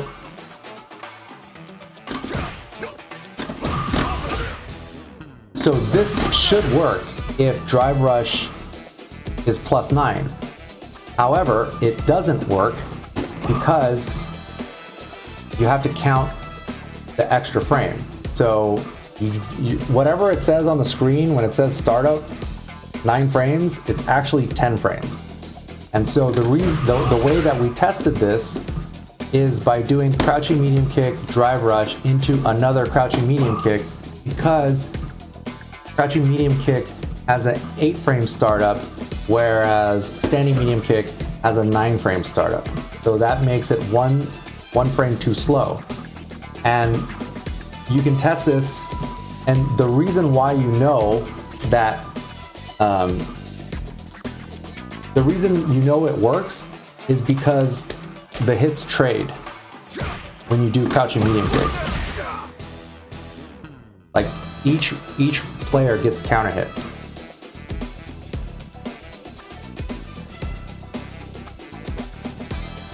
Yeah, it's like, kind of. It's like if your input is frame perfect, you get a block string. It's not that I would say your input is frame perfect isn't the term. I would say if your input is on the earliest frame possible, you'll get the block string. If it's not, if it's a frame or 2 later, you'll get the counter hit. But if you're a frame late, then you're the one that gets counter hit. Watch. See? So that's, I wouldn't call that frame perfect. I would call that doing the second axe kick at the earliest possible frame. Because remember, he's always gonna jab after blocking every hit. But why can he not? Okay, axe kick is 2 hits, right? But he only jabs after the second hit. Well, why is that? It's because he's still in block stun when the second hit connects. You can't be, if you're in block stun, you can't do anything, you're just stuck. See? So,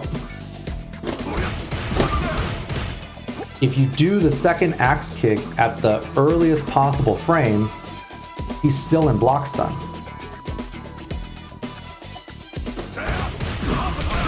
And that's why, in my opinion, instead of doing another axe kick, the palm, because it's 2 frames, because it has a 12 frame startup instead of a 10 frame startup, you don't have to worry about the timing. I mean, obviously you don't want to do it too late, but for me personally, I think this is way easier to do. I could basically do it every time.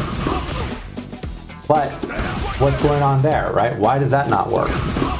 Well, it's because I'm canceling the first hit of the axe kick into the drive rush. So if you don't wait until the second hit to cancel, then you don't get the +9, I guess. Like, it basically just didn't... Oh. I don't know. It's just way easier if you cancel from the second hit. And then you just do the palm, and then they're spinning out, and then you uppercut, cancel into Shinshoryu. Yeah, thank you, Pilcrow Joe. I think it's pretty OD. It's not that it's not as plus. It's that the palm has a longer startup time. So you don't have to worry about about doing it at the earliest possible frame. Because if you do it on the earliest possible frame, the palm comes out and they get hit every single time.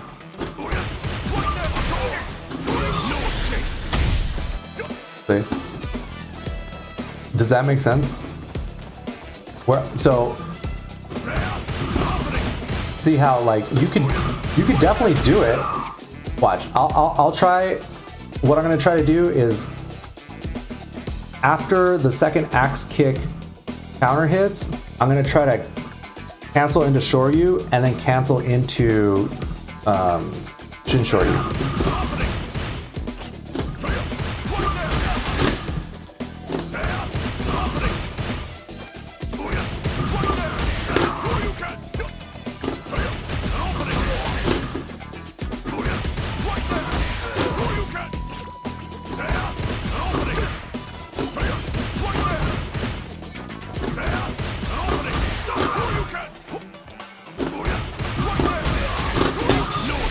See, so I finally got it, right? You know, it's not that it's impossible. Obviously, you know, like you can do it. However, I mean, to me, that's like 1,000 times easier.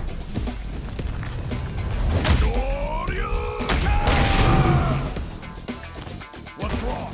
Get up!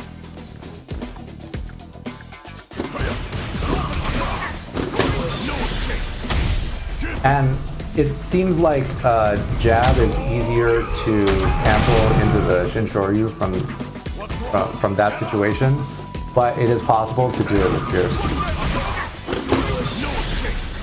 But if you do it, yeah, but see, like if you do it too early, then they'll pop out like that. Have you tried the Denjin boosted palm on that combo? Actually, no, I haven't. I haven't. Dude, I didn't even know that. I forgot that that was even a thing. Okay. Envelope your fists with the power of nothingness. Enhancing moves such as Hadoken and Hashogeki. Leaves you wide open, making the timing of its usage critical.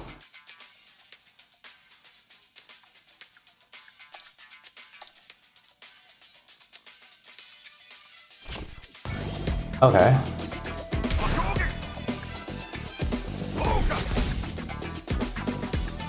Okay, so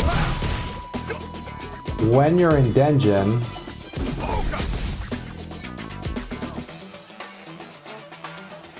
then your palm starts up in 21 frames. Oh, wait, hold on.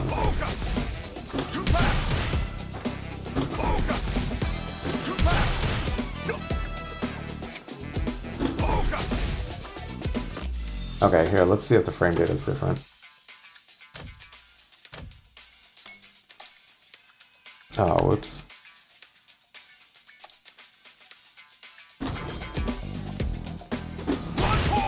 Oops. Okay.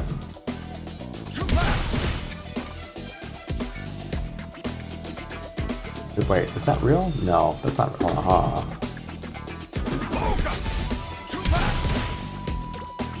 Okay. So light leaves you +3. Medium leaves you +3. Heavy leaves you at +3. And EX leaves you at +4, but starts up in 18 frames. Okay, so EX starts, okay, EX is 3 frames faster when you got Denjin activated. But remember,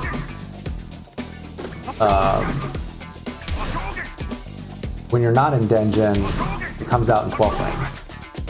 12 frames, 19 frames, 30 frames, or 18 frames. So, okay, so it's the same. It looks like if you're in Denjin, EX is the same as if you're not in Denjin. 43. Okay, so it's a 1 frame difference if you're in Denjin, but the startup and the recovery is the same. Oh, sorry, wait. +3. Oh, sorry. So the startup is the same, but you're +4 if you're in Denjin when you do the EX.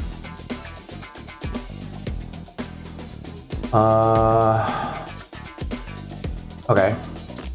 So then what does it even do, right?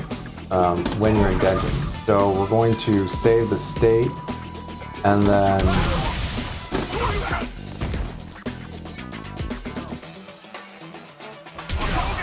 okay. So if you have Denjin, then you'll get if you have Denjin and you hit the palm raw, then you get the juggle state. If you're not in Denjin, in order to get the juggle state on the palm, you have to hit, it has to be a counter hit. So we're gonna turn on counter hit. See? All right, so see how I'm not in Denjin mode, but the palm gives you the juggle state. So let's see, when you are in Denjin, well, yeah, if you are in Denjin, then you get the counter, you get the juggle state, whether or not you get the counter hit.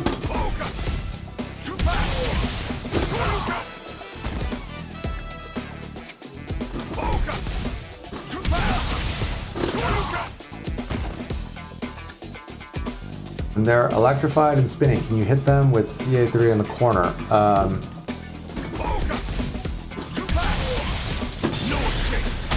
Yeah. So let's see how much damage that does, right? So that does 4,800. So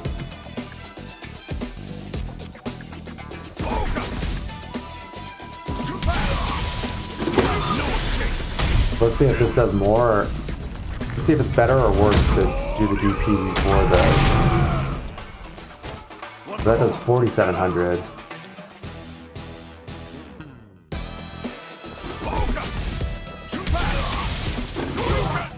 Wait, whoops.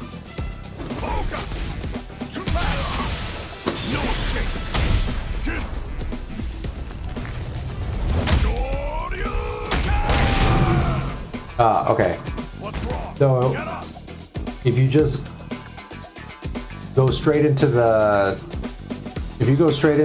CA3, then it looks like it does more damage.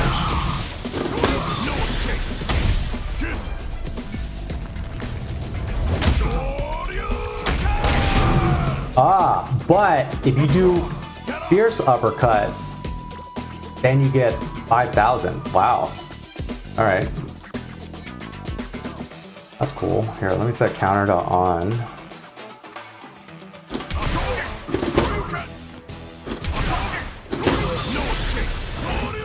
Oh, but it's harder. Yeah, the timing on timing. I mean, it's totally doable. Oh wow! All right, so that one does the most because that does 5,040 instead of just 5,000. I don't think you can cancel.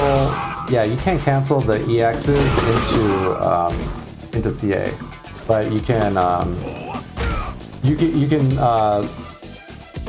link it after the donkey kick, like so.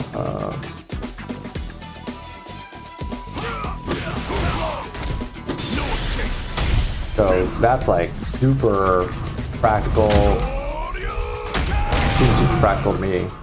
4740, I mean, Dude, that's pretty good because, like, you know, as we were doing the input buffer earlier, you know, you could be just throwing that out from pretty far away, and if it connects, then you get the EX donkey kick, and if it doesn't connect, then the donkey kick doesn't come out. Yeah, the timing is more strict on if you cancel heavy shoryu into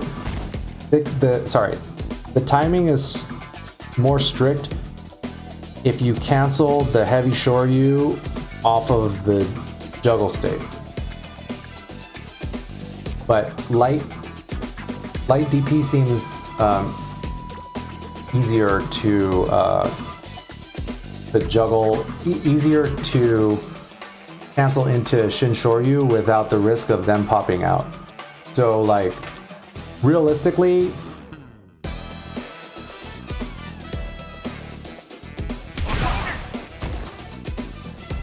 I guess if you didn't want to practice, then the best thing to do is to just go straight into CA3. Yeah, EX Donkey into Shin Shoryu is good everywhere except in the corner. But if you have them in the corner, then you can just use medium donkey, and cancel that into Shin Shoryu, and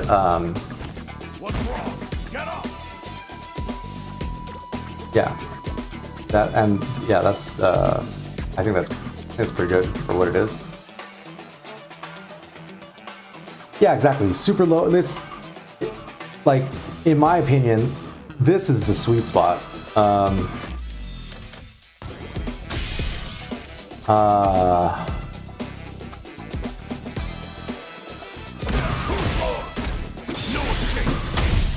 I mean, it doesn't get much easier than that in terms of, you know, how much damage you're getting for how low the risk is. Like 4,000 damage for just throwing out low forward. I mean, dude, I think that's pretty damn good.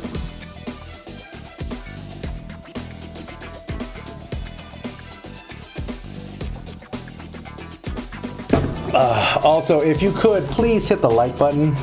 Please hit the subscribe button if you have gotten anything out of the 4 hours or so that we've been going. Let's see, what time is it? Why do I feel like we're not going out tonight, guys?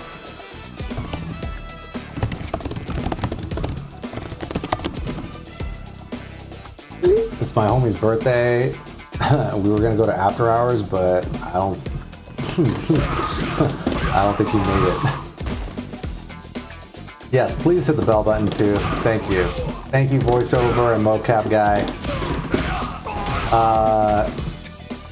Drive Impact CA3. Oh, sweetie, hit me back.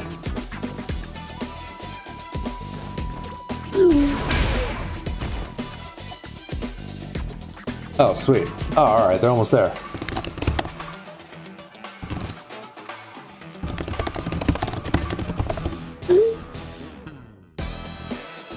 Yeah, it's like 4 a.m. over here. But yeah, this like after hours starts at 2 and then goes till like 8 or 9 in the morning. Okay, so what do you think, guys? I feel like we've done enough. I feel like I learned a ton. So I think at this point, I think it would be beneficial to play some matches. What do you guys think? I feel like we earned it too. Like, no joke.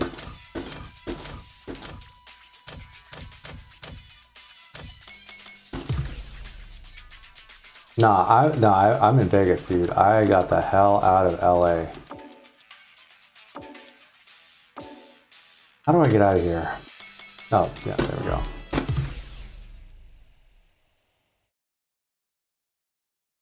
Ah, well, hey, you know what? We figured it out together, guys.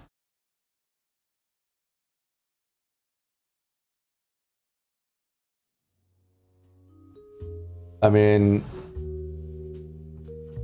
how many people we got in here?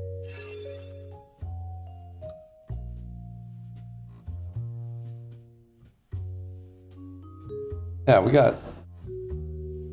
we had a good crowd. Ah, dude, yeah. Hey, man. I mean, I used to live in downtown LA, and it was great. It was great while it lasted, but ultimately, you know, none of us, like, there's no single person that is responsible for what happened, you know, because downtown, you know, like downtown LA, when I was a kid growing up, like downtown LA was really like you would never go there, certainly not to hang out. And then it took them a long time to make downtown into, you know, into what it is now.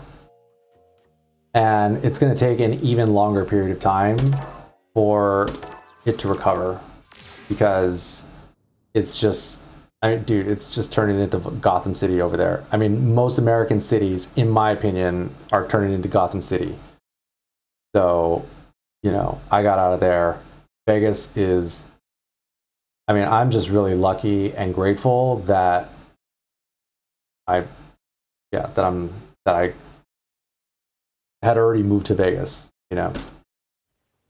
Yeah, I mean, dude, it was hipster paradise. It was dope. I mean, I was like, I'm just happy that while I was there, like I was there for when it was dope, and it never got better. It only got way worse.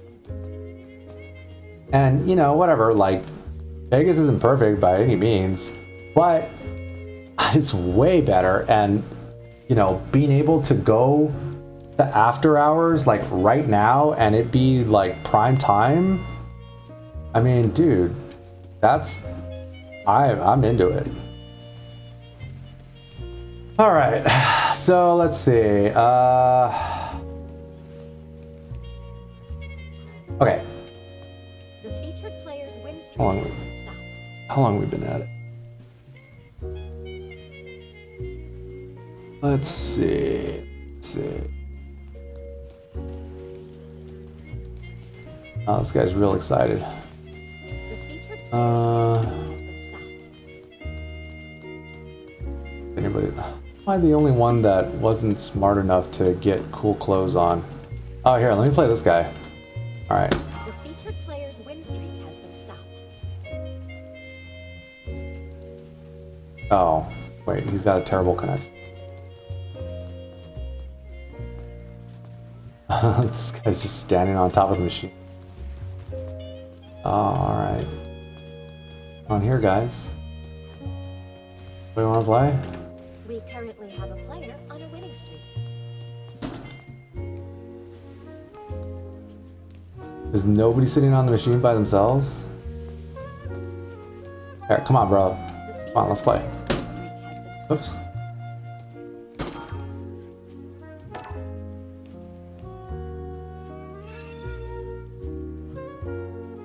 We currently have a player on a winning streak.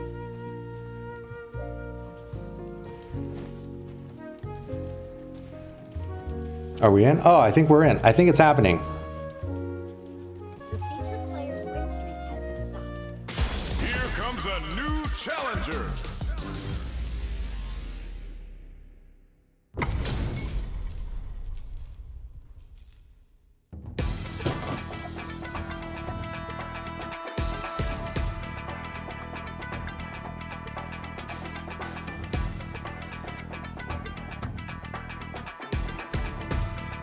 Let us begin.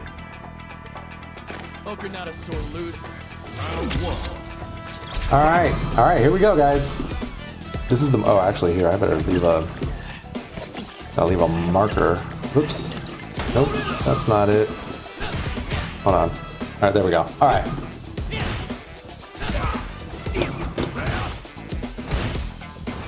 Oh god.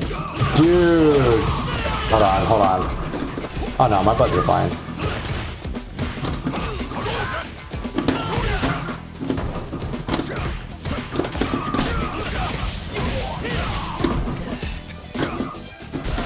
Oh! Oh right, okay. We can do our own when he does that.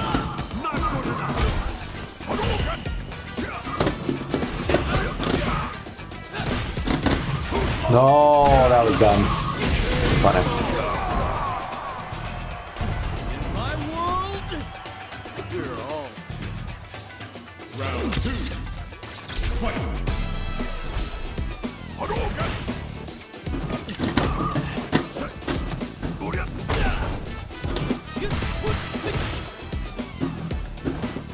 Good.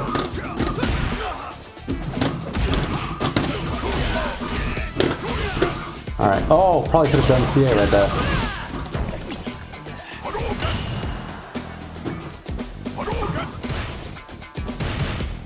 Oh! Nope. Alright, we're gonna try hitting a real match, guys. I missed the button.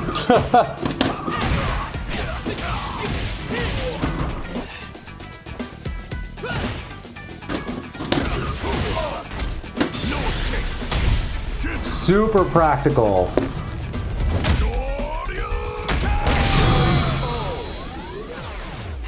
I mean, not necessarily a good use of meter, but I mean, we hit it in a real match.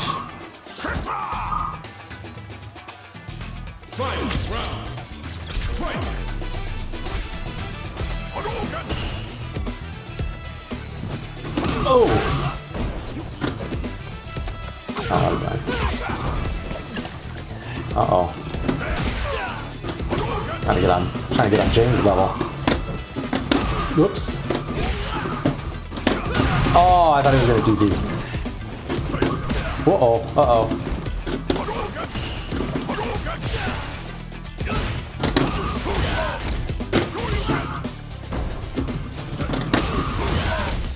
No, I didn't. I should have done EX. That was not. Whoop. That didn't go anywhere. Uh-oh. I don't know what he does.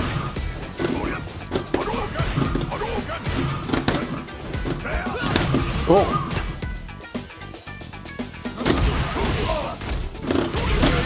Ooh.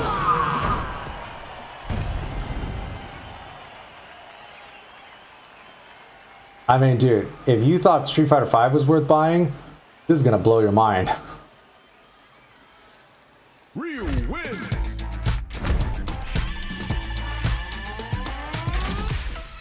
So, you know, I don't know about you guys, but I feel like the time that we spent was totally worth it. I mean, you know, obviously I didn't do any like drive rush stuff, but you know, I hit the EX Donkey Kid as expected.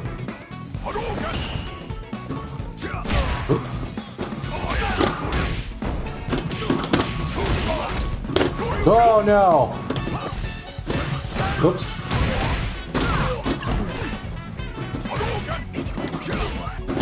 Ah, ooh. No jump? Oh, okay. Oh.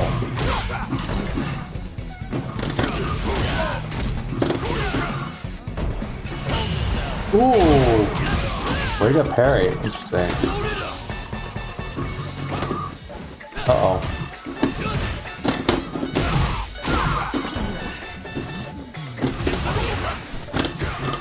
Oh, whoops, oops, oh no. Hitting too many buttons. In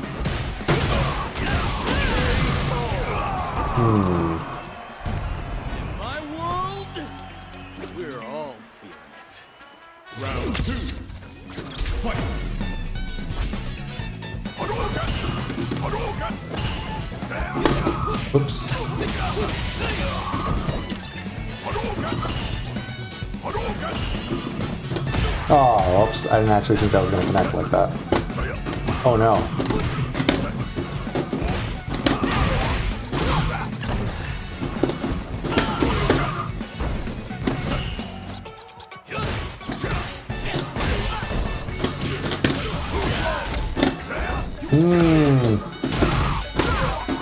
Oh yeah, EX Donkey. Only good mid-screen, like that. Whoop. Ooh, uh-oh, uh-oh.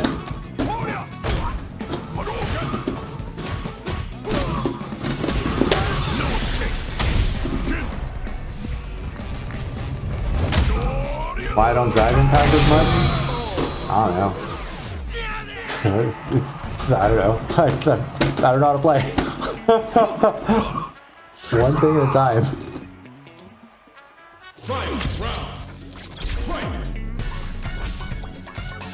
I'll try to just do like counter drive impact.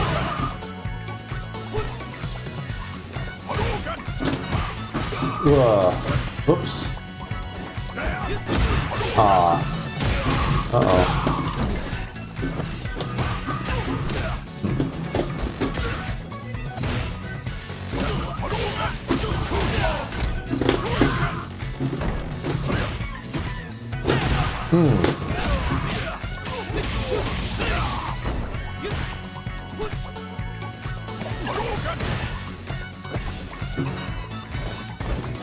Oh, I didn't uppercut.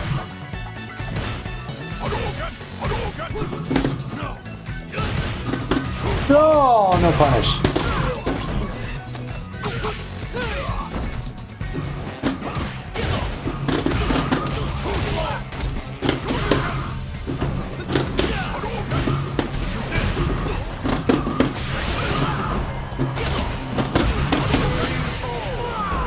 See, I did it. It didn't really do anything, but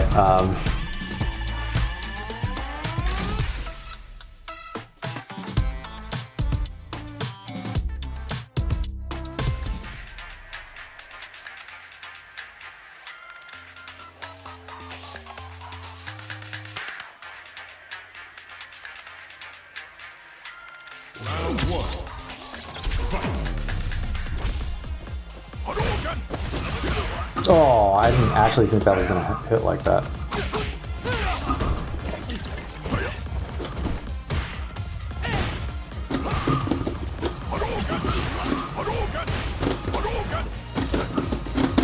No, no! Whoops. Didn't mean to just throw it out like that. Alright.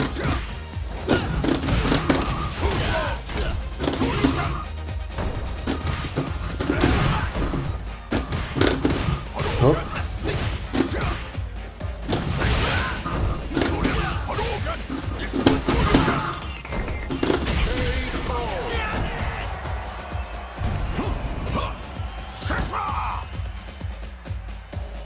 Round two. Fight.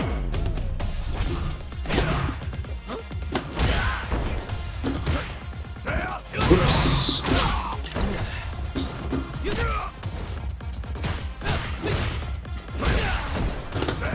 Oop, too early.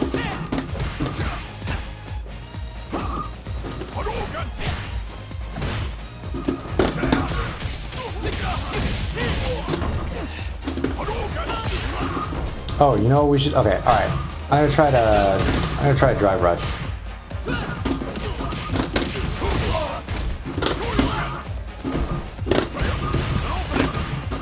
Oh, see, I didn't practice it enough. That was not what I was supposed to do. I should have gone for the palm. All right, let's let the drive gauge. Ah. Uh-oh, uh-oh.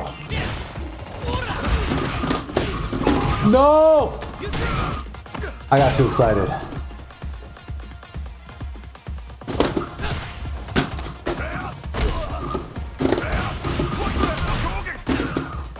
Oh man! He just blocked! Fight. Round. Fight.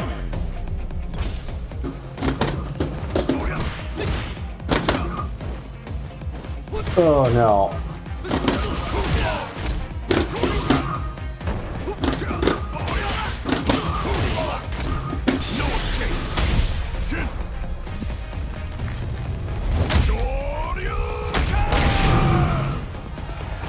What's wrong? Get up!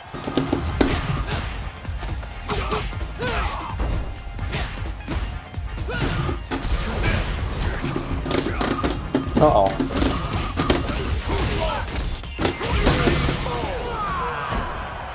Alright. Feel alright about that one. Feels like we're playing Street Fighter 6 now.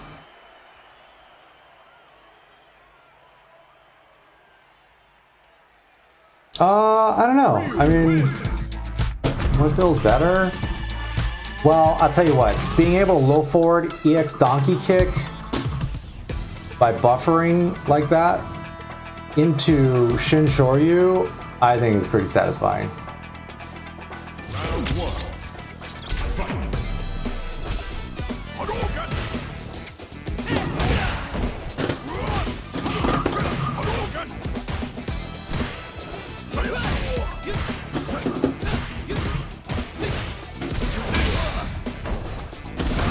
Whoa! Oops.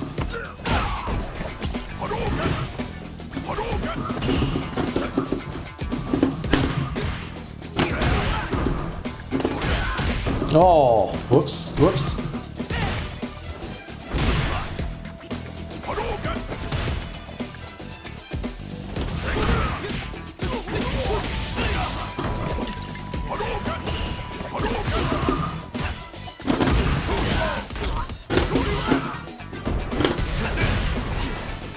Oh, I was just trying to gut punch. I wasn't.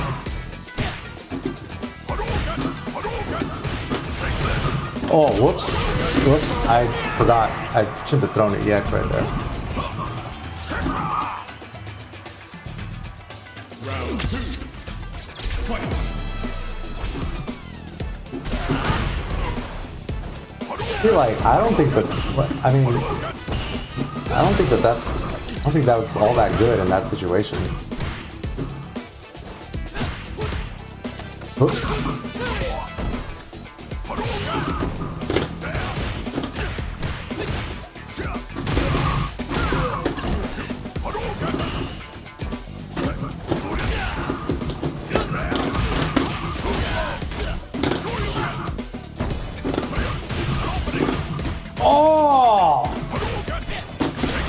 Oh fuck, oh fuck. I fucked it up.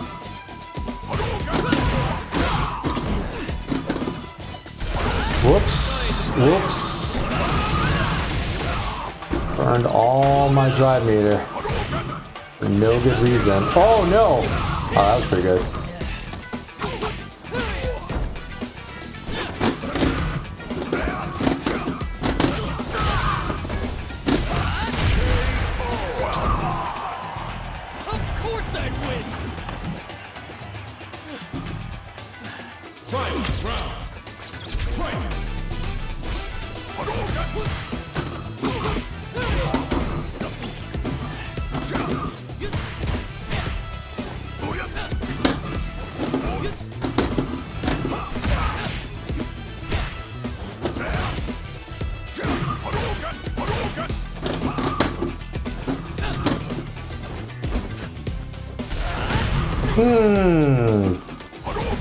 Oh, he got me. That was.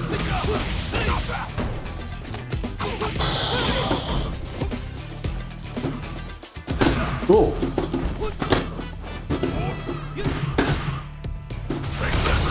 Oh! That was nice. Oh my god.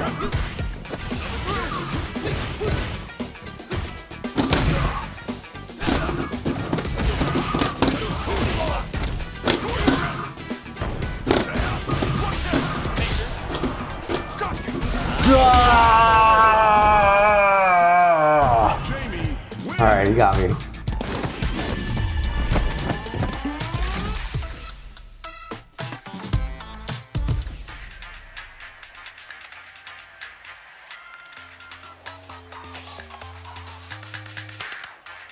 Round one. Fight.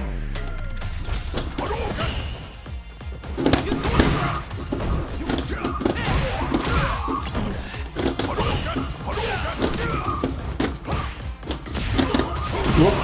I got lucky.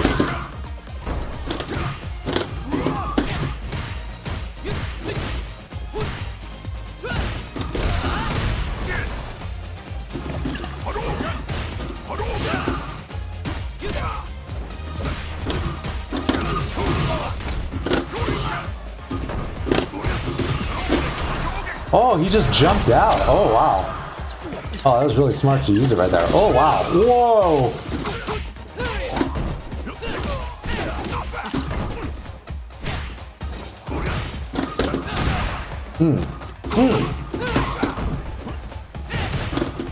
Oh, whoa, that was not a punish. Of course I'd win. Round 2. Fight. That was the worst fireball.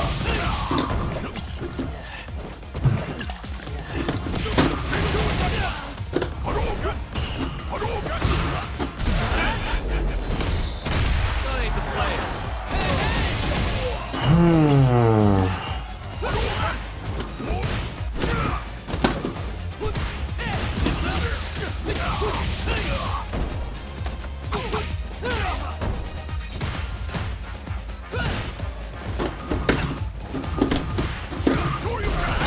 Don't fall down yet. Get ready. Come on. It's time to train. Terrible.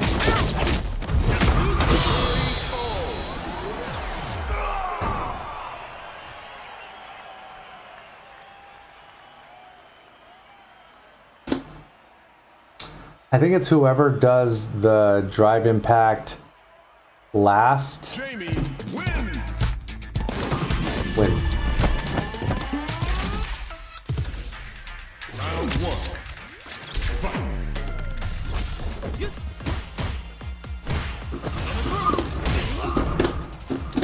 Oh, no.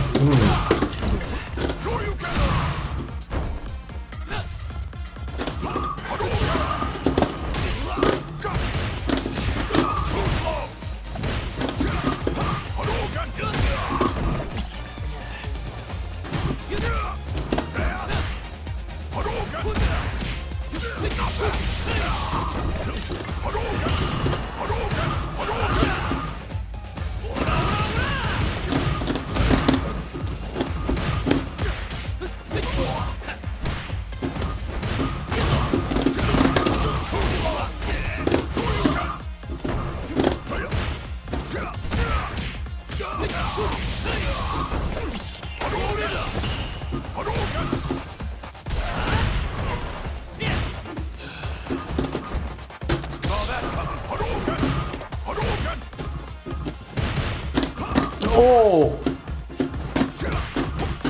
You basic. That ain't the player. Of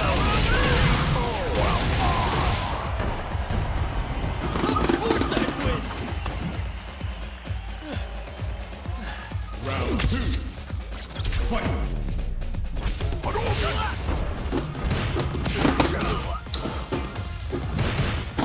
Oh my god, alright. I'm just not even punishing properly now.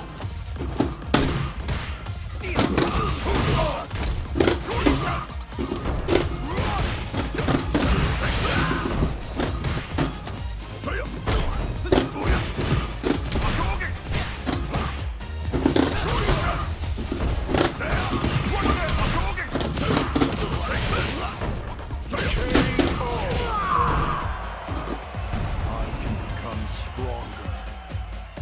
It is a Splatoon tackle, isn't it? Fight.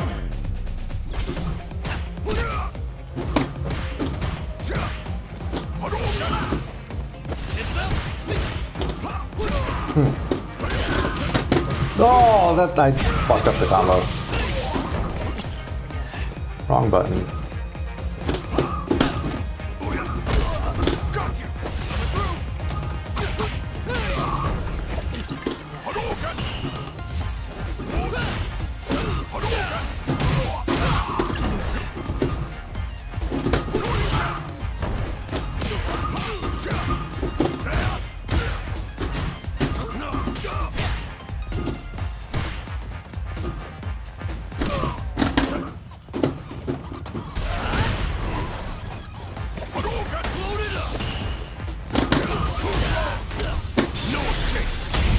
Is that it? I hope that's it. Ooh. All right. That was close. All right. It's 4-2. I get to 5? Wow. 9 years. That's crazy, bro. Ryu wins. Imagine you're fucking OG, man. You're fucking OG, bro. All right, this is it, guys. If I win this one, I'm out. Round 1. Fight. Hadouken! Hadouken!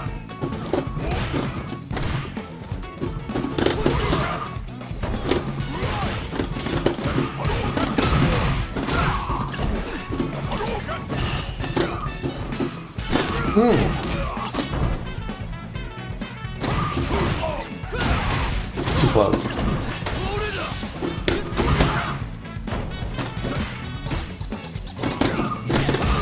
There we go. All right, that made up for it.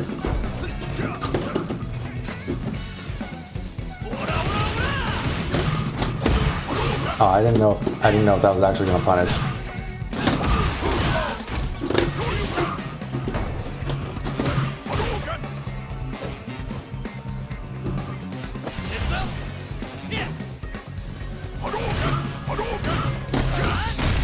Ouch.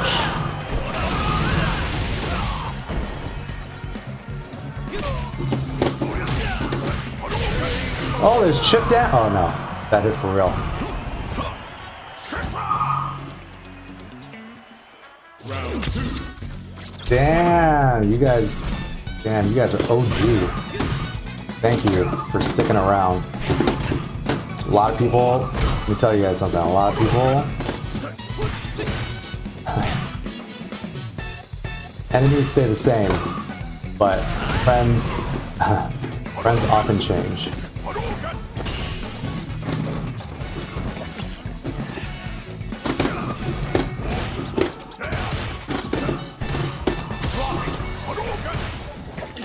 Oh, I was too far.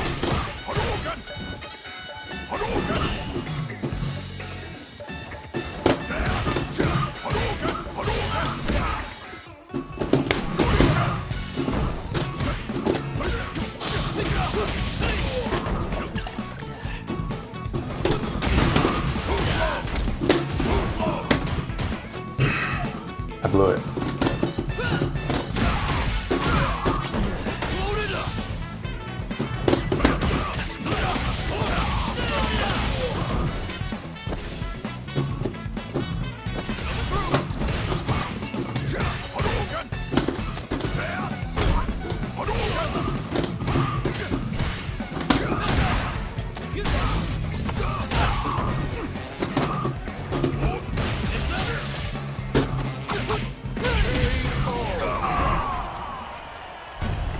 My world, we're all feeling it.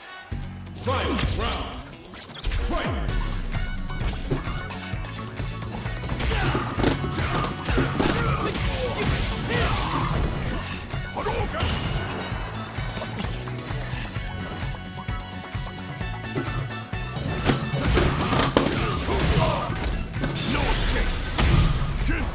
I don't know if I don't know if I should have done that. Maybe it's best to use it early. Now I can kind of try to build it up again.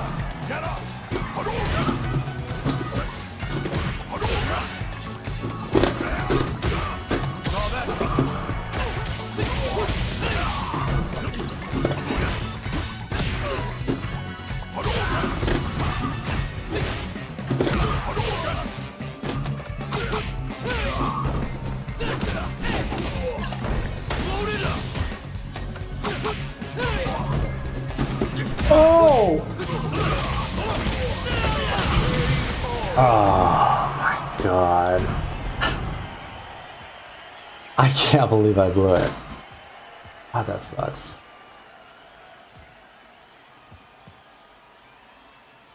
Jamie wins. Yeah.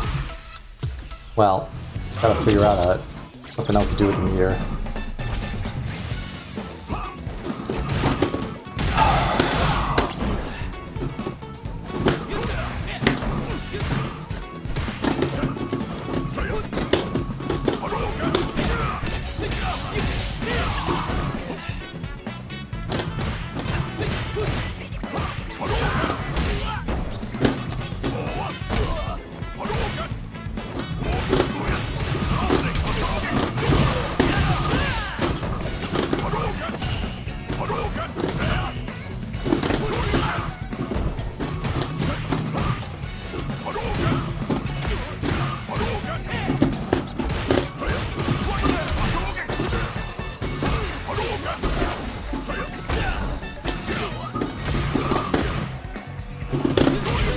Yes.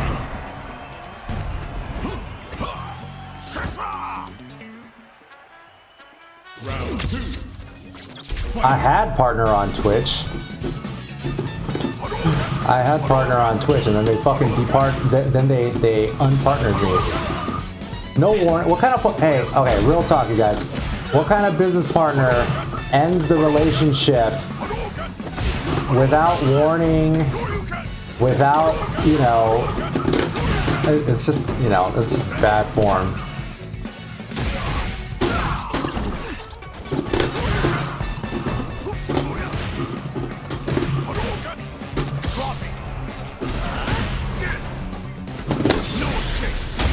Ooh!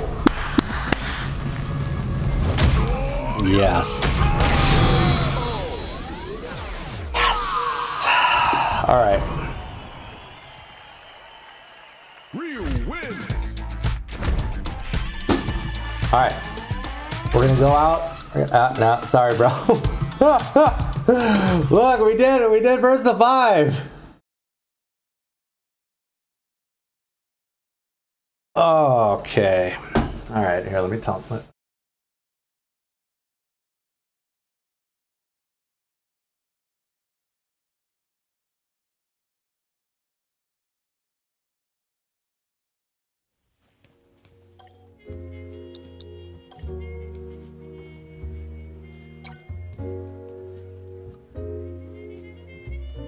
All right. We currently.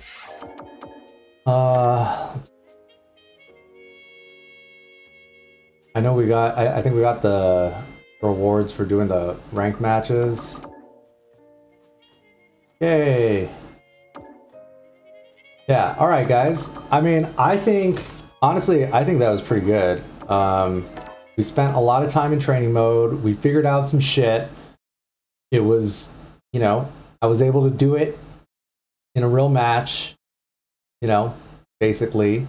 So, you know, overall, I would say it was pretty good, pretty effective way to spend a Saturday night. So I want to thank you guys for sticking around, being up late or being up early, wherever it is, whatever it is, for wherever you are in the world. You know, we did this together, right? So thanks everybody who asked questions and had knowledge to share and contribute, because I learned a lot and hopefully you guys did too. So if you got some value out of this, please hit the like button, hit the subscribe button and the bell icon to get notified. I'm gonna try to stream some more, you know, later today and try to just go until the bitter end, until they kick us out. So hopefully you guys had fun. Thanks everybody. Imagine and what was that other dude's name? Oh, what up, Kool-Aid? Imagine and Pilcrow? Yeah, and Pilcrow Joe, who've been here for, who were the OGs, been around for almost a decade. Ridiculous. Thank you guys for sticking around.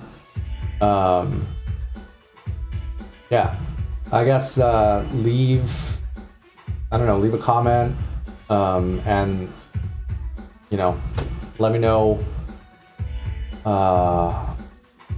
what you want to see next. I mean, probably gonna just work on Jury or Chun next, but I don't know, we'll see how it goes. So thank you so much for watching. Wow, Hilza, you too. Damn, you guys are OG. Thank you for sticking around. I appreciate it. All right, guys. See you guys later. Bye.